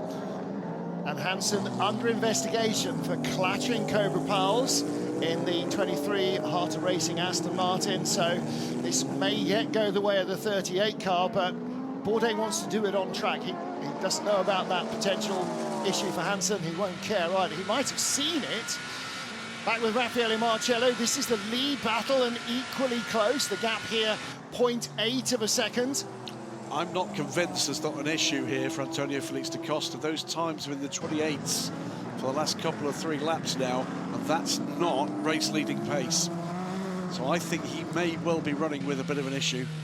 How long has he been on his tyres? That might be part of it. I'll double-check that for you. Well, we heard from Fred early in the race that he had trouble keeping the energy on those tires. Are they suffering the same? That's my question here. Yeah. It was that left rear they were talking about almost dropping out of the temperature window. Now, you'd think as the track rubber's in and the sun has been out a bit longer, that should be less of an issue, but maybe it's still something in the setup of the car when they're expecting slightly different, warmer conditions. Track temperature is only 29 degrees at the moment, air temperature just under 23 Celsius, so it's not the hottest day by a long way. BMW, Raffaele Marcello. Don't forget, he pitted from the lead, came out behind the 35 Alpine, but the 15 BMW is on the same fuel strategy as most of the cars that are chasing, whereas the Alpine is not. How close is the Alpine going to be to its pit window as well? In that 35% energy, that's still the better part of 10 laps, maybe even more. So the BMW will run longer. And right now, 15 BMW might be the leader before the 35 Alpine so stops. Pierguidi behind us, 11 seconds behind. He's in clean air. Let's be sensible here. And look after the tires, you cannot pass.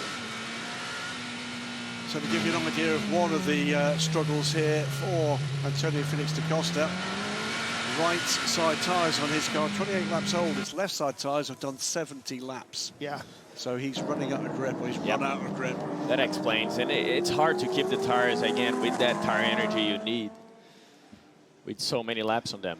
But again, they've offset their strategy. They've also offset their tyre strategy, so they have more fresh tyres left than the number 15 BMW, but they do need a break somewhere with a full course yellow that will get them, maybe not now, but later on in the race, back onto the right fuel strategy for the end of the race. So right now, you're racing with what you've got. Wherever your fuel is, whatever your tyres are, you're racing with what you've got. You're desperately trying to hold that track position. But at some stage, something has to change for the 35 car if it's going to remain in a podium position. But for the BMW, it looks like this is actually the fastest race car on the track. Yeah, you heard, didn't you, with that radio call? They're aware of the threat from behind from Alessandro Pierguidi in clean air. And he is closing a second, taking out that lead last time around. Well, last lap, a 1:27.7 for Marcello, a 1:27.5 for Pierguidi. So clean air and not getting stuck in traffic aren't necessarily the same thing. So you can lose 2 seconds on a lap just by catching a GT car or a couple of them in the wrong place, or gain that on arrival by not catching them in the wrong place, and suddenly your speed doesn't take that hit. Raffaele Marcello, you heard his engineer, Felipe, saying, look after the tyres if you can't pass. Exactly, because he knows, right? I mean, they are in different strategies here. If he cannot pass, he got to play the long game of looking after his tyres, because that's going to pay more dividends for him later in the race, you know. And that means sit back a bit and stay out of the dirty air. So we don't take risks. This car has better tire. We don't take risks.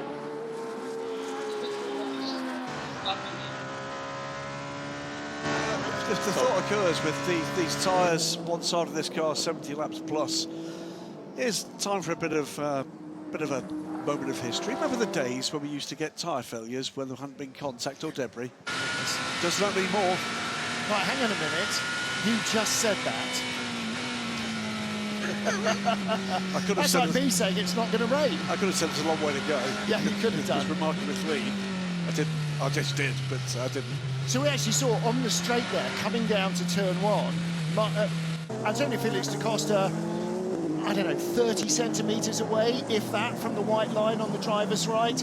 Raffaele Marcello almost a full car width away. So he's trying to offset himself, yeah. Staying on the racing line, not picking up the marbles, but allowing clean air to come through the radiators, through the brake ducts. Look after the car. And again, his last lap, 26.9, 27.6 for Alessandro Pierguidi. So the gap is still well over 10 seconds, edging towards 12 seconds.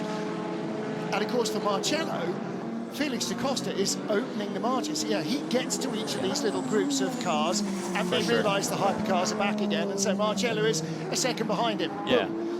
It's the leader's doing the hard work, exactly. as leaders have to. Yeah, Marcello is probably hoping, you know, Antonio keeps on, you know, the pace so he doesn't get, you know, hold up by him. Well, let's hear more from the BMW team. So I confirm Antonio can do maximum 12 more laps. All right, which begs the question, how many can they do? Yeah, who's got that window open? Jason has. So Antonio Felix da Costa, yeah, kind of a dozen laps. That's half a stint, sort of still. So Marcello should be going a little longer. They've all done 3 stops, with the exception of the Alpine number 36 of Victor Martin. That's done 4 stops. All right, so 65% energy for Raffaele Marcello and 34%, 28% for the Alpine of Antonio Felix da Costa. So da Costa 2/3 of the way through a stint, only halfway through a stint for Raffaele Marcello. 54. Ferrari is going to get a drive-through penalty for blue flag infringement, so not paying attention to blue flags. That was Francesco Castellucci. We saw that warning a while ago, so now it's going to be a penalty. 2.5 hours to go. One interesting little stat for the weather, by the way. It is cooler at the moment than it was this time yesterday, but the track temp is higher. Okay.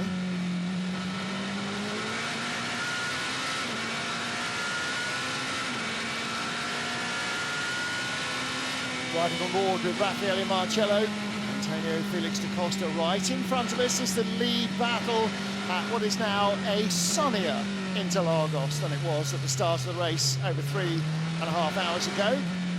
Just over 3.5 hours ago, actually, a few seconds past. So, yeah, air temperature not changing much. There's a little bit of breeze, but the sun warming the track a fraction. Two Cadillacs, by the way, just at this phase of the race, not putting in their best lap times just now. A little bit of traffic involved in that, but keep an eye on that. See whether or not that's strategic. 3 wide here.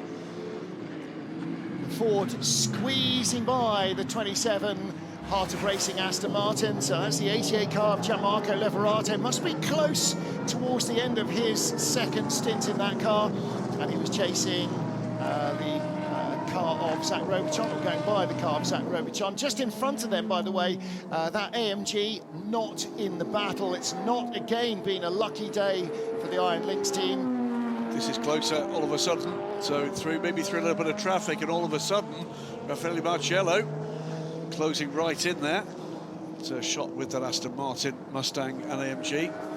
So the question is, how many different ways can you put a V8 in the front of a GT car? There's 3 answers. At least. And of course, we're going to get more Ford V8 loveliness next year when the Hypercar program comes, because that will also be V8 powered. Yeah, you'll see that car, I'm told, reliably, first time next month. So first testing for that car. That's the first time they'll release images of much awaited Ford. And of course, McLaren's Hypercar broke cover for the first time in a public demonstration this weekend at the Goodwood Festival of Speed. Yesterday, driven by Lando Norris up the hill. Never heard of him. A promising young driver. I think he might have a future in endurance racing if he plays his cards right. Along with some Dutch guy called Max something, who's a bit of a GT racer. Here we go. Around the outside, that Ferrari didn't really fall too well for Raffaele Marciello, easy for me to say. Antonio Felix da Costa is much closer, though. Marciello, now Filipe Nasr, no longer looking to the clean air side of the track. Now he's ramped it up into attack mode. Definitely, he's looking for an opportunity here. This might be it. You know, let's see if he gets a run here. Yeah, da Costa really held up by the Lexus. Marciello thinking about going around the outside of the Lexus, couldn't. Can he go around the outside of Antonio Felix da Costa? Yes, he can. All 4 wheels off, gains advantage. They're going to be on the radio about that. Marciello might have to give that back. No, you can see the body language does indeed. Andreas Roos, and he picked up all the marbles. That's why you saw there. Well, yeah. he's got to probably give the position back then. Well, whether he was told by the engineer or whether he decided, I think that was the right choice. We need to give the position back, Meg. Yeah. And that was instant. You saw in the garage, Andreas Roos, the head of BMW Motorsport, going, but it was clear. He ran out wide. He gained an advantage. That wasn't deliberate, but that's the way it was. But he is still right there. Look at the damage on the side of the 77 Ford as well. There's going to be a few cars that need replacement body panels at the end of this. Out onto the straight once more comes Antonio Felix da Costa. Raffaele Marciello not as close this time. And again, a little offset down the straight. Now he's back into cooling the temperatures. If he gets an opportunity in traffic, he'll take it again. But right now, maybe just a little, not on 11, he's kind of backed it down to 9. Why is he in a hurry? Because Pierre Guidi is catching them, and catch them pretty quickly. That was 10 seconds, it's now 7.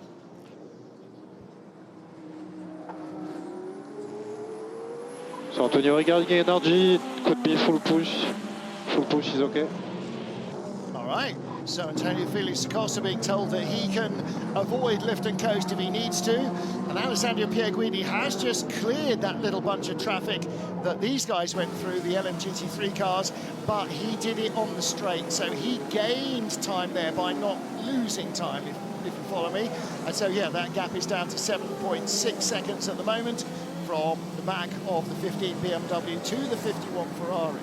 Thought occurs to me, by the way, looking at these shots, that we might do well if we enter a 2-car team of WCTV drones next year, because they're damn quick. They are quick. They look pretty cool. They produce some great pictures as well. Our drone team are fun guys, and boy, they produce the goods. Felix da Costa pulling away now from Raffaele Marcello. Marcello is clearly driving to the digits on the dash when he doesn't have an opportunity to rough up da Costa in the Alpine. That's metaphorically rough up, obviously. Trouble meanwhile for Phil Hansen. Going to be 10 seconds added to his next pit stop. That will be good news for Seb Bourdais, who is, by the way, catching the 83 again. And we knew that was coming, didn't we? Because he turned around the Heart of Racing number 23 Aston Martin. That was never likely to go unpunished. So here is your race-leading battle. Antonio Felix da Costa, Raffaele Marcello. Antonio there immediately, you know, putting the lap times down, you know, when they told him to push. He's got the lighter car now and able to pull a little bit that gap. I'm not sure you have to tell da Costa to push. I think you have to rein him in sometimes, maybe. He's like all you guys. All he wants to do is drive the car as fast as humanly possible. Sometimes you have to think about other things as well. But they let him off the leash. He just wants to be clear enough of Raffaele Marcello that he doesn't have to worry about him in Antonio has traffic. been told he can stop doing lift and cut. At the moment, he does not cover the end of race on green flag anyways. Guidi 7 seconds behind, all okay. Again, so encouraging messages for Raffaele Marcello. Da Costa's been told he doesn't have to lift and coast, but he's not going to make it to the end on the fuel strategy they're on anyway, and you've got Pierre Guidi covered. That's what you want to hear. You're doing a great job, man. Keep it up. 21, Vista AF Corsa Ferrari. This is Simon Mann chasing Sean Gallale's BMW, and suddenly Ferrari is in the points. The 54 car is having a wretched time of it, but the 21 does look a little more competitive. They didn't qualify at all strongly. Through goes Phil Hansen in the 83 car. Meanwhile, by the way, as we watch Phil Hansen pick his way through this, Peter Dempsey is back in the lead of LMGT3 after his latest pit stop, ahead of Parker Thompson. 8 seconds to the good, last round quicker than the silver driver. BMW in second in both classes. Team WRT 69 car. You're looking at the 32 car there, with the 21 Ferrari right behind. So this battle for 7th place. 78 Lexus currently being driven by Clement Schmidt, by Adrian David rather, and then Sean Gallale and Simon Mann. We ride on board with the tall Simon Mann. See Simon Mann standing beside Francois Heriot and go, hang on a minute, how can they both possibly be driving the same car? It's about, there's a good foot difference between the height of the two of them. Ooh, weather radar shows weather. Not a lot. Well, the real thing is, in which direction is it moving? Is it coming towards us or just going straight across the top? And by the way, on that, you clearly saw the two lakes that give Interlagos its name, between the lakes. Not the little lake that's actually at the track, but two very large bodies of water on either side, which kind of penetrate Interlagos, São Paulo. Now then. Clouds moving in. Yeah. Well, they're moving. Whether they're moving in or not, whether they're moving past, it's a little bit like being at Silverstone. You can see the weather coming from a long way away. What you can't always tell is whether it's going to fringe past you or empty on top of you. I think we are seeing something tactical in play here from Cadillac, because both Norman Nato on Sheldon van der Linde and Seb Bourdais on Phil Hansen are closing in on their targets. I think they've sat there and done whatever fuel saving they need to do, energy saving they need to do, and now we're in attack mode again. Meanwhile, on the back of this little battle, as we ride on board with Simon Mann, the next car behind him, in the points for the first time in this race, is the 33 TF Sport Corvette, the championship leader. Johnny Edgar at the wheel. That car is now in 10th place. 26% energy, so a little less in the tank than the leaders. So they're slightly offset because Ben Keating came in right at the end of his drive time rather than right at the end of his fuel allowance. So they are moving themselves up the order. And for the 33 team, really important that they score some points here after victory in Le Mans. That's a big slice of points added to their pile, and they need to try and keep filling up that bucket, because they're not going to win here, but they need to get whatever they can.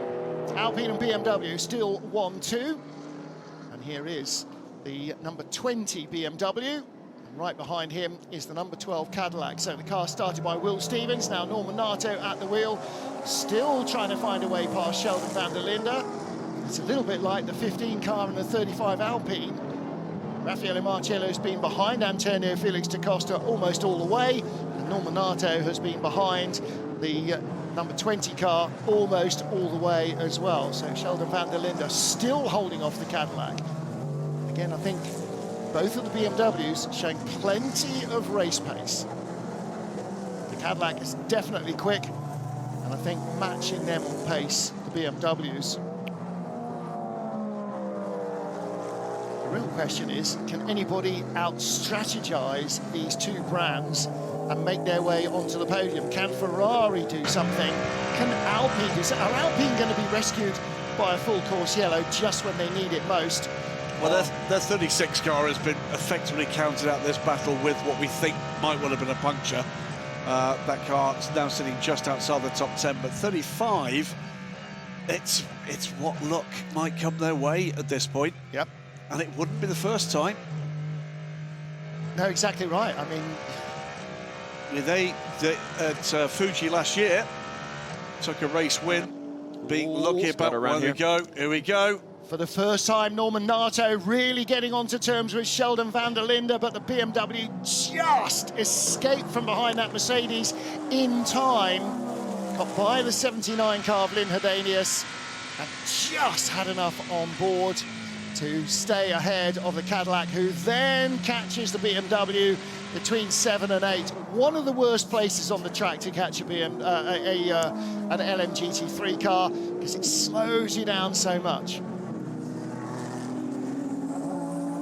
So all sorts going on here. Half a second the gap between the two race leaders. Again, I think that's traffic inflicted, isn't it? Marcello now right back with Antonio Felix da Costa, but again, coming up the hill, not quite close enough to try something. You have to be 2 or 3 car lengths closer coming onto the straight to really make a big lunge. He's been told to look after the tyres, look after the energy. Antonio can do 3 more laps. Antonio can do 3 more laps. I think that's a little old, judging by the energy still remaining for the Alpine. You can only do 3 laps by pushing it. Look at the background, though. The reason why this BMW is in a hurry is because that gap, remember, was 10 seconds, then 7 to Alessandro Pierguidi. It's now 4. He doesn't want to wait for this car to pit. He wants to be by and gone. Well, he's been trying to get by and gone for a long while. Antonio Felix da Costa has been having none of that, because it's better for Alpine if the Ferrari catches the BMW, and then that'll slow both of them up. And Antonio knows, I think he's going to come in, certainly the graphic looked like 0% energy. Antonio should be in the pit lane this time round. Antonio's on 4%, according to our live timing here. Oh, okay, in which case more than this lap then, so possibly the next lap as well. And this is all good for the 51 Ferrari, because Raffaele Marcello, his speed is being compromised by the presence of the Alpine right in front. The SUV box next time round for Antonio Felix da Costa. He might make one more after that. He might. 3% has been good enough for a lap. It's 3% as he crosses the line, so it might be one more plus this one. We'll see just exactly where their margins are. Well, don't forget that the total energy in the Hypercar includes the state of charge of the battery. To read by the margins, it doesn't. It's not just fuel; it's electrical energy as well. Yep. But he's certainly getting into the last moments of this stint. Busy hands, you can see in the top inset picture. Look at this. Got traffic here. Now it is in lap, and I'm sure Marcello doesn't care whether it's the in lap for the Alpine or not. He still wants to get by, try and free himself up. Even half a second more in lap time on this lap will be half a second that he's not being caught by Pierguidi, but Pierguidi can see them now through the corners. He knows where his target is. Felipe, as a driver, that turns you up to 11, doesn't it? There's even more incentive to push. Oh, for sure. I mean, he's trying to do all he can to keep the car behind. I mean, he's using all the road there, but he's definitely struggling with their rear tires as well, Antonio. Let's see if he can keep up the position now. Yeah, waft away those clouds. We don't need that. We've got a good enough race as it is. Although, who knows, Alpine might wish it. Into the pit lane comes Antonio Felix da Costa, and into the lead goes Raffaele Marcello, and he was 2.2 ahead of the Ferrari. It is now 1.8 seconds first to second. Wow, well, that was one heck of a lap as well, therefore, from Alessandro Pierguidi. 129.2 from Marcello, 126.7. That's a big chunk, right? He That's took a big away chunk. right there. Van Sanvos looking concerned in the BMW WRT garage. Charles Milesi gets into the Alpine. 2 hours and 11 minutes left. Meantime, Rast and Kevin Magnussen watching on the 15 and the 20 crew. Meantime, Nominato with Sheldon van der Linde, and Seb Bourdais is with Phil Hansen. So the Cadillac attack is fully alight now as well. 10 minutes to go until the end of the 4th hour of these 6 hours at Interlagos. Are we counting out the 50 Ferrari? It's only 4 seconds behind Bourdais. No, we're not. No, we're not. The biggest gap in the lead group is second to third, which is 13-second margin between the 51 Ferrari of Alessandro Pierguidi and the 20 BMW. And as you can see, the gap between the 20 BMW and the number 12 Cadillac is 1.8 car lengths, maybe 2, corner to corner. On board here with Nominato as he tries to do what he can to come to terms with the number 20. Gap to the leader, 16.4. You can use more energy if you need. Or you can go slower. While we're watching aboard this, by the way, just want to keep an eye on LMGT3. We are in the midst of an extraordinary stint for Peter Dempsey. He's the bronze driver. We know he's a good bronze driver, but bronze he is nonetheless. He is pulling away from the assembled talent behind him. Well, he's pulling away from most of them, not from Parker Thompson, who's only 8 seconds back. No, he is pulling away from Parker Thompson. But the big gap is between Thompson and the third place car, the Lexus of Clement Schmidt, and that is over very nearly 40 seconds, actually, well over 30, 38 seconds. All right, let's hear from Norman Nato. 12 laps to go, 12 laps. Gap to the leader, 16.1. Prepare wheel because the rain is coming in case we have to stop to box some wheel change tire. Copy. Very dark on 4. Very dark on 4. You can see it is quite dark over in the background there. We'll wait and see exactly what happens. Now, a sprinkle of rain, Felipe Nasser, is the thing that nobody needs. If it's proper rain and there's no question of going to wets, that's one thing. Yeah, it's 2 different occasions, right? But I mean, here when the rain comes around, it usually pours down. But again, it's moving around. If it's gonna stay or not, I don't know. But you can definitely see around turn 4, like at the end of this back straight here, you can see the clouds covering more and more. It's a very low cloud. It was a great lap in traffic from Sheldon van der Linde to gap Norman Nato. So Will Stevens ready to jump back in after Norman Nato stops. So that'll be another 10 laps or so. But Nato again being told he can use a little more energy. See on the graphic on the left-hand side, he's in 4th place. Number 20 BMW in 3rd. Okay, LMGT3 pit stops. 32 WRT is in. 61 Iron Lynx AMG Mercedes is in as well. Sean Galel and Rui Andrade. So is Sheldon van der Linde going to be in this time, or it will be no more than one more before we see the number 20 down pit lane? Peter Dempsey's Corvette leads for Racing Team Turkey. BMW in 2nd place, number 69 Carl Parker Thompson. The WRT, Curtis ASP, the Lexus of Clement Schmidt in 3rd. Up to 4th now, the TF Sport Corvette of Johnny Edgar. So he is having a rocking run in that yellow Corvette.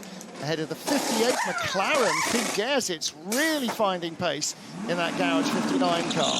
Don't want to take a single thing away from the 33 car, but I think that car is slightly off strategy. Yeah. But they are rocketing up through the order. Well, he's in the group of drivers, or of cars, where the bronze driver stopped at the end of the driving time rather than the end of the fuel window, and you're absolutely right. Behind Finn Gersitz, Ben Tuck in the Ford is on a normal fuel strategy. So the top 3 or 4 guys owe us a pit stop.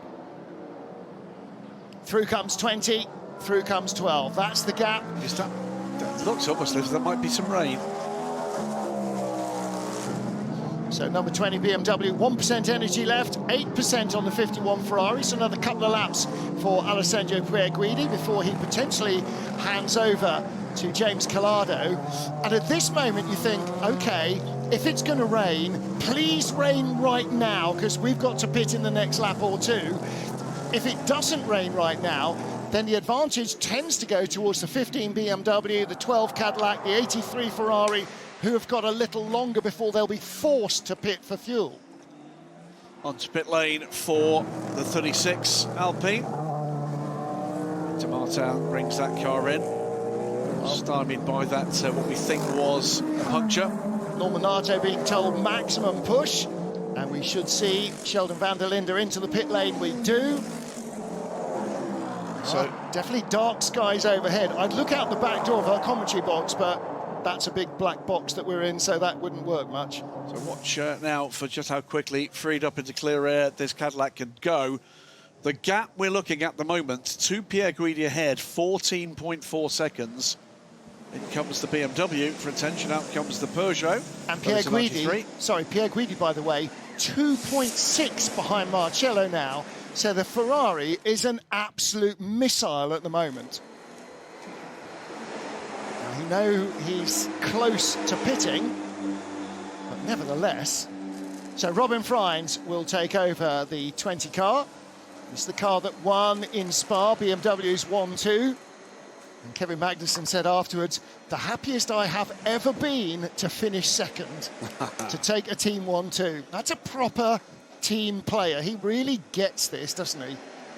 Yeah, we saw Kevin Magnussen in a massively defensive drive. We'll be going down to talk to Tony Felix da Costa shortly. WRT go to work on the 20 car, and it's all 4 tyres changed for that car. And that drops him down to 10th position, potentially a little lower actually. So let's head down to Alpine Endurance, catch up with Bruce Ioani. And I'm down in the Alpine garage next to Antonio Felix da Costa, driver of the 35 Alpine. Antonio, tough fight at the front. Did you know that you were playing the game of the Ferrari that was catching? I have no idea about any Ferrari, to be honest. We were a little bit in an offset strategy, so we need 2 things. We need a little bit of luck with the yellow to bring us back into the race, and then if that happens, I knew that we're fighting for a potential podium. So I knew that BMW is virtually he is the leader, and we were virtually fighting with him, but we need a little bit of luck to make that realistic at the end. So I didn't want to make it easy for him. We were a little bit different tire ranges, so he had a little bit of a pace advantage on me, but it was fun out there. Yeah, it's cool. Seemed to be a fair fight, and he had to give you back the position, which he did immediately. Yeah, he did well to react to that quickly, and yeah, I forced him to go on the outside, and I did force that mistake on him. He almost got me, but I'm glad he went a little bit too wide, and I got the place back. Last question. We are trying to understand whether there is rain coming. So I was just saying on the radio now, with 5 laps to go, it's getting very, very dark back there. And I know from experience in this place, when it gets dark in that direction, the rain is normally coming. So let's see if it arrives before the end of the race. We've been expecting it all week. Let's see. Thank you very much. 50 Ferrari in and a full set for the 50 car. And Nick Nielsen stays in. Just this phase of the race, these Ferraris finding pace again. Rafael Marcello is feeling that with Alessandro Pierguidi, 3.2 seconds back. Norman Nato, those turned up the wick almost a full second quicker than the Ferrari last time around. Closes the gap to 13.5 seconds. Can he sustain that pace? And there you go, hang on.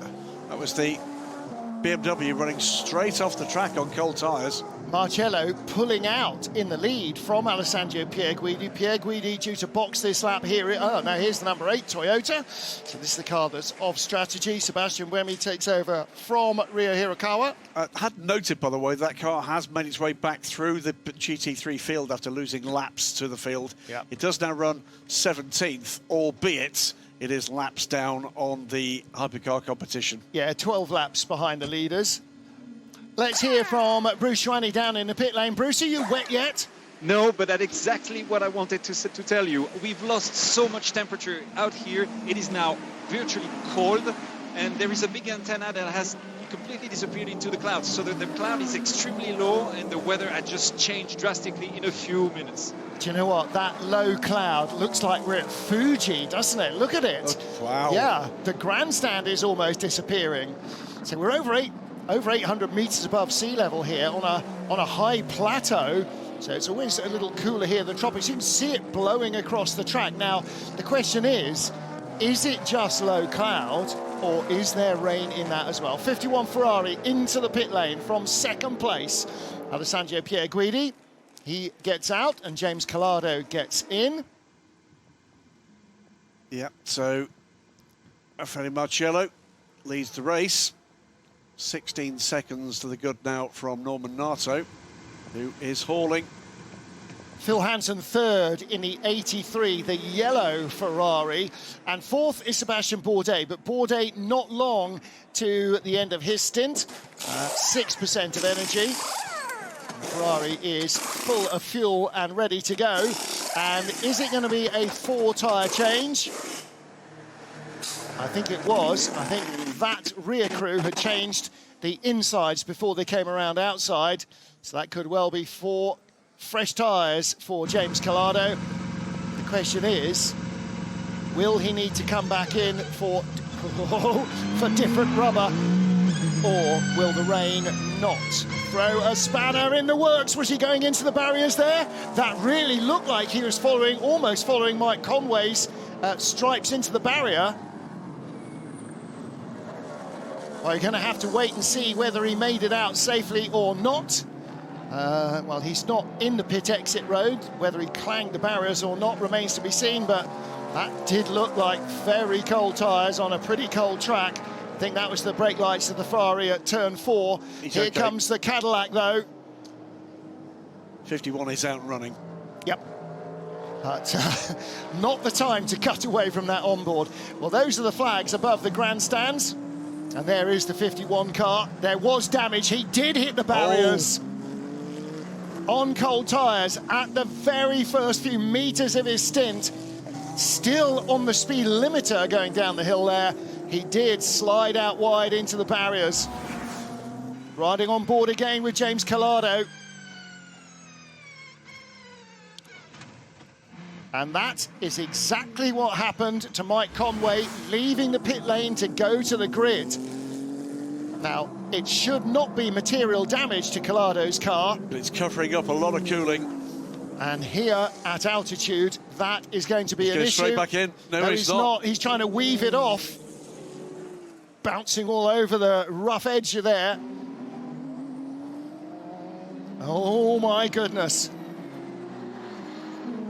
Okay, James, please try to wave in the straight line. We have a panel stuck on the bodywork. Please wave. Wave, weave, whatever, anything to try and shake it off. It's not going to happen. Unfortunately, the forward motion of the car is pressing that back against it. It'd be far better just braking very hard. Yeah. But he's going to have to try something, anything. Into the pit lane, 83. Phil Hansen should, I think, at this stage, hand over to Robert Kubica with the final 2 hours of the race to go. This is a very, very important moment for Ferrari. Don't make no mistake, that 51 car was in a position, potentially as a race winner. An unscheduled stop could make a big, big difference. Now we're riding on board with the 83 car of Hansen. That's one of the heart of racing Aston Martin's 23 car. Ah, that's why he had the 5-second hold, didn't he? A 10-second hold at the beginning of the stop, because he tagged Cobra Powell's coming down the hill into turn 12. That was about 40 minutes ago. There's the damage done to the car. Now, are they going to change the nose, or are they going to let it go as it is? Big chunk out of that splitter, isn't there? Well, they don't have a nose there. I think that's your answer. That is going to degrade the tyres, though. Used tyres going on to the 83. Did we see a driver change? Well, we didn't see one. That is Hansen in the background. I don't see him lurking. No, he's not coming down pit lane yet. He has... Where is he on the tracker? Surely at some stage you've got to put Kubica in, and in the final 2 hours, this might be the stage. So 51 Ferrari carrying a bit of the pit lane banner on it. Well, the not key great thing for cooling or advertising. The key thing is lap time and cooling. It's temperatures. These hybrid cars, remember, need a lot of cooling. Well, like all racing cars, you fit the smallest possible cooling systems, because cooling fluid is weight, and you don't, like a road car, have enormous radiators for when you're stuck in traffic for 30 minutes. Can't believe, unless that thing frees itself and it doesn't look even close, can't believe they're not going to have to pit. I think they are going to have to pit, but are they holding out in case it rains? Meantime, Sebastian Bourdais on pit lane had not managed to get to Phil Hansen. Are they going to try the undercut here? Well, they've swapped drivers, so Jack Aitken in the car, fresh tyres. It's going to be a full set, or a full set is on the apron. Now, over the last couple of seasons, hypercar pit stops, they've tried to tend not to give a new driver a full set, so he's at least got some temperature, but that is a full set going on. And again, a well choreographed stop, easy for me to say, from the 38 team. So away goes Jack Aitken. I guarantee we don't cut away here now from this on board. We do. All right, there we go. Right. All right, let's hear from the 51 Ferrari. How critical is this getting? Let me know if you see any performance issue. So far, it's all good. Keep going. Focus on your driving. It's all good. It's all good. No overheating, no nothing. Well, one of the critical things is it's not 35 degrees of air temperature and 60 degrees of track temperature, as Bruce said, and he's wearing Nomex and underwear. It's cold outside. Of course, it's always too hot or too cold, too wet or whatever for pit reporters, but, you know, yes, goes to the territory. I'm sorry, just trying to find the smallest violin in history, but it does reflect, actually, that although it is covering sort of at least 30% of the air inlet on the car, at the moment, not an issue. Mercifully, a lot of the kind of cooling surface you've got, that part of the car, is below where the blockage is. There certainly are cooling ducts in the range there, but for the most part, it's the lights that it's covering. Track temperature is 26. Air temperature dropped to 17 degrees from a high of 21 earlier, and visibility in those tower blocks down to a couple of inches. Riding on board with the 15 BMW. Oh, little bouncy run over the curbs from Raffaele Marcello. Got Norman Nato right behind him. Oof. Yeah, I know. That was off track. Yeah, but he had to go off. I mean, that's not gaining an advantage on the Ford, is it? So I would think that the stewards will look at that and go, yeah, OK, it's racing, you've got to do something. So, Raffaele Marcello, 12 seconds the good now over Norman Nato. Just watching Jack Aitken here in the gold Cadillac, fresh out of the pits last lap, and he's behind the Peugeot of Théo Pourchaire. Nato should be in this time around.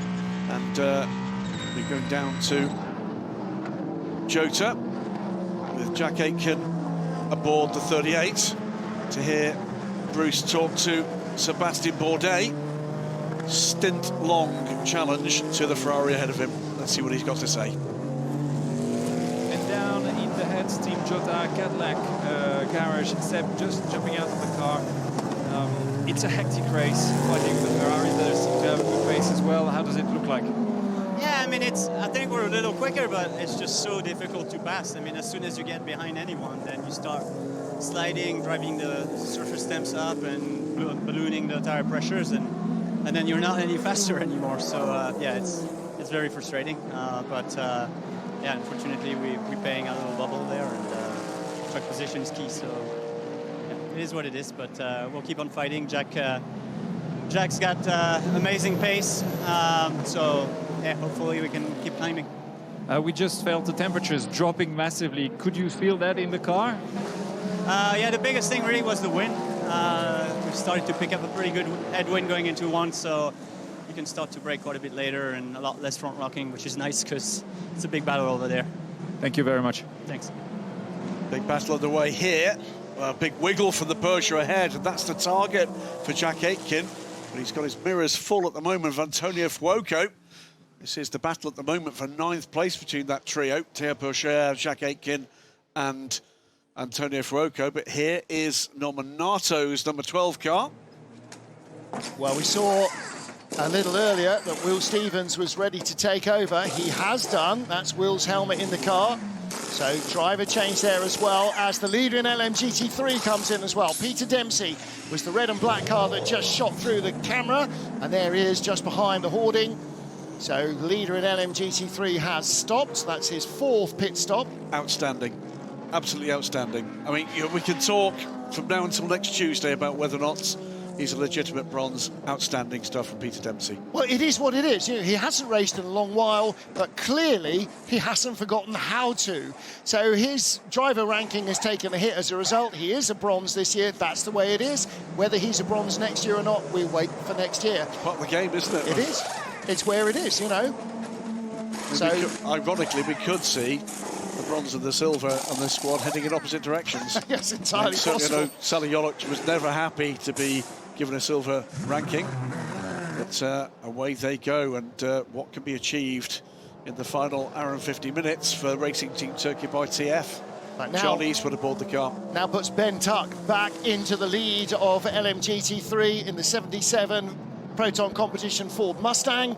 And again, that car, only 3 stops completed. The 3 cars behind him, the Porsche, the BMW and the other Ford, have all done 4. Well, Bruce Joanny was lurking in the Racing Team Turkey by TF Garage. Let's catch up with Peter Dempsey, fresh from the car. And I'm down in the Corvette garage with Peter Dempsey, driver of the 34 Corvette. Peter, an amazing drive, an amazing lead so far. Can you bring it till the end? I mean, I got the best guy for the job now. I did my part, so lucky I just able to get in there, still up front. And I trust Charlie with my life, so our goal always this year was to try to give him the car in the best spot, so let's see what we can do. People are saying you shouldn't be a bronze anymore. You're going to shift up to silver. Is that possible? Not at all. I mean, there's plenty of really good bronze drivers out there. I don't think there's any reason I should be moved up, so hopefully we'll see how it goes. That was just a compliment, but very well done on your drive. I appreciate it, thank you. So apologies if you couldn't tell through that broad Turkish accent, but that was, there we go. That's an old picture of Tom Ferrier, isn't it? It was either Tom Ferrier and Nicky Team. No, that was have they Tom ever Ferrier. been seen in the same room together? I think they have many times. Black and orange flag, by the way, unusual one here. Car 27, which is the 6th place Heart of Racing Aston Martin LMGT3 tyre pressures. So let's keep an eye on what goes on with that. Now that means that they will have to come into the pit lane and rectify the issue. There is a minimum tyre pressure and a minimum camber stipulated, or maximum camber stipulated by the manufacturers of the tyres. And so they will have to pit and sort that out. Move through this lovely slow-mo stuff on pit lane. The thought occurs to me, Felipe, as we watch a battered 83 car depart stage left. If we get a virtual safety car at this point in the race, it's a cat amongst the pigeons. It would transform this race. It's going to change a lot for sure. And if you feel outside, it's much cooler now as well. And you could see probably drivers, you know, having a hard time keeping the tires in the energy window as well. Matthew Marcello on pit lane from the lead of the race. Time for Dries Van Toor to do a bit of work then. Kevin Magnussen started the number 15 BMW. Van Toor takes over with 1 hour and 47 remaining. They are the race leaders. Great race from them, strategically, on pace. You know, at first couple of hours of this race, you would never have said that the BMW was amongst the paciest, but once they've got that clear air, they've used it. Now that means that the 19 Genesis and Mathieu Jaminet again leads the race. The 35 Alpine Charles Malaysi, 1 minute 21 behind at the line. And that means the 15 BMW is going to come out right behind the 35 Alpine. The Genesis is due in this lap. There it is, in fact, coming into the pit lane. But it's where the 35 Alpine comes out. 35 is around the outside of turn 1. The 15 BMW is coming down the pit exit road. The Alpine goes in front, but the gap is going to be tiny. There's the Alpine. Look to the right-hand side. There's the 15 BMW. That's your lead battle, but it's not necessarily, because the Alpine is on an offset fuel strategy, and that's what's got them that track position. They've still got 3/4 of a tank of energy left, so that offset is getting less, but the gap that the BMW drops to the Alpine is also getting less with every stop. 1 hour and 46 remaining. That's black and orange flag for the 27 has now become an investigation and tyre pressure. So I think trouble heading the way of the Heart of Racing team. Meanwhile, 35 getting held up. We're behind the 15 BMW with James Collado. And don't forget that Dries Van Toor had 4 cold tyres on and he's gone off. And Collado will go straight by him in the 51 Ferrari. Collado stopped 3 or 4 laps ago, so he's fully up to temperature. And Van Toor, trying to hold him off, just ran out of grip. A cold slick, Felipe, might as well be made out of solid mahogany. That's what we think, right, as drivers, and it's so hard, especially now the tire, you know, the track temp has gone down significantly, and that doesn't help us at all. And you're just trying to keep everything you can, you know, to put energy in these tires, and the heart is just like that example you had there, you know, trying to defend your position. You just came out of the pits, and you know you have a car with 3-4 laps on the tires already, so they're gonna have an edge on you. It's just trying to balance it out and trying not to lose so much time. I mean, he definitely went off there in the marbles. Now look at the energy graphic. Alpine 58%, 57% energy, Ferrari around 75% energy, BMW 100% energy, and almost nobody else has got the same amount of fuel on board as the number 15 BMW. So you sort of feel that it's a quick car, but also they've got more options. They've just stopped, and so they will run longer before they need to stop again on each of the remaining stops, and their last stop should be shorter than anybody else's. The cars to watch, in addition to James Collado's Ferrari, are the Cadillacs, because they're not a million miles away from that same fuel strategy, and right now they're going very quickly indeed. Just looking at Jack Aitken's lap just completed. First one under 126 I can remember seeing for maybe 2 hours, and he's absolutely lighting up the track right now. And everybody, the track is rubbering in so well, everybody's going quicker, and that's just adding to the drama here, to the 84,960 fans who have visited this year's event here in Sao Paulo. So again, bringing out the Paulistas in big numbers, and just such a joy to be back in this city. This is a great racing track, it produces great races, and the fans are spectacular. The queues to go into the pit lane for the pit walk and for the autograph session basically went all the way back to Rio de Janeiro. They were so long. I mean, you saw them, Felipe. It's great to have the fans out here.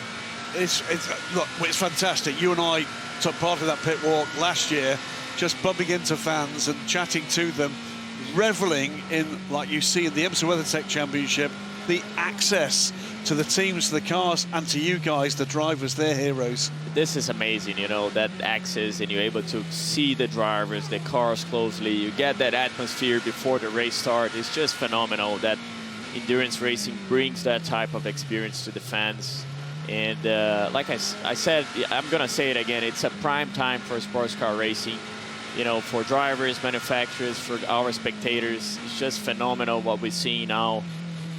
You know, the battles on the track, and you know, to see so much support. For us in Brazil, it's pretty special, you know, to have this event happening here. And you can definitely tell the Brazilian vibes are here, and everybody's having a good time. Fantastic. It's a great venue, isn't it? You know, watch races so many years from this circuit to be here racing with World Endurance. We know, the drivers know, the team know that we're in a golden era of sports car racing, the same as you do in the IMSA WeatherTech series. We know that this is an absolute high watermark in terms of driver quality, in terms of manufacturer involvement. It's never been like this before, and so everybody is just loving every minute of it. Sometimes you have a great race, sometimes you don't. That's the way motorsport, that's the way all sport is, but everybody knows that they are at the pinnacle here, and that's what it's all about. Number 7 Toyota, the healthy Toyota, still nowhere near a point. And this is a really, it's the other side of the coin, you know. Everybody, if you offer them the opportunity to win Le Mans and the rest of the championship sucks, you're going to take it. Of course, you would love to take a world championship title as well, but Le Mans is the thing. Le Mans is the magic name that everybody knows. 20 seconds added to the next pit stop for that number 27 car from Heart of Racing. Mattia Drudi now at the wheel of that car. That's the next pit stop, that tyre pressure issue. Jack Aitken, another purple first sector in his pursuit. Keep an eye on this time gap to the leader. Now 30.9 seconds. He goes green, the fastest sector for that car in the longer middle sector. He is pushing hard. His next target is his teammate, Will Stevens. And Will isn't hanging around. He's previous lap was the low 126s, but they are both quicker than anybody ahead of them. Somebody's told Jack Aitken this isn't qualifying right.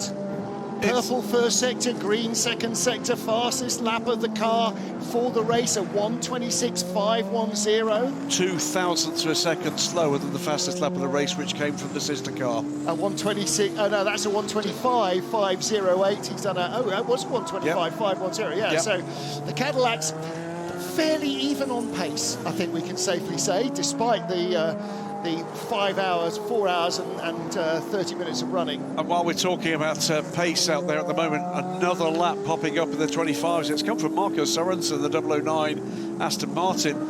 He's trying to make up a gap to Robert Kubica, running in 9th place in the Valkyrie, and puts in, I think, what must be the 3rd fastest lap of the race, a 125.655. So the Aston Martins this deep have got some potential there too. We heard from Peter Dempsey saying he tried to hand over the car to Charlie Eastwood, his teammate, in the best condition, best position. Eastwood has just set the fastest race lap for the 34 Racing Team Turkey Corvette as well. Damage on the left front. It's more than just that, isn't it? Is it the splitter's just a little loose as well? I'm not sure on the 51 Ferrari. Robert Kubica, though, struggling in the 83 Ferrari, losing pace. We saw the splitter was damaged when it was in the pit lane, and he is struggling for grip. Okay, James, we would like to be more linear on the throttle application. Exit of 6 and 7. We need to be more linear. Exit of 6 and 7 on throttle application. So a little more progressive rather than mashing the throttle. Meantime, latest investigation is that moment we saw on screen, Raffaele Marciello overtaking off track with lasting advantage against Ben Tuck in the 77 Mustang. But see now, lasting advantage. I can understand that if you're passing somebody for position, but if you're lapping an LMGT3 car, increase the gap over the car chasing him. It didn't decrease the gap. So apologies. That's avoiding a deficit the other way around, rather than gaining an advantage. You know, they're looking at it. They're looking at it. Yeah.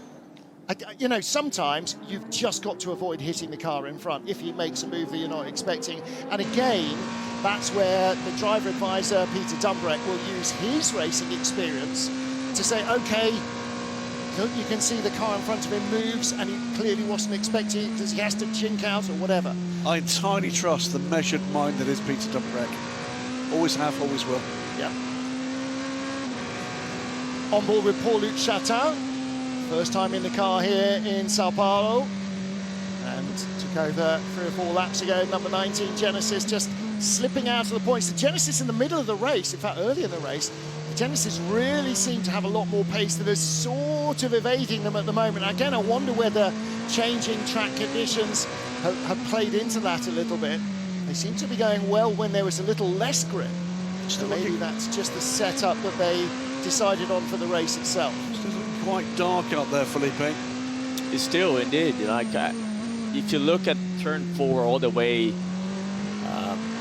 you know, in that back section, you can see there's a lot of clouds.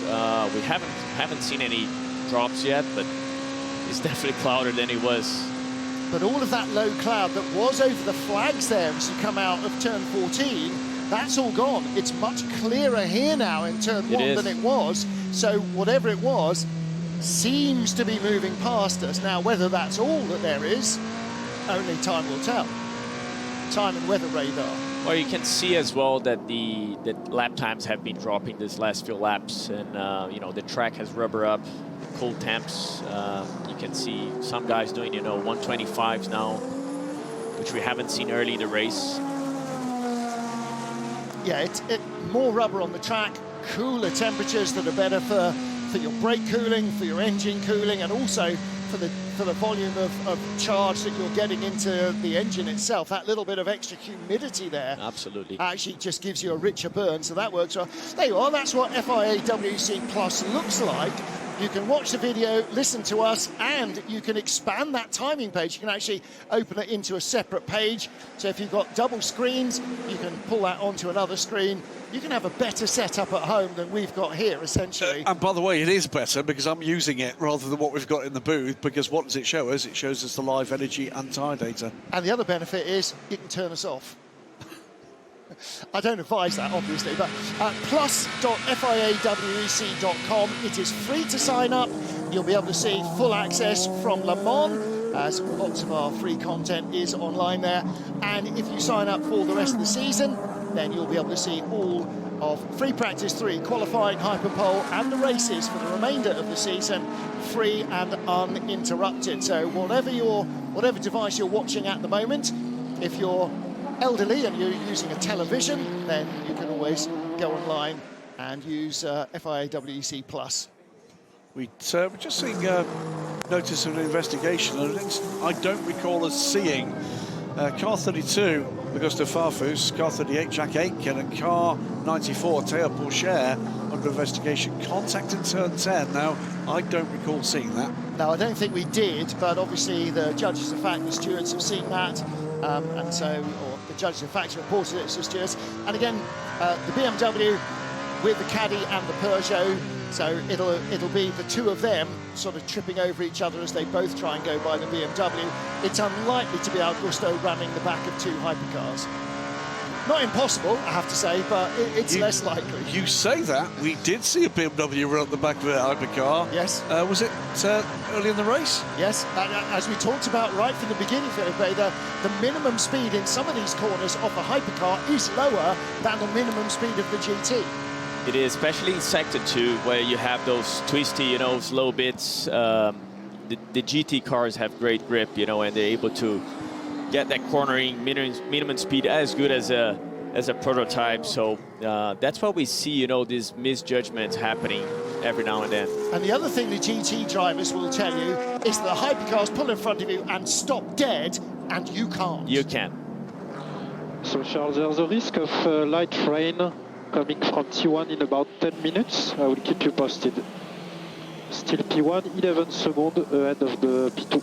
They're now expecting rain. Yeah, they're now getting deeply into the layer of concern they will have. There's no interruption to progress here. Yep. They are doomed to have that longest, that last stop that the others around them do not need. Light rain is no use. Heavy rain, where there's no option but for everybody to go into the pits for wets, that digs them out of a fuel hole. Of course, then you've got a wet track and yada yada, but that's what we're hoping for, yeah. Light rain is of use to them if someone makes a mistake and causes an interruption. Aha. Exactly. Well, that's as with all of this, we're going to know, we've got an hour and 32 minutes to go. We'll know in an hour and 35 how it all worked out. Yeah. I mean, look, we say it every single time. One of the beauties of mixed class racing is anything can happen.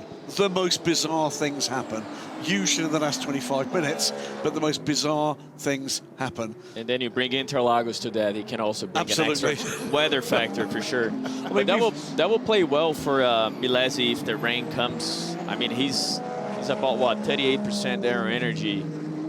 So... yeah, he's at a bigger deficit than anyone else in the hypercar field.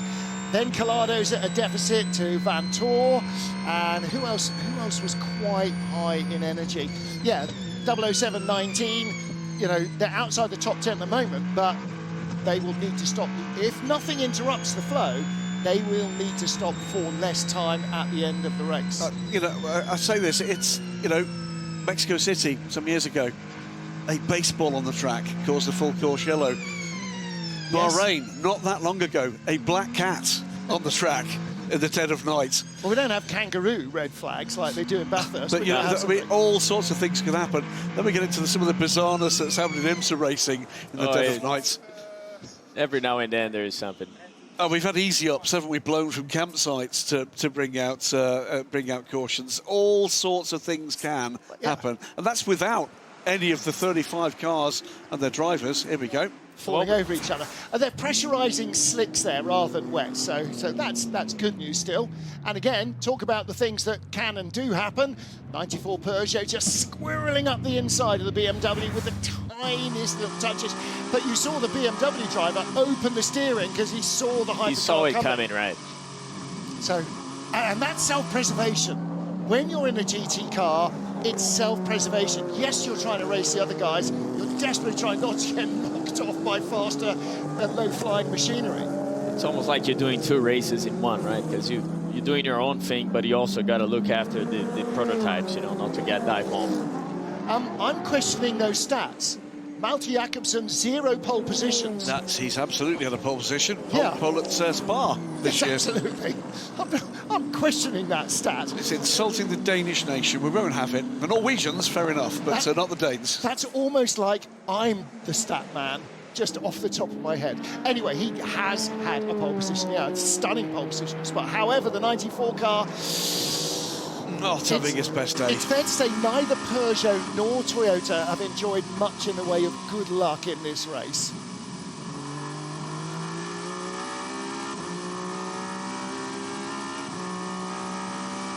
Four and a half hours into the Rolex 6 Hours of São Paulo, and it is the number 35 Alpine that gap leads. with 17 behind is consistent, and we're still planning to go for a double. Oh, I don't mind a double either. Oh, that'd be nice, Very wouldn't it? lovely. Possibly later. 19 minutes to go, and still we're seeing sustained pace of these caddies trying to get back in amongst them. Remember I said it was 31, 32 seconds. Jack Aitken, who's in 6th place, with Will Stevens ahead of him, to the leader. That's now down to 27. So they've taken 4-5 seconds out of the lead, let alone what they're doing for the cars that are between the two Cadillacs and the leader, Charles Milesi. Harry Tinknell in the green Aston Martin Valkyrie, all over the back of the Alpine of Jules Gounon. I want to kind of make a mental note now. Charles Milesi leads with that fuel strategy offset, 10th place currently, at least for the moment, for the Alpine of Jules Gounon, the sister car. Where are they going to end up? For now, we save tyres and energy for later. We save tyres and energy for later. So, being told that you're not allowed to really attack, as a driver, Philippe, you've still got to somehow apply pressure. How do you do that? Yeah, you try to stay within the car ahead for sure. But maybe what they look in here as well is that they are trying to give option and opening up the window if in case the rain comes, you know, they have more to play, right? They got more fuel in the tank, you know, that they can do something else and try something different here. The interesting part about this battle, it is the battle for 10th place. It's not the last point scoring opportunity for manufacturers, because the 83 which is a privately entered car, is ahead. At the moment, the 007 car is in a manufacturer point scoring position, but we are into significant places here.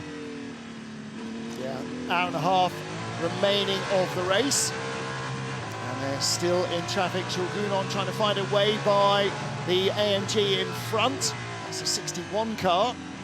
Would say, by the way, and as Felipe helps me towards the inevitable conclusion here, is that he does have a significant energy advantage over the Alpine that's ahead of him. Yeah, and a monstrous one over the 35 Alpine.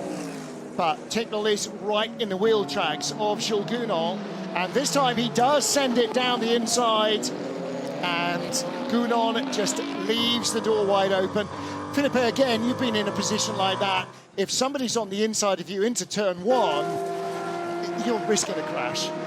Yeah, and you know, if you don't have the pace to keep them behind you, you know, you're better off focusing on a race. And you know, this, like you said, there's different energy levels here for the Aston, so you got to focus on your own. And you know, it's the hard part, but you got to accept it.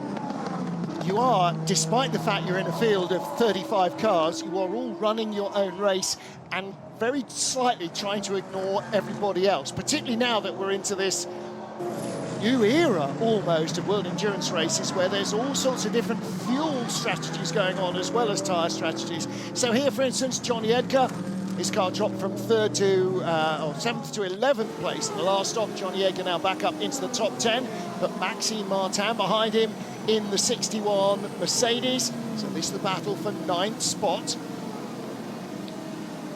But in fact, I feel like Interlagos always bring that balance between, you know, tire dag and fuel strategy that it plays out. Everybody has different options to do. So there's some tracks you go and you have almost no dag. It makes it so hard to pull anything different. Just took a look just a few seconds ago at the times last time around for the top 7 cars, and rather remarkably, 7th was quickest, 6th was the next quickest, and so on, all the way to the leader. So the gap from 7th to the leader is closing. And it's a similar sort of flux in LMGT3 as well. As we watch Johnny Edgar holding off Maxime Martin by, let's face it, not very much. There are some very small gaps as well. 2nd to 3rd, Ricardo Pera has Dan Harper's BMW under 2 seconds behind him. 3 seconds behind him, and closing is the Racing Team Turkey Corvette, and the 33 car, Johnny Edgar, just holding off Maxime Martin there down in turn 4. The BMW, the Mercedes driver, really looking to get by in a hurry here. I make no mistake, this is Johnny Edgar, silver-rated driver in this car against a platinum-rated Mercedes-AMG factory driver, Maxime Martin. And the 33, with this kind of strategy, slight offset, has been clawing it back into some real contention to score points. Remember, these are the points leaders in the Teams Championship, and as we said at the top of the show, the remarkable stat that occurs here is because we didn't have Ben Keating in for the first 2 races, and we've not got Nicky Katzberg in for this race with Nico Verone aboard. The potential is, if things go in a particular way, we could have these drivers 1, 2, 3 in the overall Drivers' Championship. And both of them supporting Johnny Edgar to become the Drivers' Champion. Well, let's get down into the Manthey Porsche team, find out what's been going on with the 92 car as Maxime Martin lunges the Corvette. I am down in the Manthey garage next to Richard Leeds. Richard, you've made your way up very discreetly, avoiding the hectic race that everybody is having, and it seems that the Porsche balance is very good. Or is it the tire deck that is good on your car? How do you explain this? Tire deck definitely was our aim in the practice session to get this under control. The track is really hard to the tires, so it's really important to keep them alive for this 1 hour stint. So far we try to stay out of the trouble and we are getting slowly ahead, but temperature dropped quite hard now, so I think it's going to be easier to keep the tires alive. This will probably help the others a bit more. So at the moment we are happy, but it's not an easy race. We are pushing and we are hoping and need some luck. And we wish you luck as well. Very well done on a beautiful drive. Thank you very much. Yeah, one of the good guys in international sports car racing. He's a lot of good guys, but he's outstanding talent for a man phenomenal. Of what must be 75 years old now, Richard Leeds. I joke with the same, you know, I told him, I think it was Thursday, we had an event at a local Porsche event here, and I met with Richard.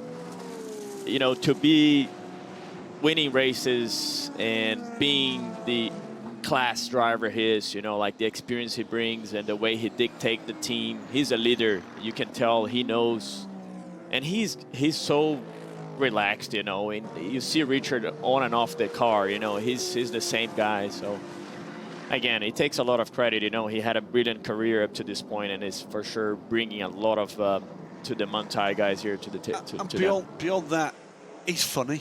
He's funny, yeah. He's one of only 2 drivers in my now lengthy racing industry history to have punched me. And by the way, I enjoyed it.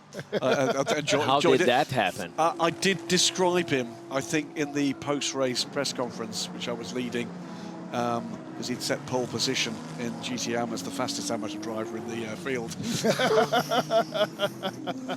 Fair enough, you had it coming. I completely deserved it. But, the question is, though... It was a friendly punch. The question is, when's he going to do some work? Because Ricardo he's been Pera... in. No, he's been in. Has he been in? Yes, he has. All right, okay. He put the car into that position. Okay. Ricky Pera, by the way, is one of the blinding silvers in this field, has built on the foundation that Ricard certainly laid down, but fantastic stuff from the Ben Manthey car. Yeah. Richie Leeds, serial Le Mans winner. Absolutely. She really does need to give other people a chance. Podium botherer par excellence. Johnny Edgar still holding off Maxime Martin. And again, platinum graded driver, the highest grade there is. And Johnny Edgar still a fast Super Silver. But holding on at the moment to what is 9th position ahead of the AMG Mercedes of Maxime Martin. Yeah, keep saying about Johnny. 5th generation racer, by the way. Principally in karting, his family. Wow. But there's a long, long family history. There we are, 16 degrees air temperature, 24 degrees still for track temperature. So go and take Bruce a jumper. Do you think he needs a jumper and maybe a balaclava or something? He'll be fine. He'll be fine. His next interview, we're going to hear the chattering of teeth, aren't we? Johnny Edgar holding on there. Maxime Martin showing the nose on the inside. And this is applying the pressure, isn't it? You're just constantly moving around in the mirrors and just being awkward. Just trying all you can, you know, to put that pressure on the car ahead of you. And, you know, with the GT cars, you're kind of able to follow closely here, especially in this section that they're just about to enter here. And they got Robin Freins coming through in the 20 BMW and Will Stevens. And this is really important because Freins can't be held up by these guys. So he's just going to be carving through this battle like a knife through butter if he can. And the same for Will Stevens in the Cadillac. He can't afford to lose any time behind Maxime Martin or Johnny Edgar. And Edgar's just going to be in front of him. And so that's going to blunt it. So he's now slower starting the big climb up the hill than the BMW driver. So that gap opens up a fraction. And that's how traffic works here. Yeah, it didn't quite do what I thought it might. Johnny having to move offline there to allow the safe passage to the hypercar. I thought that might just, you know, give him possible disadvantage against the AMG. But he seems fine with that. Let's listen what's going on with Will Stevens. Okay, 20 laps to go. Come on, give me your magic turn on, please. Magic turn on. It's not the first time Will Stevens has heard that in his life. You know that low cloud? It's back.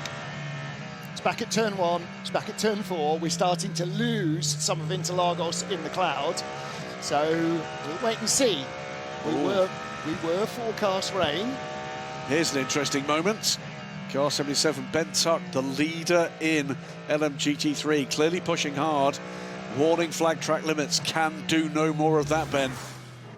And again, with the LMGT3 cars, quite often that will be because you've been eased out of the way by a hypercar. Not hit, but just that they've got to the apex as you're trying to use it. And then if you don't make the apex, you're carrying too much speed to stay on the track at the exit of the corner, and so you run out wide. And this is what the drivers have talked about in the driver's briefing. Ooh, that was a moment there, yeah. For the BMW, taking a little bit too much curve. That if you get pushed off, report it immediately, and then you can hopefully get your track limits cancelled. Now, if you're just flying around not paying attention to where the white lines are, then that's a whole different thing. But in a lot of these cases, and particularly for the race leader, Ben Tuck in LMGT3, he's going to have to be really aware of that, and the team will definitely make him aware. So was that losing the front end for Robin Freins, or did he just take a bit too much of the curb? Look at the background as well, because closing in now again, Jack Aitken is just 3 seconds back from this battle too. So it's not going to be one Cadillac that the BMW driver's going to have to think about. It's going to be both of them. Now, we don't necessarily have to have rain to interrupt the race, because as we know from Fuji, if the clouds roll down far enough, the marshal's posts can't see one to another, then the race director has no option but to red flag the event, at the very least bring out a safety car and gather everybody up safely together. So it may be the density of low cloud. At the moment, I don't think that's an issue, but it is a potential. It doesn't always have to rain. Oh, and by the way, you know that Silverstone's back on the calendar for next year. I heard. So all of this weather That's chat may well be part of our Silverstone experience. I mean, because you guys are used, right? Yeah. From being from the UK, you know about the clouds, the rain. We get this a lot, don't we, around the world? So they talk about English weather. Dude, don't pull all that on us after racing for 2 seasons in British F3. You know all about that I know nonsense. about it, yeah. Your country's the one with the rainforest. I know. Yeah. All right. Let's reset our field then. Charles Malaysi leads in the 35 Alpine, but not for long. Probably 3 laps left on his energy before he'll be in the pits, and that'll cycle James Calado to the top for a little longer. But still, look at those BMWs. Vantor and Freins 3rd and 4th. The 15, it's still their race to lose in terms of the battle to be with energy in the tank. At the moment, to give you the live readout, it's 9% for Charles Malaysi right now, 25% for James Calado, 48% for Dries Vantor.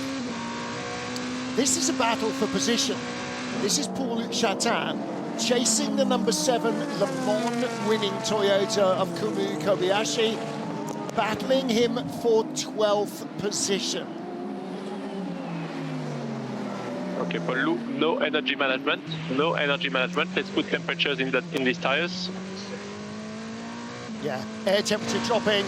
All this cloud cover means there's no sun to keep the track warm, so that's starting to lose temperature into the air. That's challenging for the drivers, because whenever you're doing fuel saving, oh, that was a moment there.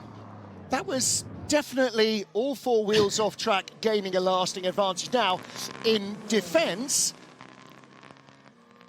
yeah, 6 of one, half a dozen of the other, but the number 7 Toyota might need to give that back. Yeah, stewards will be looking into it, but again, back to the temperature dropping.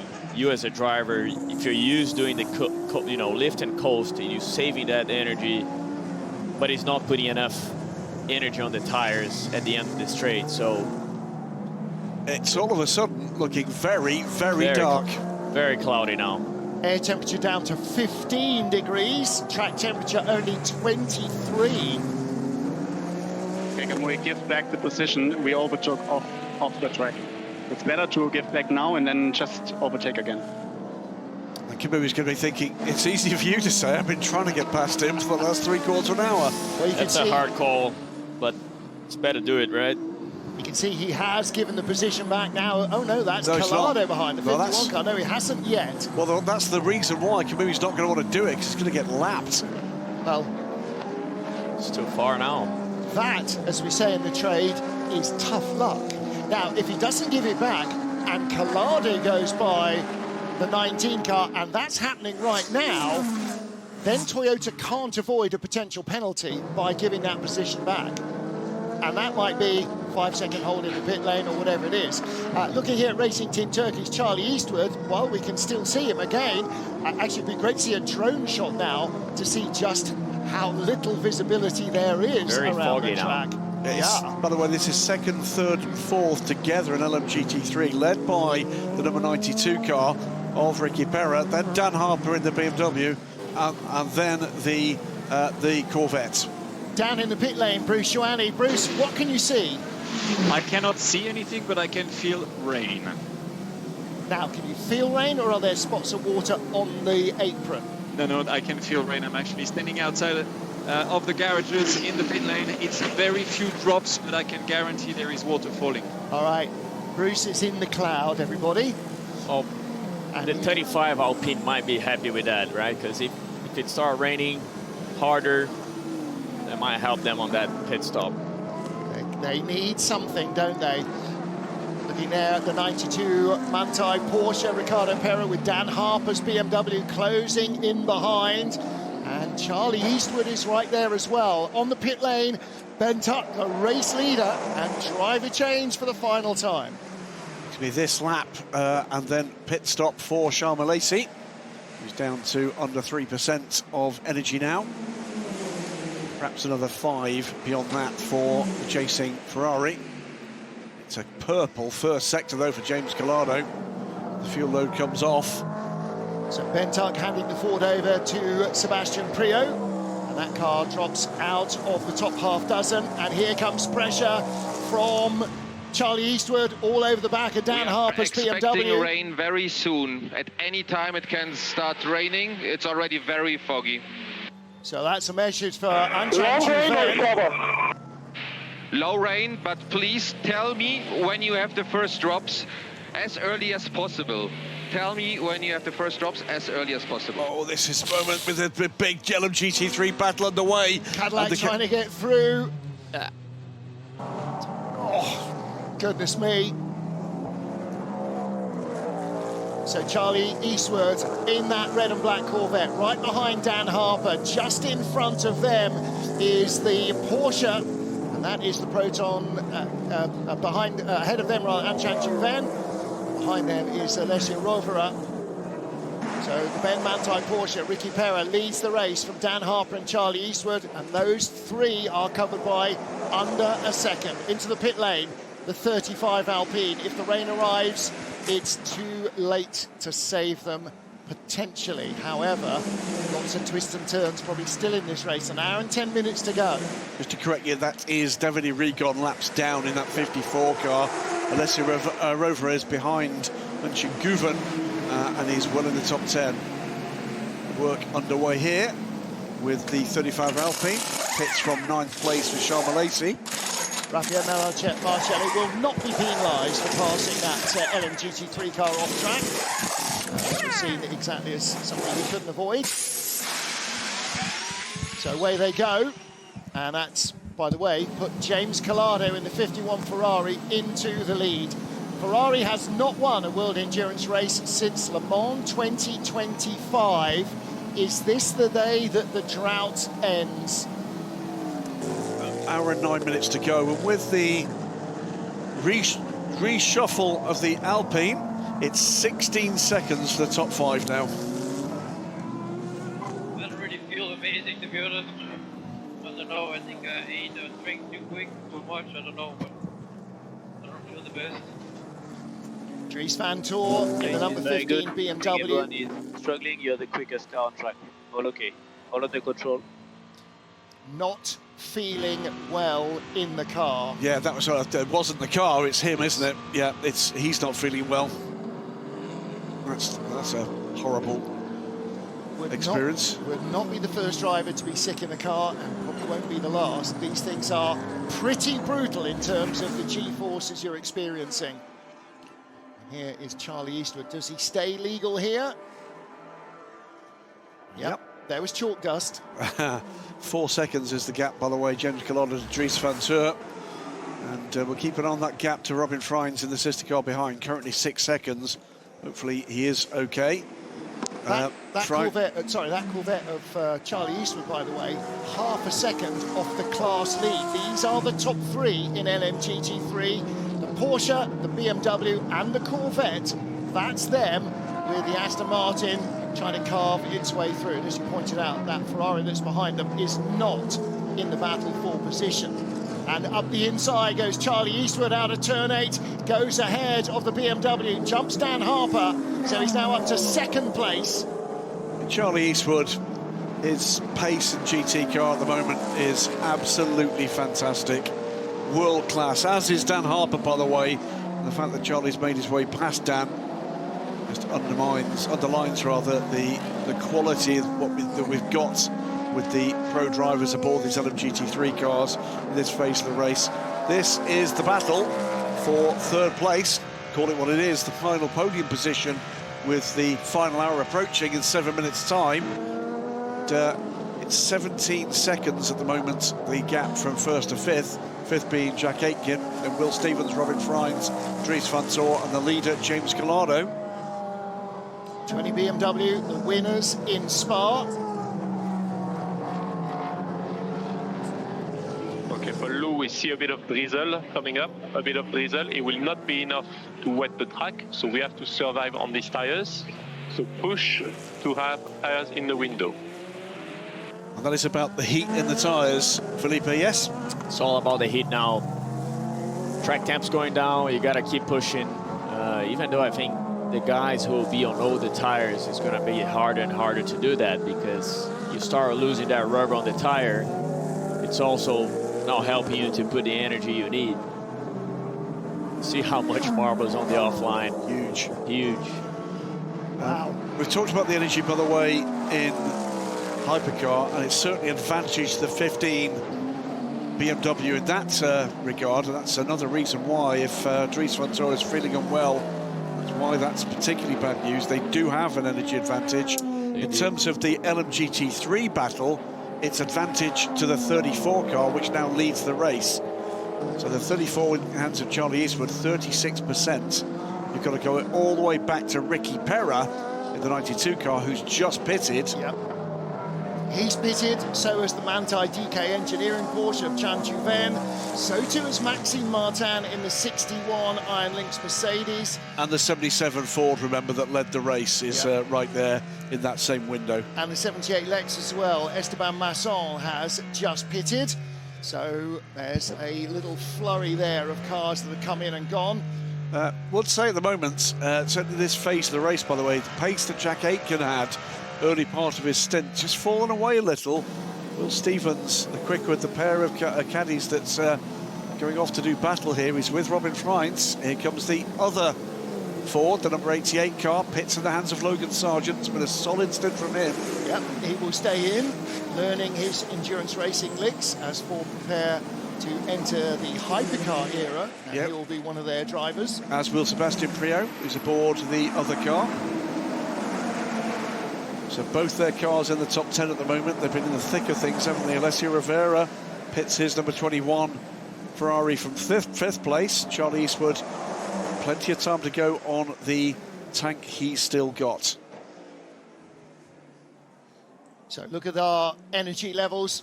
3rd place, Robin Frines in this lap. 50 Ferrari in next lap. And the 36 Alpine Jules Gounon will pit this lap as well. And as everybody ahead of him starts to pile in for fuel, from 11th place, Charles Milesi, who has only recently stopped, will start to climb back up the order. Other Corvette fans, by the way, update on the 33 car, still with Johnny Edgar aboard that car. And they're, broadly speaking, on the right strategy outside of what's going on with Johnny Edgar. Bit of a drum roll on the bonnet there for the WRT car. Quite sure what was that? Is that a WRT thing, like the Norwegian rowing? Charlie Eastwood's on pit lane. He isn't. He is. He isn't. 36 is in pit lane. 21, 32 and 34 are on pit lane. 34 is Charlie Eastwood. I beg your pardon, yes he is, sorry. I don't understand why, because that car should have 33% of energy in the car. It's an hour and 3 to go. Have they back-timed it from the end of the race, and this is when they can make their stop without having to stop again? Maybe what may well be the case. And that then gives them the flexibility of not having to stop later.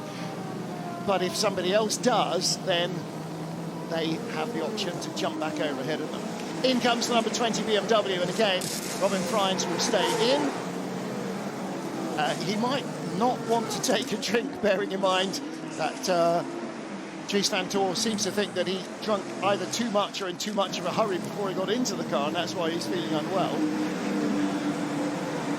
I think a little bit of dehydration compared to feeling sick because you got too much liquid swilling around inside.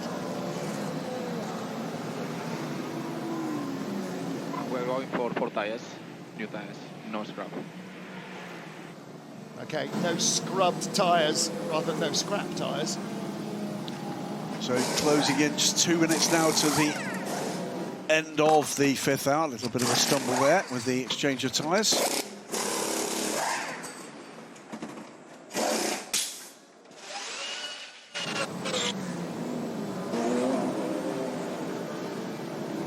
Number 20 BMW wheel spins away from its pit stop, just trying to build a little bit of heat into the tyre and running out a little wide there again. We've seen that pit exit some road, understeer there. Yeah, so cold.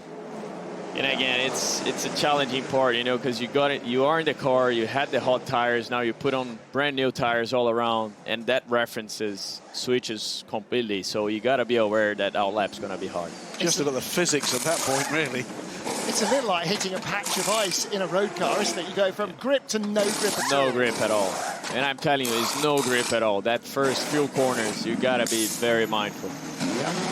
Okay, slew of final pit stops here. 50 Ferrari is just in. 20 BMW is left. 36 Alpine. You saw the 93 Peugeot in the pit lane as well. And so with an hour and 50 seconds to go, are these the final pit stops? It's going to be tight. There might need to be some fuel save going on to make it through without a splash at the end. So at this point, last year, with the final hour, we had 3 cars on the lead lap, and this year, 7. Okay, mate, so the 83 and the Aston, they have less fuel to do, and they do a few more laps on low fuel, so most likely they will end up in front. And we will go for 43 laps on the last stint if it's full green. Okay, 43 laps on the last stint if it's full green. In comes the 32 BMW, was that 69? 69, the race leader. You just saw Dan Harper coming in. That means Jose Maria Lopez will take the lead in LMGT3 in the 87 Lexus. James Collado pits from the lead, and that puts Dries van Tor on the tick of the hour into the lead of the race. So when he stops, do they hand him a drink or a sick bag? I'm not entirely sure. Rear tyres for the 51 Ferrari. So James Collado will stay in. And actually, one of the things that we learned in season 1 of this sort of hypercar experience with no tyre warmers is that the teams have tried to offset the problem with cold tyres by only changing 2 rather than 4. Now that tends to be side to side more often. And that helps for sure. I mean, it keeps the heat and the energy in one side, and then the driver knows he's got to be careful on the other side of the tire.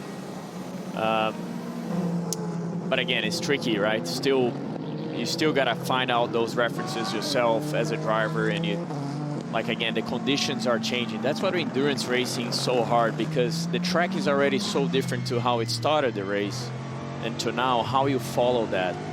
It's the tricky part. It's time to vote for the driver of the day, the Goodyear Wingfoot Award LMGT3 in the it's not you, Felipe. Not this week.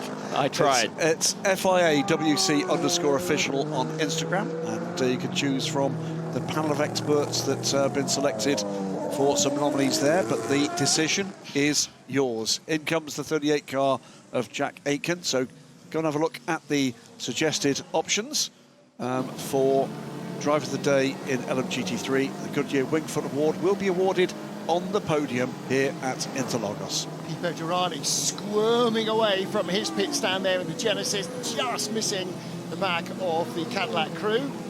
Fuel going in.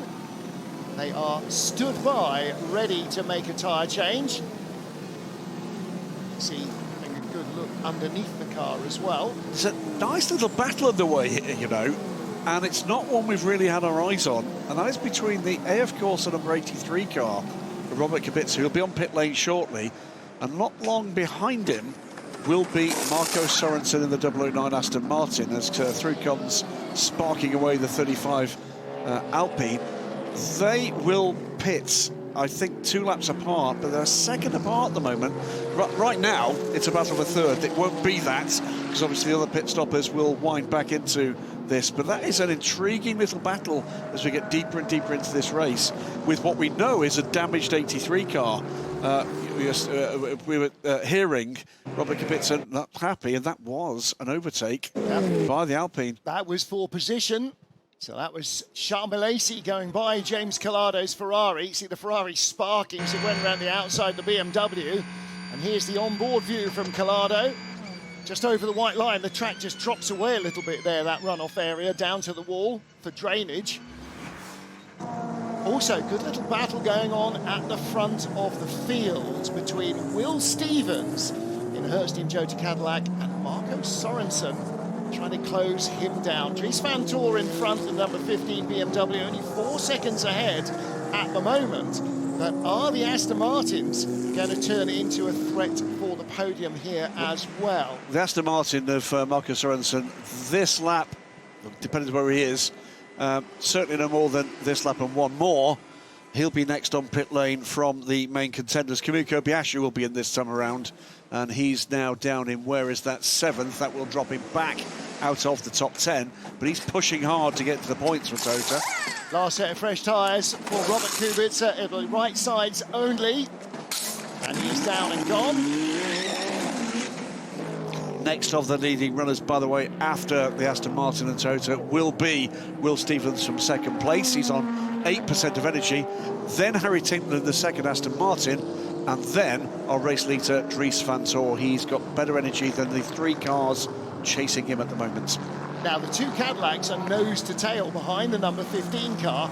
38, Jack Aitken, is ahead of the number 12 car on the road, but behind it in the overall order. So when you see the 2 Cadillacs, Will Stevens will be the second of them, and he will be stopping in a couple of laps. So here is Dries van Toor, our race leader, hopefully feeling a little less queasy than he was earlier on, although this roller coaster probably not helping much with that.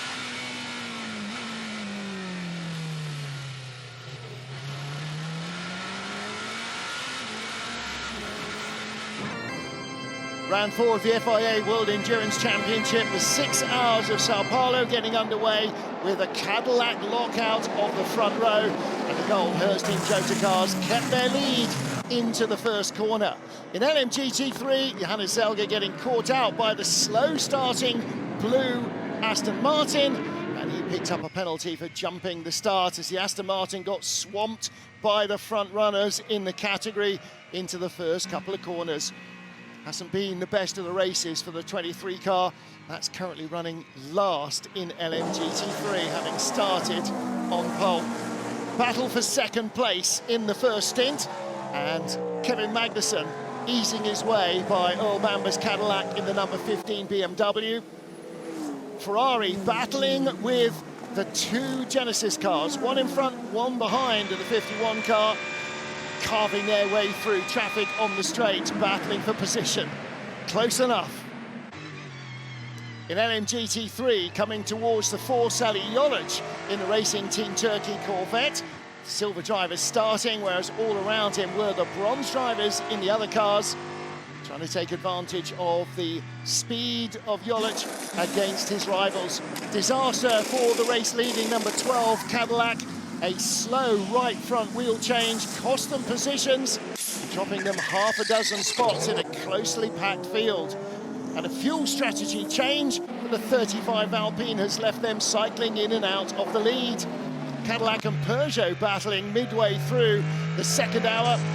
Peugeot, though, not showing quite the pace as the race continued. Andre Lotter clattering the number 8 car, Brendan Hartley. Toyota having to lose 12 laps, replacing the right front corner. 83.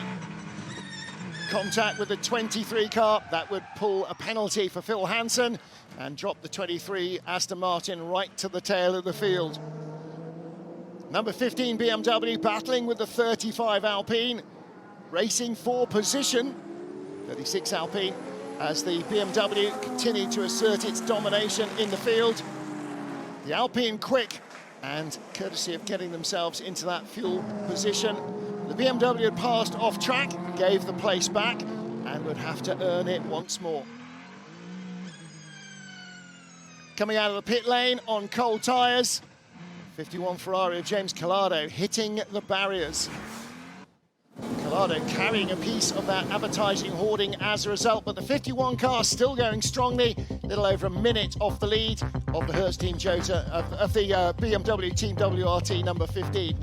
Number 12 Caddy in second, 007 Aston Martin in third place, ahead of the offset 35 Alpine, and the 51 Ferrari also on a very slightly different strategy to the rest of them. Number 8 Toyota, 13 laps back from the leader, and really just experimenting with different things on that car after it was hit by the Genesis.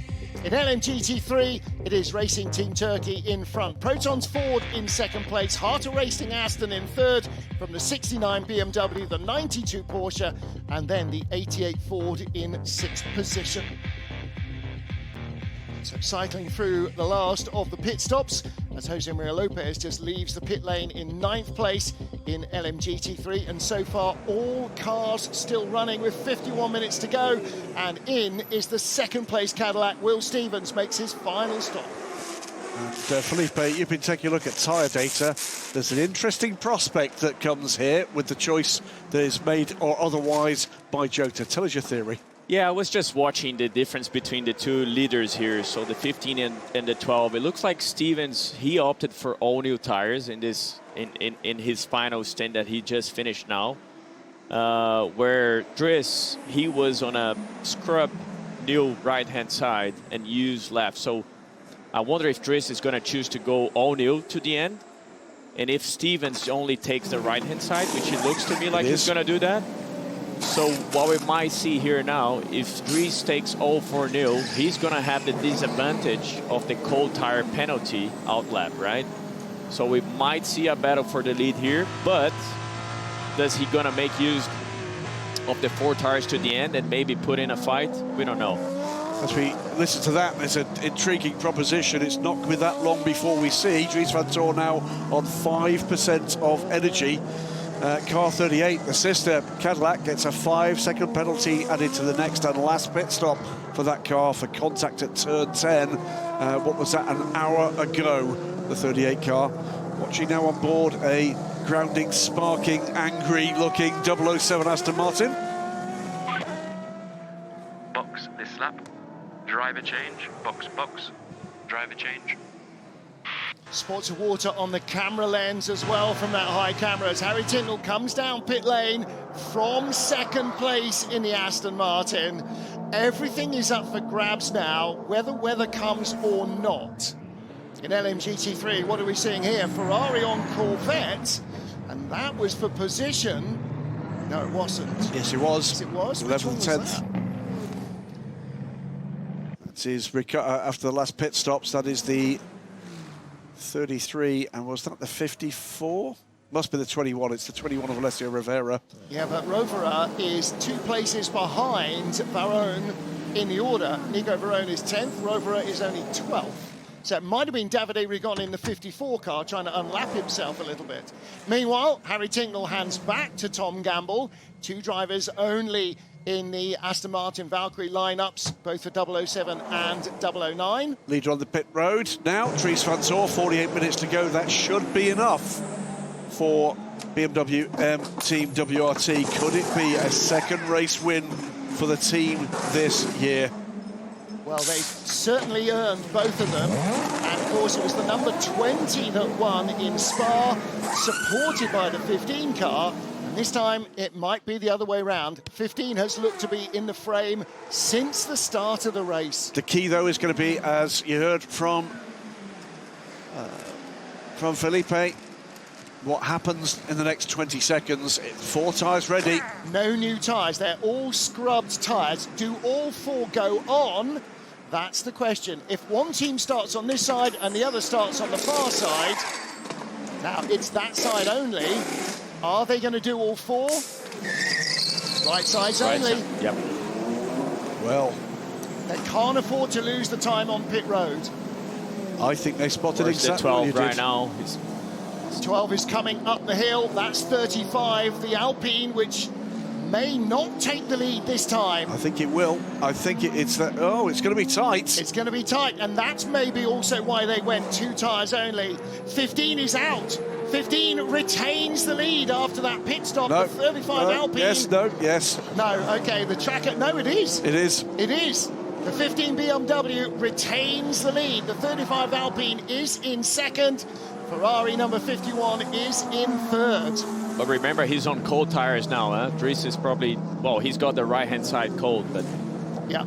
Top 4, 12 seconds the gap. 47 minutes ago. Charles with the bit between his teeth. Dries Van Toor drifts out a little wide. It's the right-hand side tyres that are cold. And Milesi goes around the outside, follows the Ferrari, but he's boxed in. Stuck. He's boxed in, and the BMW locks up. Those cold right-hand side tyres not helping there, and Milesi goes by. That classic cold tyre, hot tyre battle there. Felipe Nassi, got to feel sorry for Dries Van Toor, but he's got a job to do still. Still a long way, right? I mean, Ken Milesi, I mean, how is he looking there on energy? 61% of energy. He's the least energy of the top 5 cars. I mean, it might be tight. I don't know if he can make it to the end. Well, the answer is, how much energy has the BMW got? Because they will have fueled him to the end of the race. Yeah, 81%. 81%. Milesi does not have energy until the end. There you go. Yeah. So that's the answer we wanted. Yeah. And they're going to need to do a splash, and the Ferrari team know that, but the BMW team know that, and that's what they're telling Dries Van Toor. Don't panic. They will need to stop. Your battle is not with the Alpine. Your battle is with this guy. Yes. So again, we're looking at energy. This is classic close racing. Milesi with grip gets boxed in, but then a little error from Dries Van Toor just locks up as he crests the rise there, and Milesi scuttles through.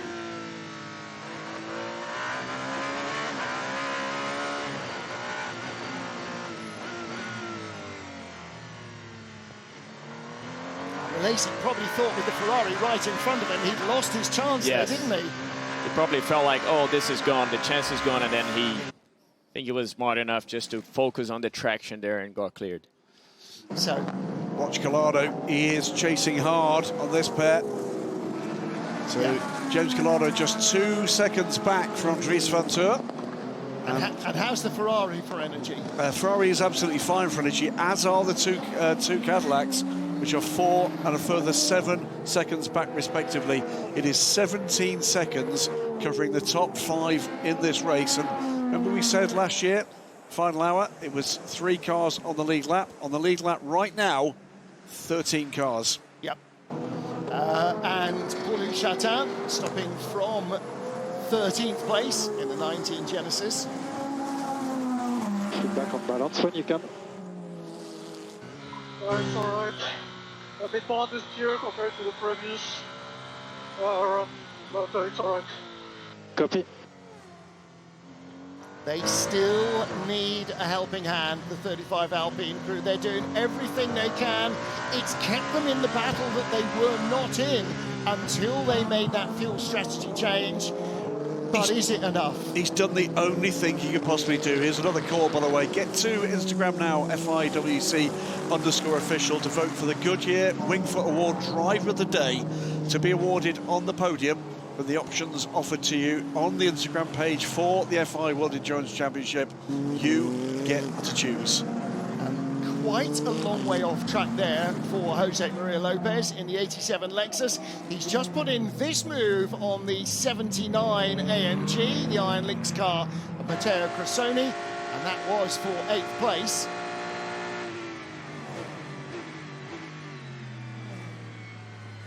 That was absolutely classic Interlagos pass, wasn't it? Really good to ride on board with that. 33 car, the championship leader, Nico Varone, right behind, still Maxime Martin in the 61 Mercedes, and there's the 21 Ferrari, Alessio Rovera, trying to get himself into a points-paying position. Last point spot is the yellow Corvette.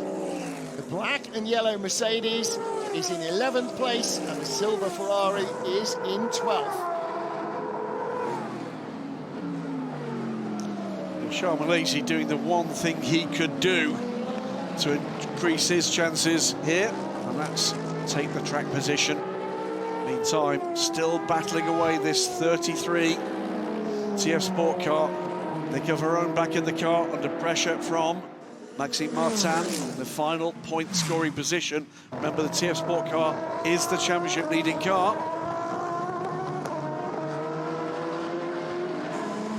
And that point we were making earlier in the show, Martin, this potential for a 1-2-3 in the Drivers' Championship depends on scoring a point. Nico Varone and Maxime Martin must be thoroughly fed up of looking at the back view of this Corvette, because that's where he's been. Now, 35.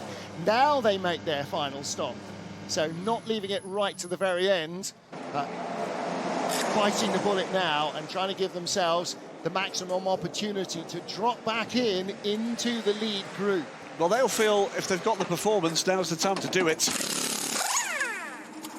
Rear axle only or right sides only? Well, use what tyres you've got. Right rear only. A single tyre change, I think that was. It didn't look like that was the entire rear axle. And the right rear is the one that really gets beaten up around this track. It's not only trying to drive through all of these long corners, but it's taking the weight and the load of the car as well. Where are they going to come back out? Now, don't forget, there is a penalty to be served by the number 38 Cadillac for contact in traffic, but they will not make a pit stop, and 33 runs out wide. Finally, Johnny Edgar's defence cracks, and through goes Maxime Martin. Nico Varone. Nico Varone, rather. And right behind him, as Maxime Martin moves up into 10th place, right behind the Corvette is the Ferrari of Alessio Rovera. And Rovera will know that the yellow car's got dirt on the tyres and try and capitalise now. Yeah, this is a gain for position and pushes the Corvette a further position away from point scoring opportunity. 40 minutes now to go. Great pickup by the cameras on that shot. And here's where it started, down into turn 1, licked the stamp and sent it late. Would tell you, by the way, there is only one car ahead of them that is in need, by the look of it, of a pit stop. The Mercedes pushed me out of the track. Yeah. Push me out.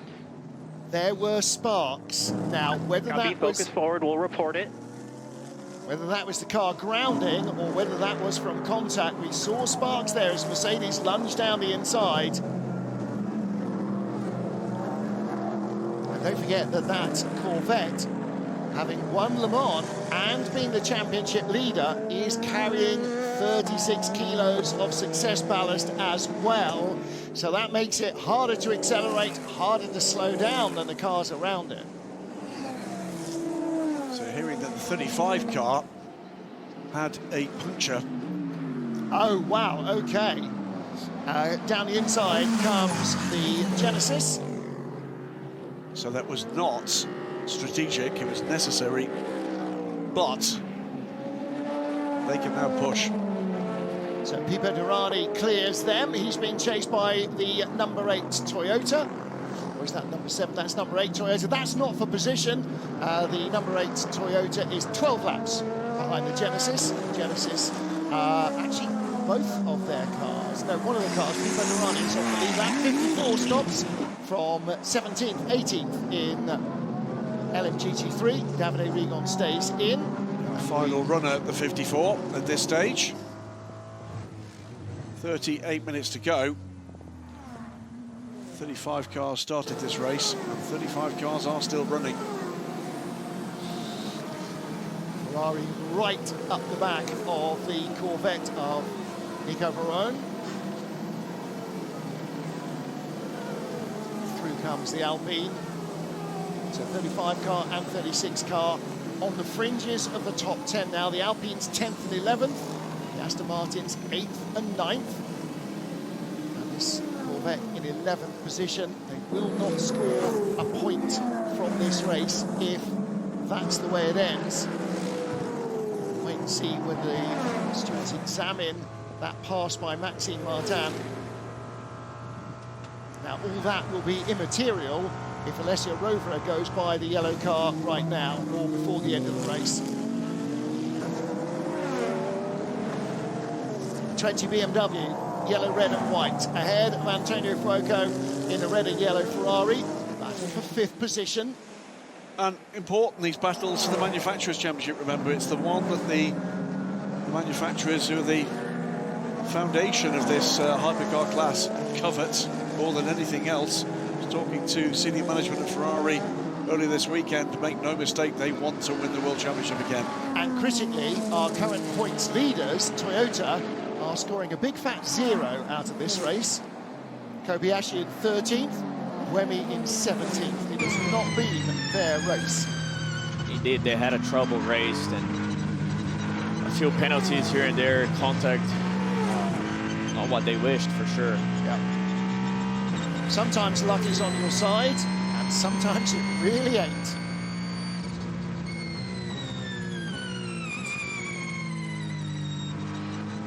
So I confirm everyone pitted, mate. It's P6 at the moment, and the BMW for P5, but they have 4 new tires, so. Great little view there of the steering wheel, the light coming up, lift now. I'm sure there'll be a little audible tone as well to lift and coast. Why? Because they've got to get to the end on this energy. You can tell all cars are using it. You know, it's either the lights, you see the LED lights, you know, they show up when the driver has to lift. And they can also add this tone on the earplugs where they're hearing, you know, also a little bit that they can lift the car. And that's just an extra guidance for the drivers to have. Otherwise, the temptation is just to keep the throttle buried a little longer and not transition onto the brake pedal quite as early. The problem then is that you're drinking too heavily. But again, you can always freestyle when it comes to traffic, right? You're not following the lights. When you see the traffic, you probably just say, okay, I'm going to get traffic anyway, so I'm going to be saving a little more fuel here and there. So as a driver, you try to maximize that too. The question for me is, what punch has the Cadillac still got left here? Just looking at the pit times, 20 BMW has spent less time on the pit lane than anybody else in the top 10 by about 10 seconds. Now, that's a sizable chunk of time that, by one reason or another, the pit crew have been able to garner for that team. And there is the 20 car with the 50 Ferrari behind, battling for 5th place. Now, that's not going to be a lead battle, but the top 4 covered by just 0.6 of a second. I think we can take the 38 car out of that. There will be a post-race penalty coming their way. But does that drop them behind this battle, the 20 and the 50? No, I don't think it does. No. Was there a 5-second penalty? They've got plenty of leeway with that. They sit comfortably, even adding that 5 seconds. Yep. In 4th, it is under 7 seconds for the top 3, and then Jack Aitken is a further 6 seconds back from that. This is all about what pace is in that BMW, what pace is in that Ferrari, what pace is in that Cadillac, and we've got 34 minutes to find out. We have got under investigation, by the way, contact into turn 1. We saw the aftermath of it between Nico Ferrone and Maxime Martin. Could that save the point? Well, TF Sport back into the top 10, by the way, with the pit stop for Heart of Racing to 27. That drops Mattia Trudi out of the points there, but he's still under pressure from Alessio Rovera. Now, Maxime Martin has gone ahead. He's got ahead of the 79 Mercedes. And so Matteo Cressoni, this is for position. Matteo Cressoni is currently 10th, not Maxime Martin. And so the Corvette, if he can pass the slower Mercedes in front of him without losing a position to the Ferrari, that'll put him back into the top 10. He's already in the top 10. He's already in the top 10 because of the pit stop for the Aston Martin. This would it would be safer with or without a pass from the Ferrari behind. True. Meantime, he's going to try and achieve all of that whilst through comes the Cadillac. There he goes. Yeah, that's the 38 car coming by, the car that is lying in 4th place. Matteo Cressoni, 9th position, as you rightly said, because of that pit stop for Mattia Trudi in the 27 Harter Racing Aston. Those cars have flattered to deceive through the race, haven't they? They've been up in the top 3 or 4 and then right back down outside the top 10, which is sort of where they're going to end their race, I think. Okay, don't forget, choose between the nominees for the Goodyear Wing Foot Award. Easy for me to say, driver of the day at FIAWC_official on Instagram. Well, you mentioned that. Goodwood Festival of Speed this weekend. The new McLaren going up the hill with Lando Norris and with Laurens Vanthoor, I gather, as well, putting in shifts there, as is the 3rd car for the Hertz team, Cadillac Hertz team Jota. Yep. A range of other goodies at Goodwood this weekend, including a fabulous recreation of the, keep an eye on this, recreation of the attempt by Ford to stage a 1-2-3 along the line, across the line together, finish in 1966 Le Mans 24 Hours with the original 3 cars. Yep. And what's going to happen here? Still trying to get by Matteo Cressoni, still trying to defend for Alessio Rivera, still trying to get as many points as possible for the 33, the championship leading coming into today's race. TF Sport Corvette, and it could go anywhere, couldn't it? Oh, really could. Cressoni is holding them both up, isn't he? But still, Alessio Rovera right on the tail of Nico Varone, and the Argentine driver in the Corvette just can't get by. Now he does, because the Mercedes pulls into the pit lane, so a splash for Matteo Cressoni in that Iron Lynx Mercedes, and the Corvette moves up another space. Now they are into 9th place, Rovera in 10th position. So how much can they gain out of this? 30 minutes to go. Every point might make a championship winning difference at the end of the season. And this is the thing, isn't it, Felipe? If you've got a car that can win, you've got to win. If you haven't, you've got to take any point you can get. Any points. And that's how you be consistency to get championships, really. You do what you can, and if that day a 3rd place is the best you can, or a 9th place, you take it home, because it's best to bag the points when you can than, try the other way around. But BMW Ferrari battle trying to work its way through. Antonio Fuoco, look how much ground he's losing to the 20 BMW, just getting stuck behind the Corvette. And again, hard work to get round the outside there. You're going a long way round with basically the same minimum speed in turn 10. It's all part of the game. Traffic giveth and traffic taketh away, and doesn't it add to the drama here? 50 car away and clear. Robert Kubica, the 83 car, will be the next hypercar to deal with this challenge. Here he comes. Was surprised they didn't change the damaged nose on that car. I mean, they must have been looking from the pit wall as it came by, seeing how much that splitter had been bashed by contact. And, it would have cost them a few seconds to put a new nose on during a pit stop. Might have gained them a lot more than that on the track. We don't know, but they would have done. But Kubica certainly said he was struggling with the front end of the car. Been watching the 15 and the 51 Ferrari there. They've been lapping pretty close times. You see the gap is only 3.5 seconds. So. Oh. Now, which of is that Esteban Masson? I know that's the 7th place, 87 Lexus, and so that actually was the Heart Racing Aston Martins. It wasn't for position. That may well have been Matteo, the 23 car. Pole position for the Harder Racing team, but they've had a wretched run in the race itself. All sorts of incidents that are not in contention here. Still watching this battle, Nico Varone and Alessio Rovera. And here come the 2 Valkyries, by the way, in formation and running 8th and 9th in the race overall. Yeah. How are they looking for the end of this race? They're looking good. They're good to go. I think everybody should be by now. I think they all sort of fumbled themselves back into an opportunity to make it to the end without drama. Seb Priaulx with Dan Harper right behind him. These two young British drivers, Priaulx in the 77 Ford, the blue and white machine, right behind Dan Harper with the Brazilian colours on the 69 BMW. We believe potentially in some kind of fuel-saving mode at the moment are the 50 in second place. Could that leave the possibility open for the 12 Cadillac to try to grab second place in the end, and the 83? So I can tell you right now they are on 48%, but that must then mean that Robin Freins and potentially the leader Dries van Tor is in similar trouble. So they must be in fuel-safe mode with a little bit more of an edge. A little bit more means 52% as against 49, 47% is the Cadillac, the 12 car. So they've potentially got a little bit more energy to burn here. That might make things interesting the last few laps.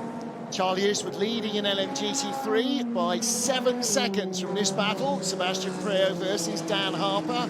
Priaulx just keeping his nose in front. And we've seen from the battle between Nico Barone and Alessio Rovera and Maxime Martin before him how hard it is to make a pass here in equal machinery.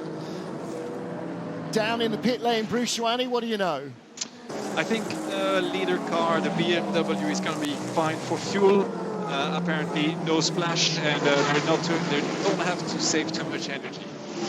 All right, well, that's good news for the number 15 car, 51 Ferrari, James Collado, just 2.6 behind, and through this GT battle come a Cadillac and a Ferrari, a Toyota. Now, they're not battling for position. No, they're not. No, but they're what is definitely this all not. about? Well, that's the Toyota getting all racy. Cadillac are 3rd and 4th at the moment. And is that the 12? It is the 12 Cadillac. So that's the 3rd place Cadillac that the number 8 Toyota is trying, number 7 Toyota is trying to unlap itself against. That's the second place battle for LMGT3, by the way. Yep. Seb Priaulx trying to fend off Dan Harper. And two young Harper's got Brits. a lot closer because of that interference of the hypercars coming through, but he gets eased out of the way by the 38 Cadillac, and that gives the Ford of Sebastian Priaulx a little more breathing space. Now, coming up behind Harper is... Not for position. No, that's not for position. That's for the Aston Martins. Yeah.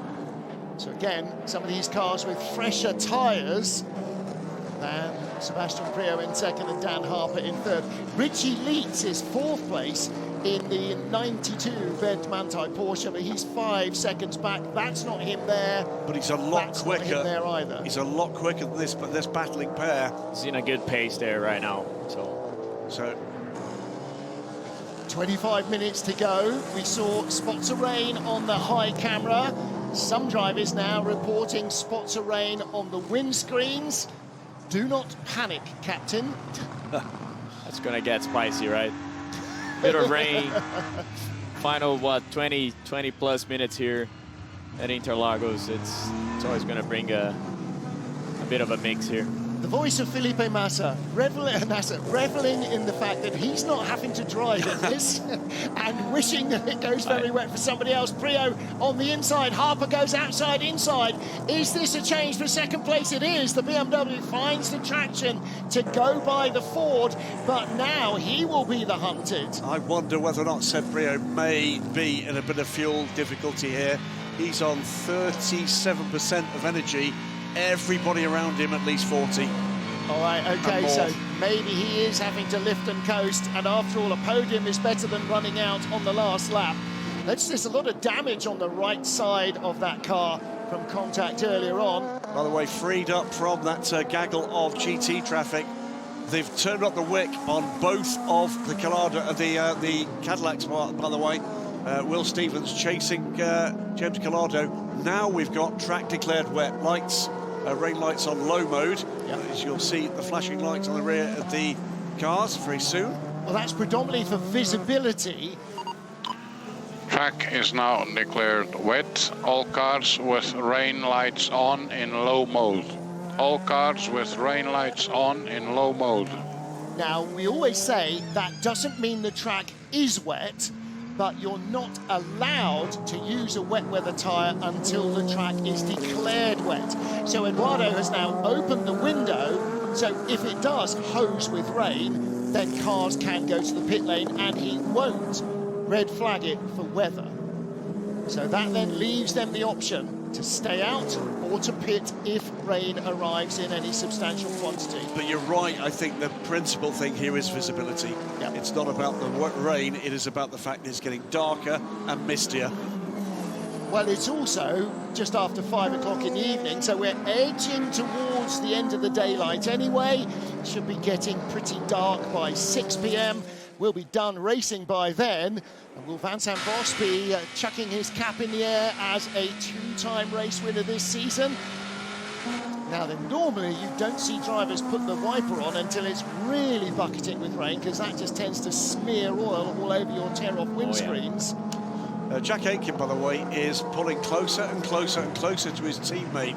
Is there going to be a tactic here about getting that car ahead and maybe using that to tow him towards, burn the energy and tow him towards James Collado?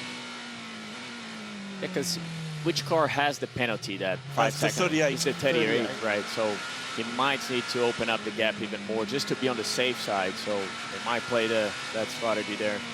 Yeah, if he closes in on Will Stevens and then gets waved by, Stevens can use the slipstream. Both of them will go quicker, and that might then bring Will up towards the tail of James Collado and maybe a place where he could challenge for second. Collado 4.4 behind this car, Dries van Tor the race leader, and we will finish our race as the checkered flag comes out at 5:30 the next time the leader comes by at the end of the 6 hours.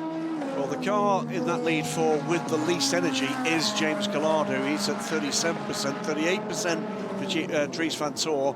The two caddies, 40 for Jack Aitken and 41 for Will Stevens. All right, so if we assume that they are good to go, then the two cars ahead will have to do incrementally more fuel saving. Maybe not a massive amount, but more is better than none. Absolutely right. Or none is better than more. Of the lead group in LMGT3, by the way, by far the best off in terms of available energy is the leader, Racing Team Turkey by TF, and it's a moment to actually say what a great race they've run. By far, frankly, the best race of the season we've seen from Sally Jolic, and he was in that car a long time. Peter Dempsey, I doff my cap. Absolutely extraordinary stuff from him. And Charlie Eastwood, since he's got into that car, has been, I'll say it again, world class. And Dan Harper in second place has now pulled out over 3 seconds on Sebastian Priaulx's Ford. And Richie Leeds in the 92 Ben Manthey Porsche is only 2 seconds behind him. We're looking at the battle for 7th place between Jose Maria Lopez and multiple Spa 24-hour winner Maxime Martin. The Mercedes driver is absolutely flying at the moment.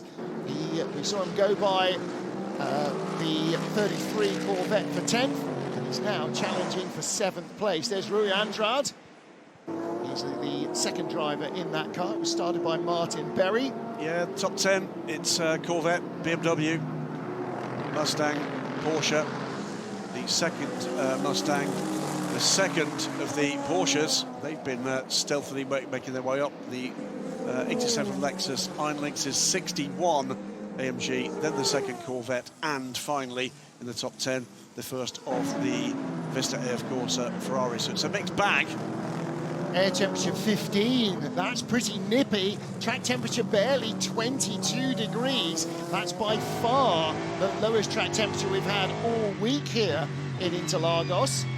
61 AMG now, 5 seconds out into the next pit stop. What does that do for their hopes? Maxime Martin, that would at the moment not drop him back behind Nico Verone. But Verone at the moment is quicker, so he'll be chasing that total. Yeah, well, they'll do what they can do in that 33 Corvette. Well, 7.1 seconds is the gap. If he can get that down to under 5, he takes a position. Looking through the mist at the battle, Maxime Martin chasing Jose Maria Lopez. And back with the number 20 BMW versus the 50 Ferrari. This has been going on a long while, hasn't it? Robin Fries with Antonio Fuoco right behind him. And as we've seen so often, Felipe, Catching is one thing here. Passing is an entirely different world. Whole different thing, yeah. Especially here, like you gotta have the right opportunity. It's not an easy place to pass, you know, if you're not close enough here. But let's see, he's been chasing down. Foco has been chasing down friends there for quite some time, so he's looking. He's definitely gonna keep trying. Oh, he was nearly close enough there. He didn't even show his nose. But just looking at where we are with the relative pace, Vanthoor slows to this top four this time around, being caught by second and third, but also Jack Aitken in this fight. The front left temperature is going down.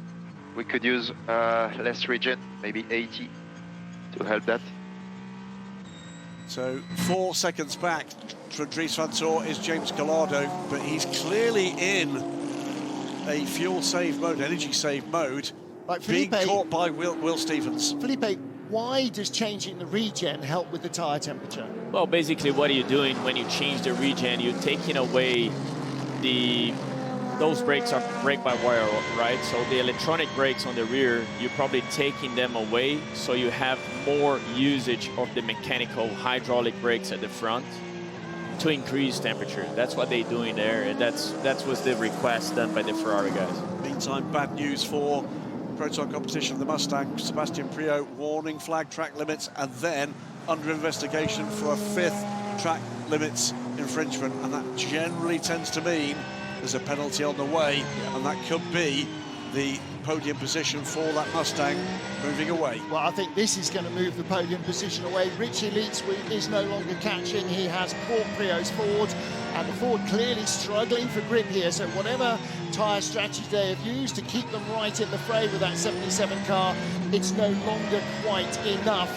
The Hypercars are helping keep Richie Leitz behind because they keep jumping into the gap, Felipe, but you can see the Porsche is all over the back of the Ford. Guarantee right now that Seb Priaulx is going to be in blocking mode. Why? Because Logan Sargent is catching Richie Leitz for that position. Ben Tuck it is that will be the driver of the day. That'll be awarded on the podium. Guarantee the majority of the fans here will wait for that.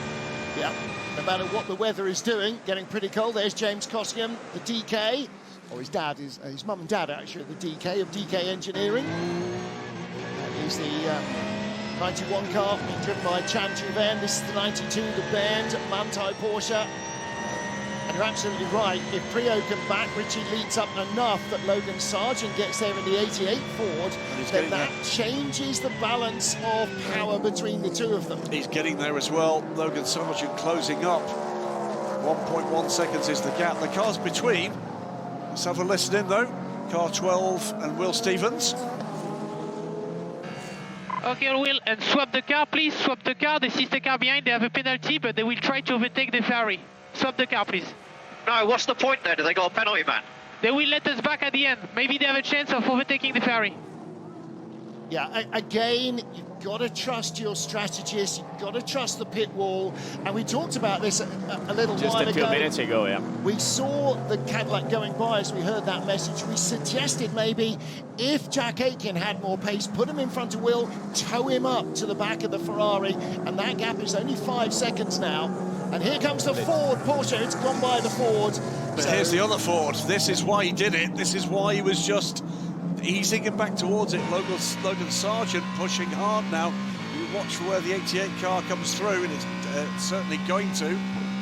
Now, Priaulx has done his job holding up Richie Leitz. Can he now sidestep and allow the other Ford to go by him? Yes, he does. I don't think he wants to particularly, but actually the team that needs him to let Logan Sargent through, because Sargent has got more pace than Priaulx in the other Ford and than the Porsche in front of them. So this could still be a Ford on the podium. Oh, that's going to be a lot of marbles there. It's going to be fully covered on the marbles. Watching this LMGT3 battle, there's another car in the mix here because Yunshin Guven is right there in the mix as well and is catching both these Mustangs. Here's the 2050 battle, and this time down the inside, Robin Freins just hanging on from Antonio Fuoco. The battle for 5th position. The switch has been made for the Cadillacs. Jack Aitken it is. 3.5 seconds is the gap to James Gallardo. So at this point, well, it's going to be Cadillac basically not caring about the energy. It's all about track position. And the caddy was half a second quicker, including that swapperoo on the last lap. So Antonio Fuoco stuck behind. Let's take a look again at this Ford changeover. Sebastian Priaulx on the inside, allowing the racing line to Logan Sargent so that he can try and attack the Ford that's in front, the Porsche that's in front. So BMW number 15 leads by 4.3 seconds now, opening the gap up over James Calado in second. And then Jack Aitken and Will Stevens, third and fourth. Robin Frijns ahead of Antonio Fuoco. This is the battle, fifth and sixth. And right behind comes the yellow Ferrari of Robert Kubica. We're back on board with Richie Leitz, third in LMGT3, and Logan Sargent now looking to earn his stripes at his first podium in a World Championship race for the 88 Ford. He's got the pace, he's caught them. Look how far back Sebastian Priaulx has dropped, but Priaulx did his job holding up Leitz to allow Logan Sargent to join battle, and now Sargent has got 12 minutes to get by. Looks to see as if the Mustang's got the pace. Pulls out, comes alongside, and Richie Leitz holds the inside line. Will the Peugeot interrupt this battle? At the top of the hill, he can't lunge through. Logan Sargent leaves the door open, the Peugeot's there. He's got to try and get rid of this wretched hypercar so he can attack the Porsche. Look at how compromised this line was there. Yeah, Richie Leitz more bags, tricks in his bag than Harry Potter, I'm sure. Is how many endurance races. He's using all his experience there to try and feed a car between them.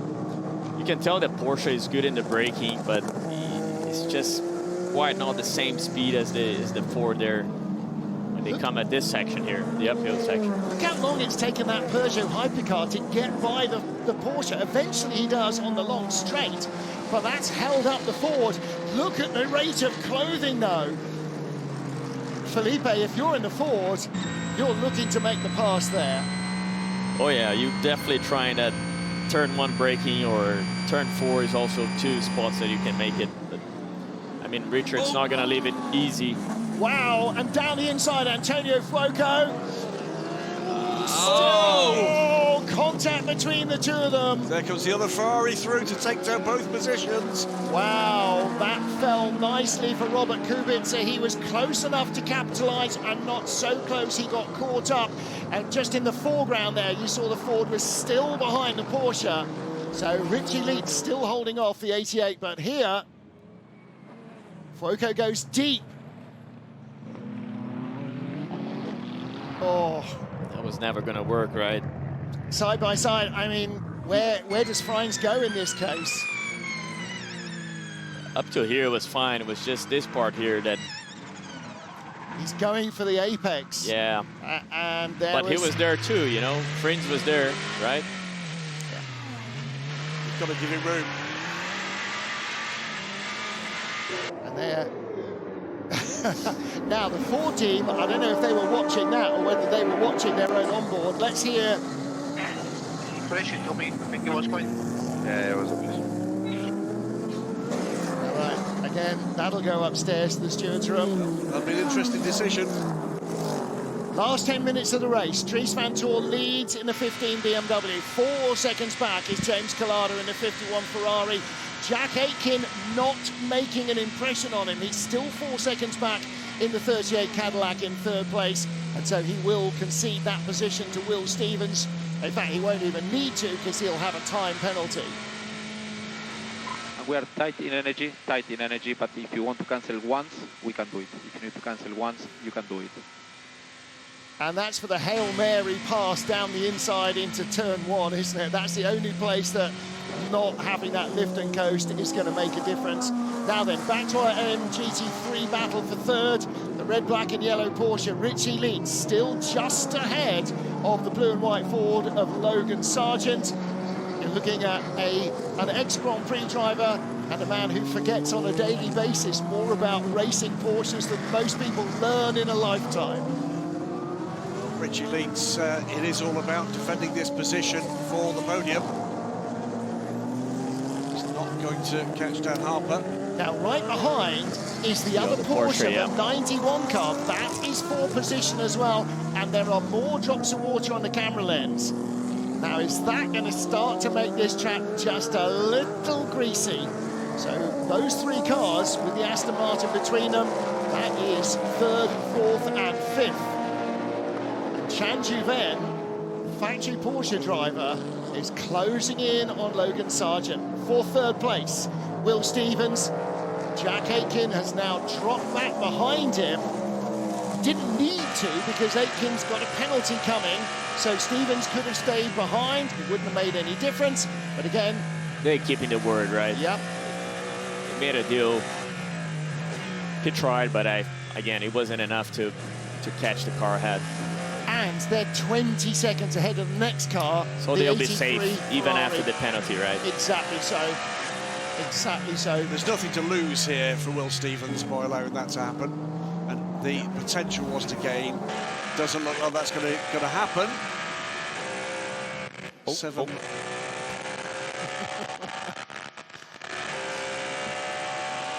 Carving away through traffic in the 38.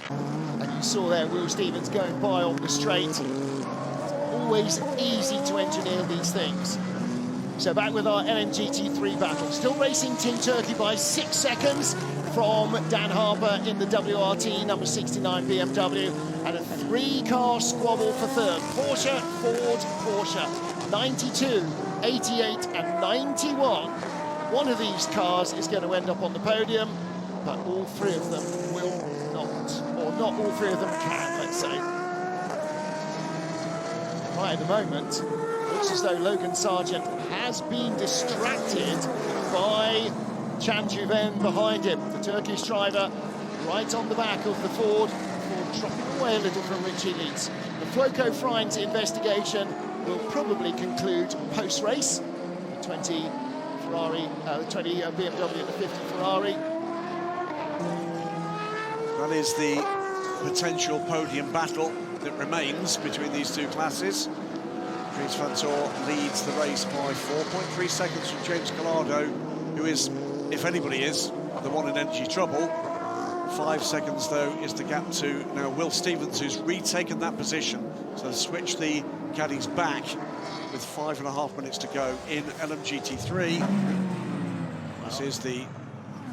Yeah, this is the moment. The 50 car of Antonio Fuoco tried to take the apex from the number 20 BMW of Robin Freins. Worth mentioning, by the way, yes, this is about race position. Remember, these are second and third in the manufacturer's points, BMW and Ferrari. And Toyota, the manufacturer's points leaders, scoring nothing here. And still Logan Sargent hanging on to fourth place. But it's less about attacking Richie Leeds now, you feel, and more about fending off the other car. Drive-through penalty being awarded to the car 77, and that is Seb Priya, and that will be converted into a post-race penalty. And through goes Chan Juven. The Porsche makes it through on the Ford. Logan Sargent still there on the inside. Can't get the run up the hill, but he's got great top-end speed, the Ford. Felipe, he's perfectly positioned to try and lunge it into turn one. Yeah, he's trying to switch back here. Let's see if he tries into turn one. But you can tell the Ford has good speed up the hill. But the Porsche has been very strong at the braking. Juven holds on to fourth place for the moment. 4 minutes to go in this 6-hour race. They're still squabbling for positions.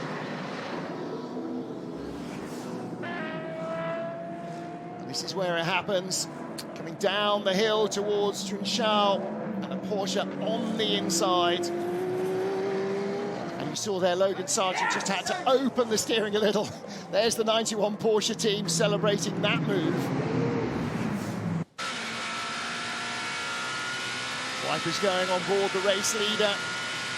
Not much in terms of rain. After all the forecasts of thunderstorms and heavy rain, it has yet to arrive. 3.5 minutes of the race left. What a good race it has been from the number 15 BMW crew. It'll be 2 laps at the end of this one to complete the race. It's going to be very tight on energy for the lead two cars. Very tight indeed. 11 cars still on our lead lap. Collado having to be careful in traffic.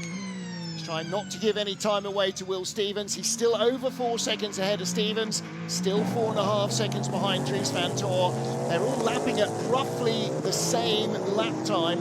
The only difference is that the Cadillac does have an energy margin that the Ferrari does not. Well, he's running out of time to use it. There's not going to be a performance margin, I think that's the point, but they've got clever brains on the pit wall for Ferrari. They will know where they stand in terms of these laps to come. But what a performance from this group, the 34 Racing Team Turkey trio. Charlie Eastwood extending his advantage over Dan Harper. Here is Dan Harper in second place in LMGT3. And he is 7 seconds behind that Corvette. But again, a really strong race from the 69 BMW team. 32 car had the pace as well, just not the fortune. And in 92 in third place, Richie Leitz. So BMW second in LMGT3, but leading overall with the number 15 car. But they are in traffic again in the final couple of minutes. So again, can't afford any errors here. You don't want to lose time, but you must not make contact with anything. You can almost feel him being super cautious here. Felipe, if you're in a garage watching this, you're biting your fingernails. Look at it. I don't know what's harder, to be in the car or to be outside. You know, I always question myself, but being the driver, at least you know at that point, you're like, okay, I'm leading the race. I know what I have to do. I don't need any trouble, right? So I've got to make it trouble-free. Got to get through traffic as clean as possible. And you know, Dries is doing a great job to, you know, bring himself home. Yeah, he really is. Look at Chan Juven now closing in on the 92 Porsche on the final lap of the race. Our race leader, Dries van Tor, after 6 hours, we are in the final minute of the race. The checkered flag is being unfurled as he heads down to turn 4. In the lead by some 3 seconds. The gap has closed a little. He was super cautious in traffic last time round. So a little gaggle of LMGT3 cars in front of him again. As he catches them between 7 and 8 once more. He will be careful. The Ford will be receiving blue flags. So too will the 2 Porsches in front. That doesn't necessarily make it easy for the hypercar driver. And again, he's being super tentative. You don't want to run offline, risk going onto the marbles and dropping the car off the road on the last lap. That would be like not saving the final penalty. From Jun Chao, climbing the hill for the final time. He will dispose of our LMGT3 runners, and it will be Dries van Tor in the number 15 BMW, taking the checkered flag in Sao Paulo. BMW win their 2nd race of the season, and this time it is the number 15 car that offered such great help in Spa to the number 20. That takes the win. Win number 2 of the season for BMW Team WRT, and now both of their crews have tasted victory. James Collado in 2nd place, Cadillac 3rd and 4th, and Robert Kubica heading to the line in the 83 Ferrari for 5th position. But Dries van Tor feeling unwell at the start of the stint. I think that is probably just going away.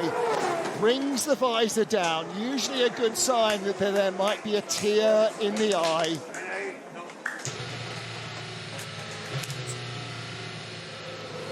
Oh my God, finally. Oh my God, unbelievable. Trying so hard. Unbelievable. Thank you so much. Thank you. Big relief there from him. And there is your LMGT3 winner, Racing Team Turkey by TF. A great opening stint by Sally Yollich. Peter Dempsey doing a fantastic job in the middle of the race. And Charlie Eastwood, well, that's the equivalent of pulling a stoppie under the team. They win in LMGT3. WRT's BMW number 69 in second place, and the two Porsches, the number 92 and the number 91, finishing in third and fourth. So, an example of why you need to listen to your engineers. James Collado not happy, I don't believe, with the instructions he was being given in the last final stint about what needed to be done. He finished that race, though, second place, 0% energy. Collado made it to the finish, but just behind the BMW. I've never felt so bad driving a car. My God, Jesus. Stomach pain, and I have to pee like a horse. Makes it two of us, mate. The engineer feeling that pain, but Dries van Tor overcame it all and hung on. James Collado just 2.2 seconds back at the flag, but been told by the team to pick up as much debris as possible and to fuel save on the way back in as well. They finished on fumes. There needs to be enough in the tank to draw the sample. There you go. It's gonna do a big ink lap here, fuel saving. Still right. Well, from feeling sick as a dog, that's a change of emotions for Dries van Tor. And Team WRT BMW win again. Well, he's going to be feeling a lot better now, guarantee you. Yeah, a win overall. And the second place in LMGT3 makes it a good day for Team WRT. And the second car finished in 6th position as well, so another strong points finish for the number 20 car. And now trying to corral the correct cars to head to the podium. 15 BMW is a bit stuck behind the Ford. So Dries will stop to pick up his teammates, I'm sure. I can't remember seeing as foggy a time like this at Interlagos. Felipe, I mean, you've seen crazy, a lot of races here, but it is. I mean, this looks like England in autumn. It's like bonfire night. It's our winter here, but I mean, the rain did hold up there, and it was great to see a medal. So 3 different manufacturers there in the podium, so that shows how competitive, you know, today the race was. And exactly the same in LMGT3, Corvette, BMW and Porsche, the 1, 2, 3, BMW, Ferrari and Cadillac, the 1, 2, 3 in Hypercar. Well, he didn't stop to pick up his teammates, make them do some work and actually walk to the podium. Dries van Tor celebrates victory. So, Brother Lawrence, busy with McLaren at Goodwood. I'm sure he is watching in, because the two of them have a fantastic camaraderie as well as an intense rivalry. I'm pretty certain that surely must be the first pair of brothers to have both scored an overall win in the FIA World Endurance Championship. I think it might have been, yeah. Lawrence van Tor not at Goodwood, by the way, is Gregor Sosi and that Norris boy who have been doing the driving. So he will definitely be watching then, if not least so that he's got some ammunition for their weekly podcast in the next episode. Charlie Eastwood brings the Racing Team Turkey by TF Car into Parc Fermé. Everybody else had finished, by the way. We saw the leader passing the 3rd and 4th place Porsches, and so he passed everybody except for the top 2 in LMGT3. They had to do an extra lap. Excellent result for this group. Just trying to save Toyota driver run over there, Karu Kobayashi. That wouldn't have gone down very well. Oh, there you go. Raffaele Marcelli's got there. Kevin Magnussen as well. K-Mag, I have to say, looking happy, but he definitely looked extremely happy when these guys finished second at Spa. This, though, is better. This is the win.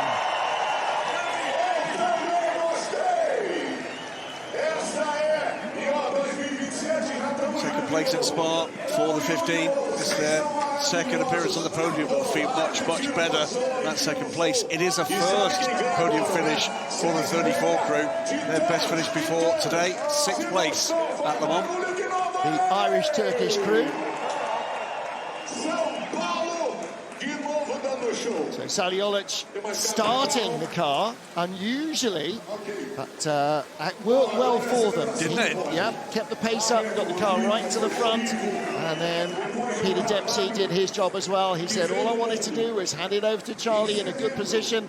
Well, P1 tends to be a pretty decent position to hand it over, and Eastwood, a safe pair of hands. He is not just a quick driver, but he knows this Corvette inside out. He'll be absolutely delighted with that. I don't think quite as delighted as Sally Jolic, though.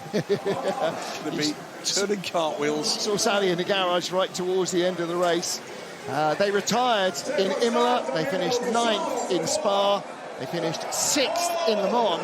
And now they have their first podium finish of the season on the top step.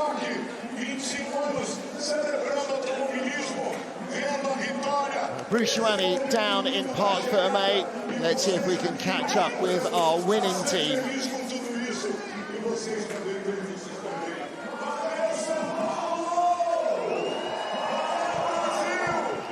And here we are next to the winner crew.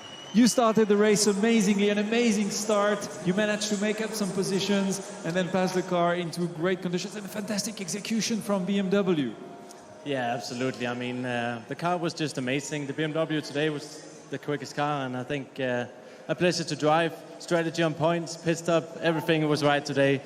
My two teammates did an amazing job. So, just so happy to finally get this victory. It's been a long time coming, but now it's finally there.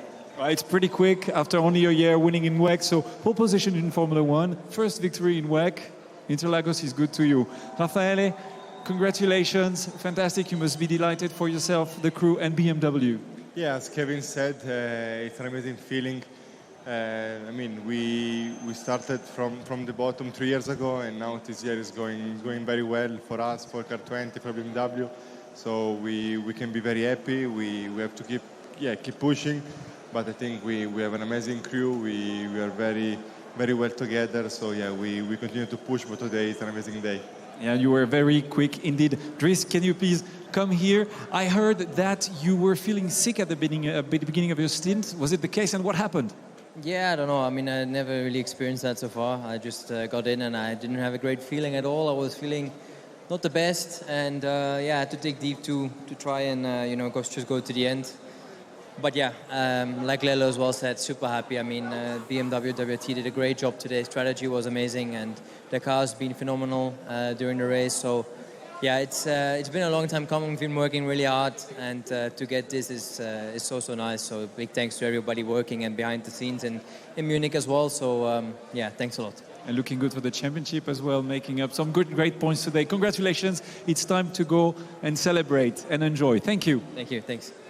Well, congratulations to them, and time to say thank you as well to Felipe Nasser. Felipe, great to see you again, and thank you for coming in and joining us. Thank you for adding your knowledge and your information into this race. I know you've got a plane to catch. Thank you so much, guys. It's been a pleasure, and what an awesome race here in Interlagos. Thanks, everybody, for watching us, and yeah, maybe see you another time. Yeah, look forward to it. All right, you'll be back in harness in the IMSA WeatherTech Series next time out.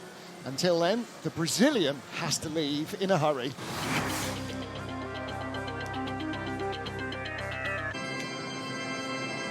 So the 6 hours of Sao Paulo, starting with a Cadillac lockout at the front row on damp track. After 3 formation laps, they were released, and the caddies holding on at the front of the field. In LMGT3, a slow start from the pole-sitting Aston Martin. The 79 Mercedes jumping the start and earning a penalty before they even got to turn 1. The Aston being swamped by its close rivals as Lexus and BMW went by. BMW number 15 in the hands of Kevin Magnussen right from the start of the race, challenging for a top spot, going by Earl Bamber's Cadillac to take second. They always looked like they had the speed. So did Genesis early on, battling with the Ferraris. In the end, Genesis's pace faded as track conditions changed, but the racing was close all the way through. In LMGT3, it was Racing Team Turkey's Corvette that started making the early moves.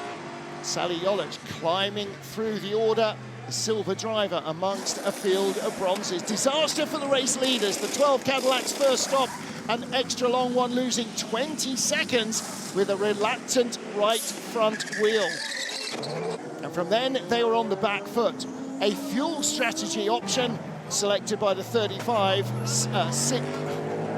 Alpine to take the lead as Andrea Lotter clattered Brendan Hartley, costing the number 8 Toyota 12 laps in the pits.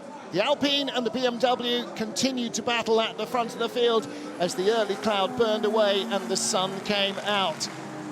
And the lead would change on pit stops. The 15 going off track to take the lead, had to hand it back and do it all over again. Good as gold, they did. And when the opportunity arose, BMW making no mistakes, getting the advantage in traffic, but then undoing it on cold tyres. The Alpine once more back in front. That battle would continue all the way through the race. The Alpine eventually, the offset fuel strategy, hobbling it, they had to stop early. Into the closing stages, great battle for position between the 77 Ford and the 32 BMW. Dan Harper going by Sebastian Priaulx. Priaulx was in trouble, lacking grip, and he would be dropped out of the top 3 by the 92 Porsche of Richie Leitz. Teammate Logan Sargent would also go by him, but there was no stopping Racing Team Turkey. Charlie Eastwood completing the job for the team, taking the LMGT3 win, as Dries van Toor took the 15 BMW across the line for its first win in the championship and the second this season for BMW M Team WRT. The 51 Ferrari in second, and Cadillac finishing in third and fourth. And as we are now in the clouds and almost in total darkness, a little feel of Le Mans here in Sao Paulo. The Paulistas have come out in force. Another big, passionate crowd. It was a public holiday on Wednesday. Almost everybody extended that holiday across the weekend. So the track has been full of fans all day, Thursday, Friday, Saturday and Sunday. And great to see them out. Their passion, their enthusiasm and their knowledge is what helps to keep this race alive in Sao Paulo. Yeah, it's been another pleasurable week here in Brazil. And the fans here, always an absolute joy, always super, super enthusiastic. And they've seen, I'll be blunt, a much better race than we saw here last year. BMW hung on in there. Every last drop of energy from that number 15 car to claim the make's second overall victory in the WEC. And there was everything going on. We had tyre strategy, we had fuel strategy, we had standout single driver stints, we had wheel-to-wheel racing, and on a track where overtaking is tough, we saw lots and lots of overtaking. And both LMGT3 and Hypercar really put on a show here. And all 35 cars came home today. So something for everybody that started at the finish. And even that number 8 Toyota that lost 12 laps after contact, they put the car back together and continued to rack up the data.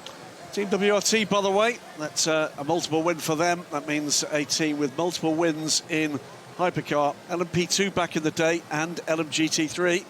They're racking up quite the record. And of course, also now running BMW's program in the Hypercars in North America as well. So very much the factory BMW operators. Yeah, I'm sure Felipe Nasr would have been learning plenty from what they're capable of. That is the overall order. Yep, so BMW, Ferrari and Cadillac on the podium. The 12 car ahead of 38, and then Cadillac, the 83F Corsa car finishing in 5th, and BMW's number 20 car in 6th position after a long battle with the 50 Ferrari. 007 Aston Martin finishing 7th, 009 car in 9th, and the final point for the drivers goes to the 35 Alpine. Both Alpine score manufacturers points. Racing Team Turkey ahead of Team WRT and the 92 Ben Manthey Porsche. So again, 3 different brands on the podium in LMGT3. The final points going to the car in 10th position. The Proton competition, Ford of Sebastian Priaulx. That's how far he dropped from what was 3rd early on in the final hour. Well, Will Stevens, Norman Nato looking relatively happy with themselves. They started at the front of the field. Cadillac went 1-2 early on, but the race was not to fall into their lap. Last year they finished 1-2 here. Today they started 1-2. But this crew again, after qualifying that I think Antonio Giovinazzi in the centre there was very unimpressed with himself in, they have managed to achieve a podium finish and a 2nd place result. Yeah, it's the championship fight that matters now, and that's what matters to Ferrari. Antonio Giovinazzi, Alessandro Pierguidi and James Collado, but 2 first-time winners in the WEC. One man that takes his first overall win in the WEC. BMW M-Team WRT take the win here. 2nd podium for this crew. They finished 2nd to the 20 car in Spa. Now they have a win. 2nd podium as well for the 51 Ferrari team from pole in Imola. They finished in 2nd place. This is their 2nd podium visit. And for the number 12 Cadillac team, well, it's their first time on the podium this season. Cadillac still a car that has the pace. They have yet somehow to make it to the top step.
Tears of joy among the WRT team, and rightly so. Great stuff. Well, for Rafi Marciello, 5th Swiss driver to win a race overall in the FIA World Endurance Championship after, well, some great company. Matthias Besch, Neil Jani, Seb Buemi and Marcel Fessler. And Kevin Magnussen becomes the 3rd Danish driver to take an overall race win, after Nick Nielsen and, of course, Tom Christensen. As we said earlier, joining his brother, Laurence, as an overall race winner. The first ever set of racing brothers to take race wins overall in the FIA World Endurance Championship goes to the Vantors. Well, congratulations to BMW M-Team WRT. They drove a fast race, they drove a strong race, and that revised BMW Hypercar definitely has more about it than the original version did. It is absolutely a class act. So our trophies being presented to the winners and to 2nd and 3rd position. So Will Stevens on the right, Norman Nato alongside him. Car number 12, the Cadillac Hertzstein Jota crew finishing in 3rd place. Saving the organisers a trophy, which is always nice. 2-driver lineup, 3 drivers as ever in the 51 car. The reigning world champions, James Collado, Antonio Giovinazzi and Alessandro Pierguidi. And you'll see how those points pan out after tonight, with 4 races to go in this championship in just a short while. Number 15. It's a different looking podium, and that always means some interesting changes in the running order. Great respect from the local crowd here for this ceremony. It's great to see. And the trophies for the winning drivers and the winning constructor. Dries Vanthoor, Kevin Magnussen and Raffaele Marcello. So when Lawrence produces his Le Mans commentator's mug, Dries will produce his Brazil winner's trophy to trump him. Yeah, Sunday dinner, always interesting round at the Vanthoors. I think it's probably easier to get the mug home, in fairness, than that trophy. That's going to go in the overhead locker, isn't it? Well, by every stretch, they'll be back in United on this grid next year with Lawrence joining the new McLaren setup. But for now, we can celebrate what's been a really engaging 6 hours, Rolex 6 hours of Interlagos here. I had a bit of everything, some real good wheel-to-wheel racing, a little bit of incidents. All sorts of strategy to put into the mix, and Andreas Roos there for BMW and Motorsport, as delighted as Van Somvos from WRT. And the non-green flag time must have been in seconds rather than even minutes in the 6 hours. It was so green for so long.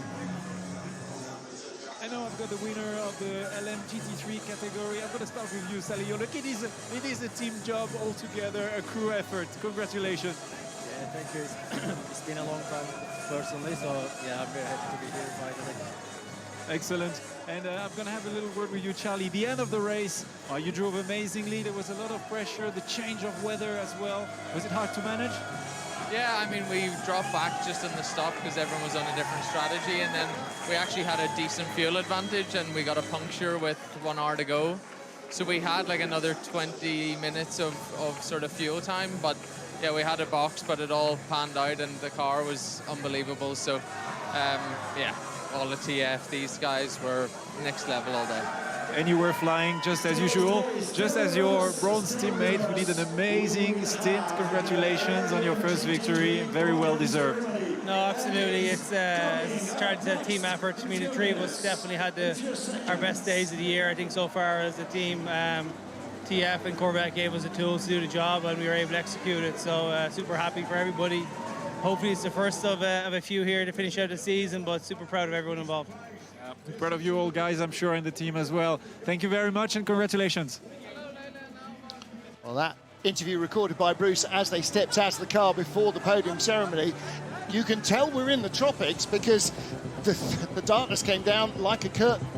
Toyota still lead, despite scoring no points here because of the big haul at Le Mans, but BMW 1 point off the lead. Oh, Ferrari, wow. the reigning world champions, in third, ahead of Cadillac. Game on. And in the Drivers' Championship, René Rast and Robin Freins lead from the number 7 Toyota team. Sheldon van der Linde on his own in third place, the number 20 crew driver, and Alessandro Pierguidi, Antonio Giovinazzi and James Calado, the reigning world champions, are in fourth, 1 point ahead of Toyota number 8's crew. Coming up on the rails, the number 15 BMW crew, Kevin Magnussen, Raffaele Marcello, and also Dries Vanthoor, but Dries did not do all the races with them, so a split in the points there. But a DNF for anybody in the top half of that is going to make this wide open. Fantastic stuff coming into the second 2 flyaways and whatever happens at the end of this season. We don't even have to DNF. Both the Toyotas finished, and they still scored absolutely nothing. Fantastic stuff here. This World Endurance Championship is cooking, isn't it? And that's the deal with the field. There are 18 cars in LMGT3, only 10 get points. There are 17 cars in Hypercar, only 10 get points. Almost half the people that turn up at any race weekend go away empty-handed. Well, these guys don't. Yasser Shaheen on the left, on the right, Ricardo Pera, and in the centre, Richie Leeds. How old did you say he was? 173, Richie. It's Ricky, Richie and Yasser, and they fought hard all the way through at third place for the Bend Bontai 92 Porsche crew. Porsche back on form. I tell you what, if you'd looked at the standings after the first hour or two, you might not have predicted that. No, indeed. And here we go with Dan Harper, Tony McIntosh and Parker Thompson, the 69 Team WRT BMW crew. And the BMW guys and girls under the podium will have stayed for this, I'm absolutely sure. But there's going to be absolute delight for the 34 Corvette team. Sally Olic, Johnny Eastwood, Peter Dempsey. Corvette's 12th WC win, 4th in LMGT3, an 11th win for the TF Sport team, and consecutive wins for Corvette for the first time since 2023. Second podium of the season for the 69 WRT team. They won the season opener in Imola. But we're about to get WC history on this podium, because whilst we have had Racing Team Turkey before, that was always a British flagged team.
I suspect that might be the first time in an FIA World Championship on track rather than off-road that you've heard the Turkish national anthem. I have to say, I was thinking exactly the same thing.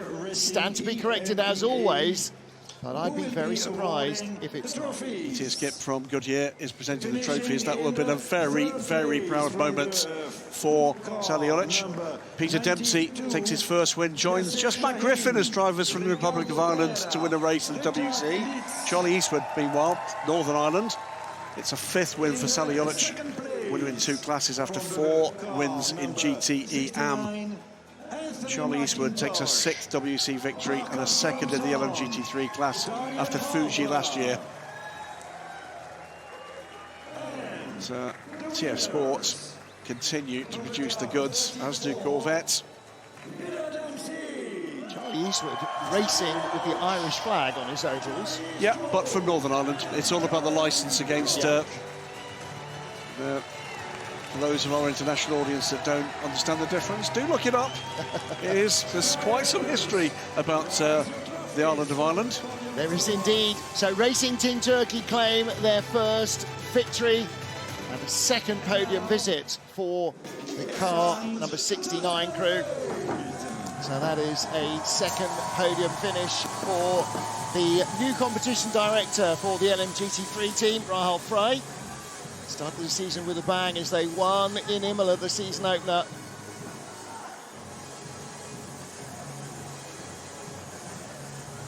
And the 92 Bend Manthey Porsche team, well, they finished in 3rd place in Imola and 3rd place in Spa.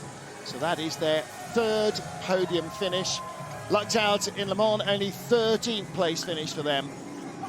So we're going to get a drone show as well. Didn't know that was coming. Either that, or is that cars leaving on the highway? I'll partly correct myself. Turkey did win in the Motorsport Games well, that won't be an FIA World Championship event, but it's worthy of mention. It is, absolutely. And that was Sally Olic as well. Yeah, I think I might have been in Guven as well. In the first Motorsport Games. So TF Sport lead the standings with a 33 car still. That double points bonus from winning at Le Mans keeps them ahead of the 92 Ben Manthey Porsche, who now just creep in front of Team WRT's 69 crew. Racing Team Turkey coming up on the rails, tied 3rd in the points and just 1 ahead of 5th position. So there's lots and lots of racing and point scoring still to be done in both categories. Johnny Edgar, the standout driver from Nicky Katzberg and Ben Keating. And then more lineups with the 92 crew, 69 crew and the 34 crew giving chase. But Ben Keating and Nicky Katzberg, when he comes back, will be trying to earn that championship, not for themselves, but for Johnny Edgar. Indeed, a 1, 2, 3 for that crew, as we said, might happen if they scored points, and they did. And that that would be the first time in World Endurance Championship history where a single driver could become champion. I think that might be right. I have to check.